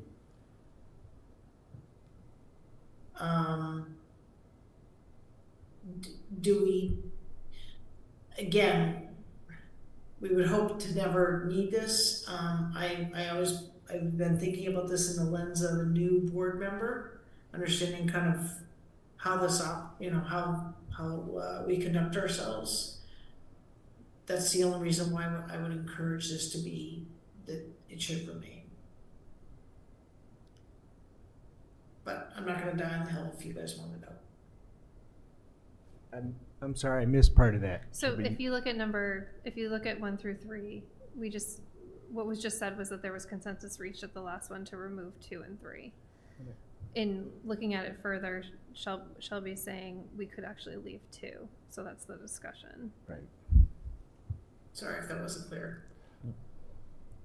Which basically 2 says during a meeting, a member who acts as in an inappropriate manner, God, that was a bad accent there.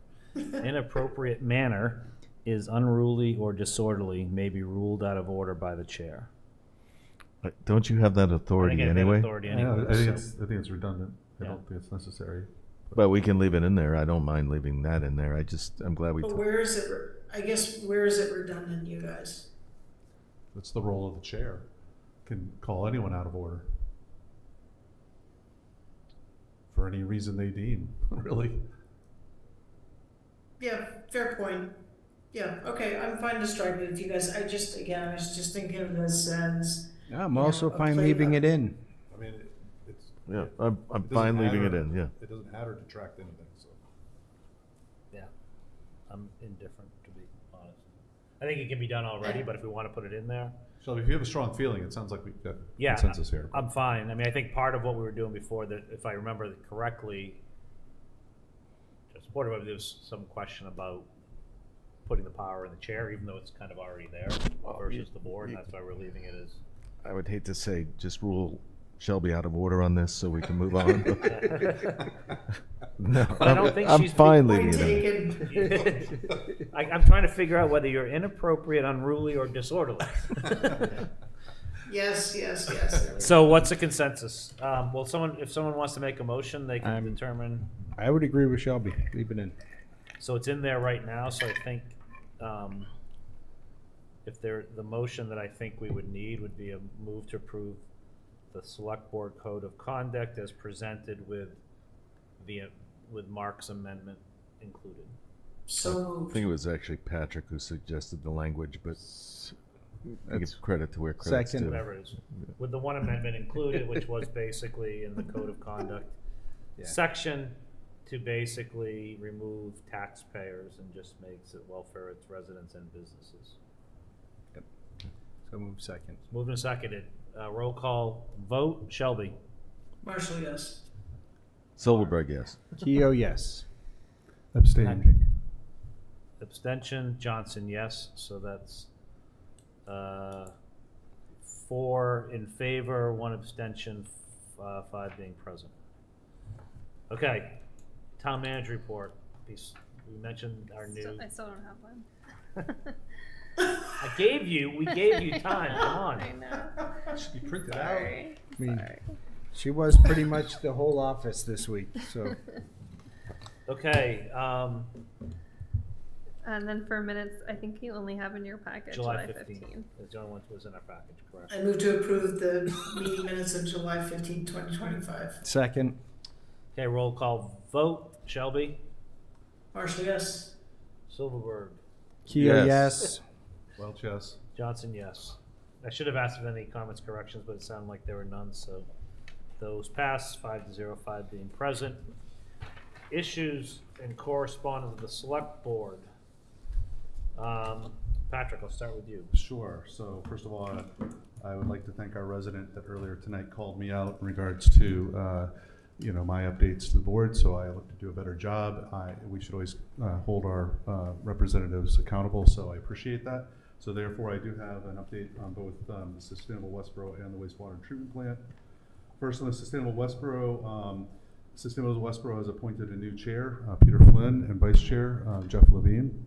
They're going to have 6-month terms, so Jeff will be appointed, I think, in January approximately.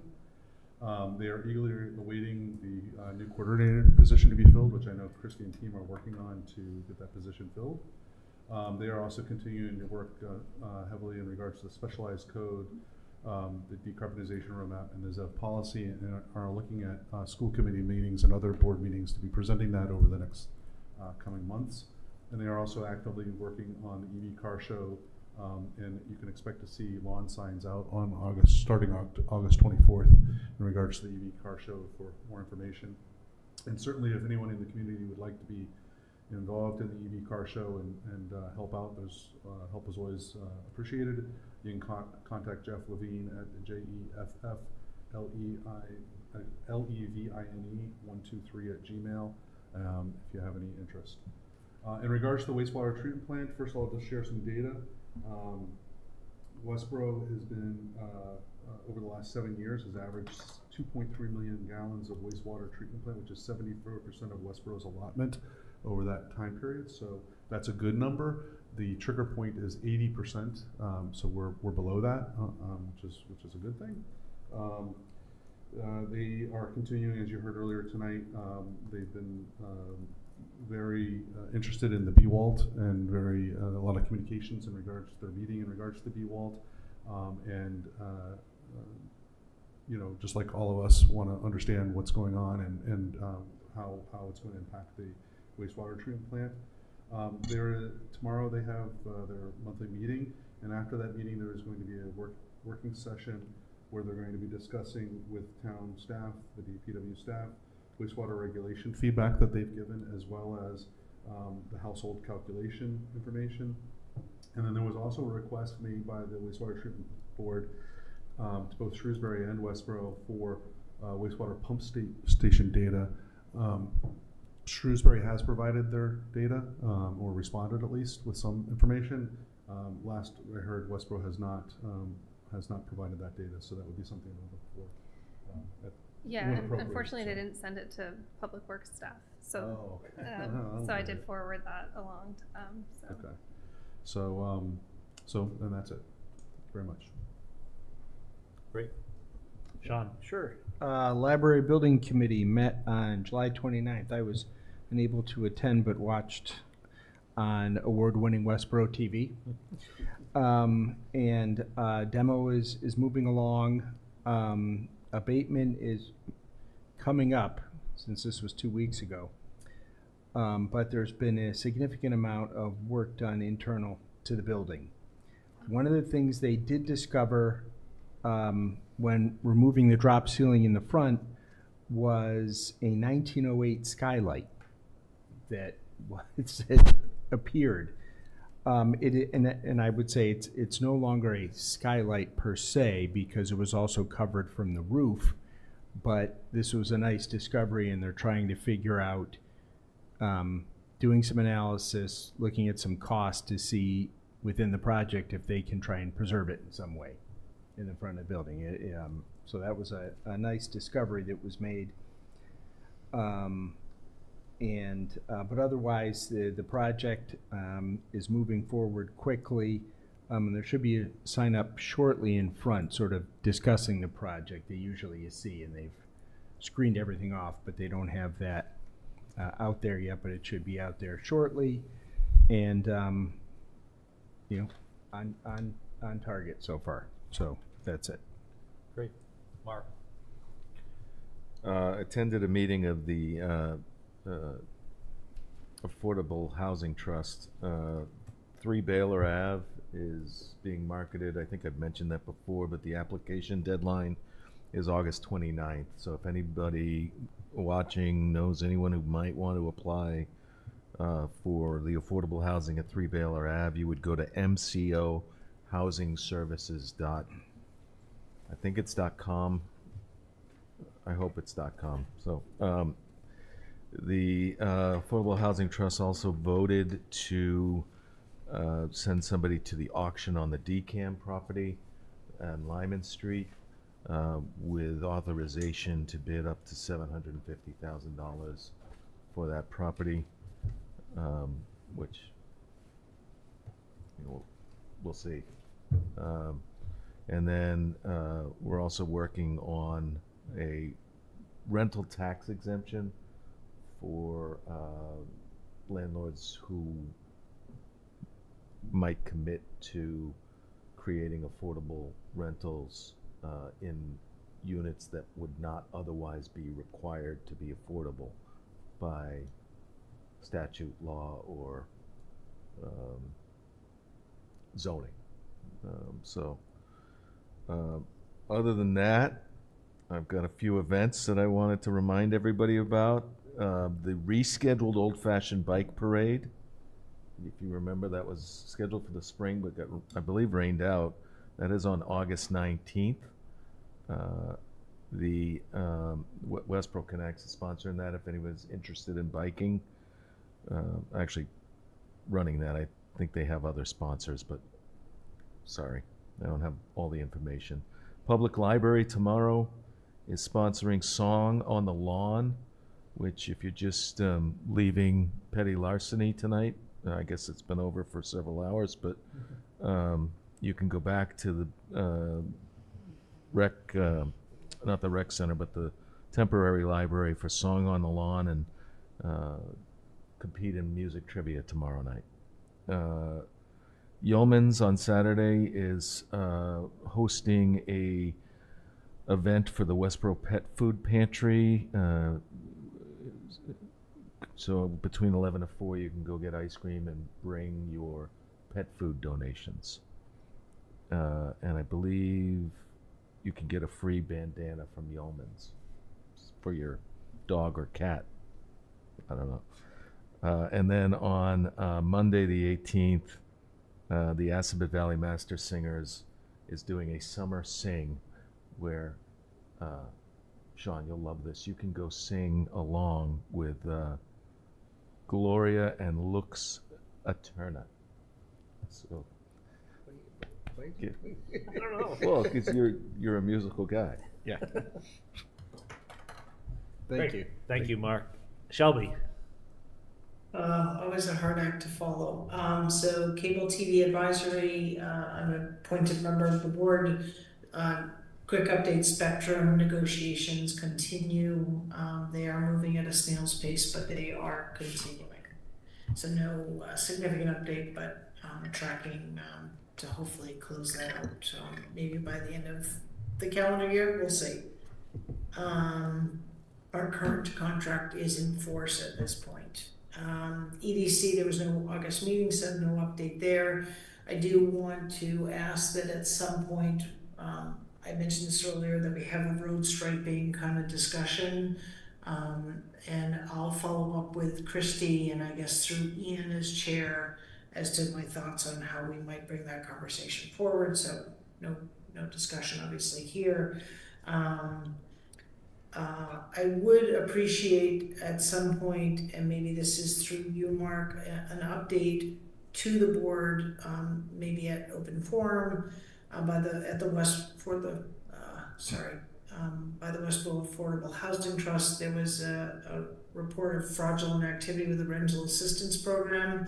It made the community advocate, was pretty surprising to me, and I think it would be helpful to understand exactly what happened in some fashion without looking too far back in the mirror here, and maybe per some assurance to the public that how it won't happen again. So that was concerning. And I'd like to understand kind of exactly if there was actually a loss of funds or if those are being restored. It wasn't clear to me from the article, but I think the board should be updated from the source, not the community advocate, though I appreciate their coverage of the matter. So I apologize for not bringing that up. There was, so the rental housing program was administered by Metro West Community Alliance, I think it's called, and they processed online applications for rental assistance. They discovered 4 fraudulent applications totaling $18,000 and were able to refund that money to us and basically stop the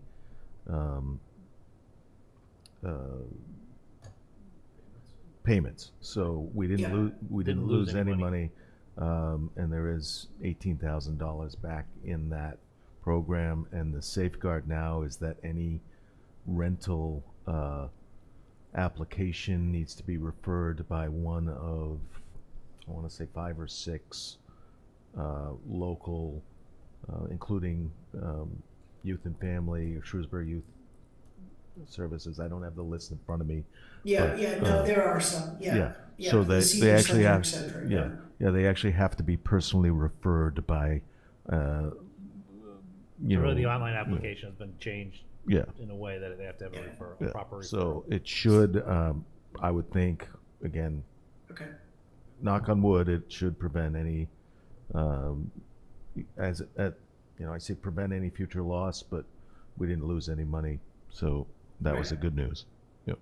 All right, So, thanks, Mark. I appreciate that. Then, I don't think we need an update further. It sounds like it was discussed and you're in the loop. So, I just, that was concerning. And then finally, leaving on a light note, Westborough Connects pickleball tournament, August 24th, Sunday, August 24th. There's still room to register, so we're still accepting players.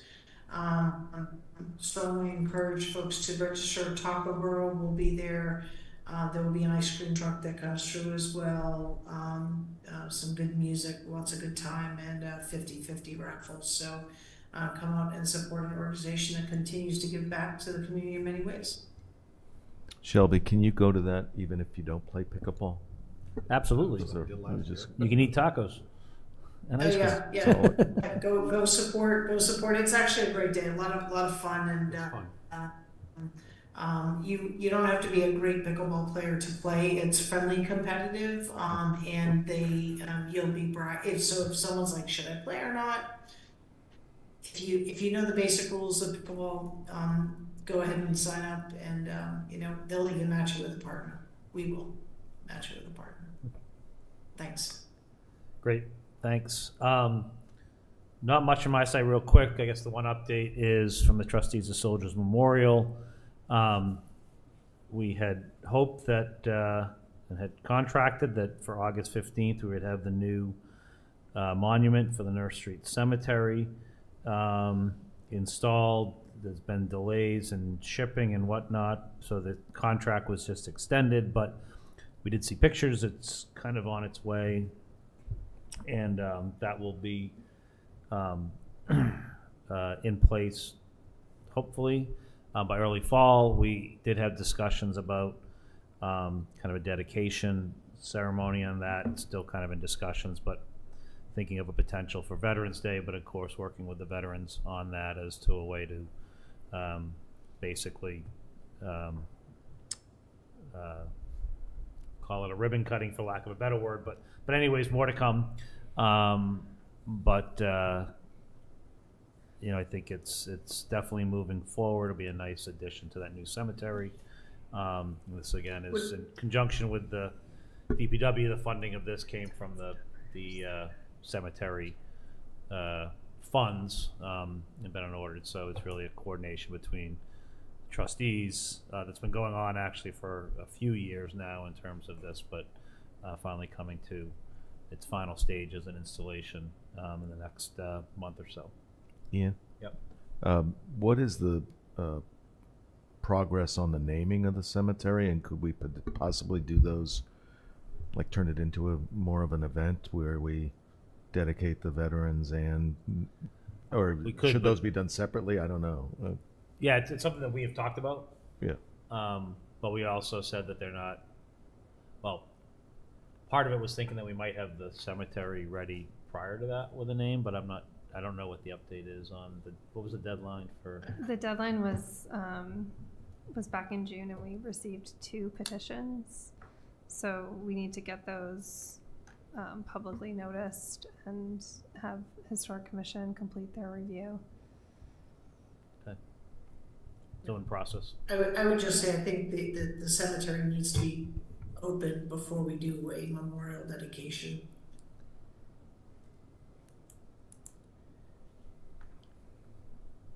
We're not waiting for the name that opened the cemetery, or are we waiting for the name? No, I don't think so. Okay. Well, can you be interred in a cemetery that doesn't have a name?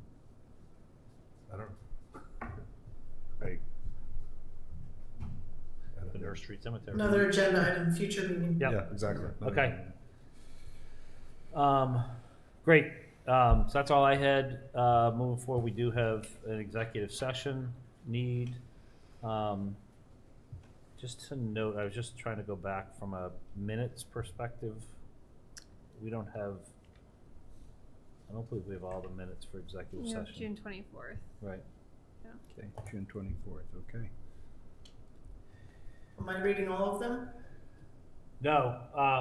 If you don't mind, we got the note for that. I was going to have Sean do it, if that's okay. Okay, perfect. Yeah. That's fine, thanks. Okay. Because I have it written in front of what we need, so. Move to executive session under Mass General Law, Chapter 38, Section 21A3, to discuss strategy with respect to litigation if an open meeting may have a detrimental effect on the litigating position of the public body and the chair so declares. In re National Prescription Opiate Litigation, U.S. District Court for the Northern District of Ohio Eastern Division, case number 17 MD-2804, Honorable Dan Aaron Polster. Under Mass General Law, Chapter 30A, Section 21A7, to act under the authority of the Select Board to approve executive session minutes of June 24th, 2025. I declare that an open meeting would have a detrimental effect on the litigating position of the board, and that we will not be entering back into open session at the conclusion of executive session. Can I have a second? I'll second. Okay, roll call vote. Shelby? Marshall, yes. Silverberg, yes. Keo, yes. Welch, yes. And Johnson, yes. Thank you, as always, to Westborough TV and Apologies for the late evening for them and for everyone watching on TV.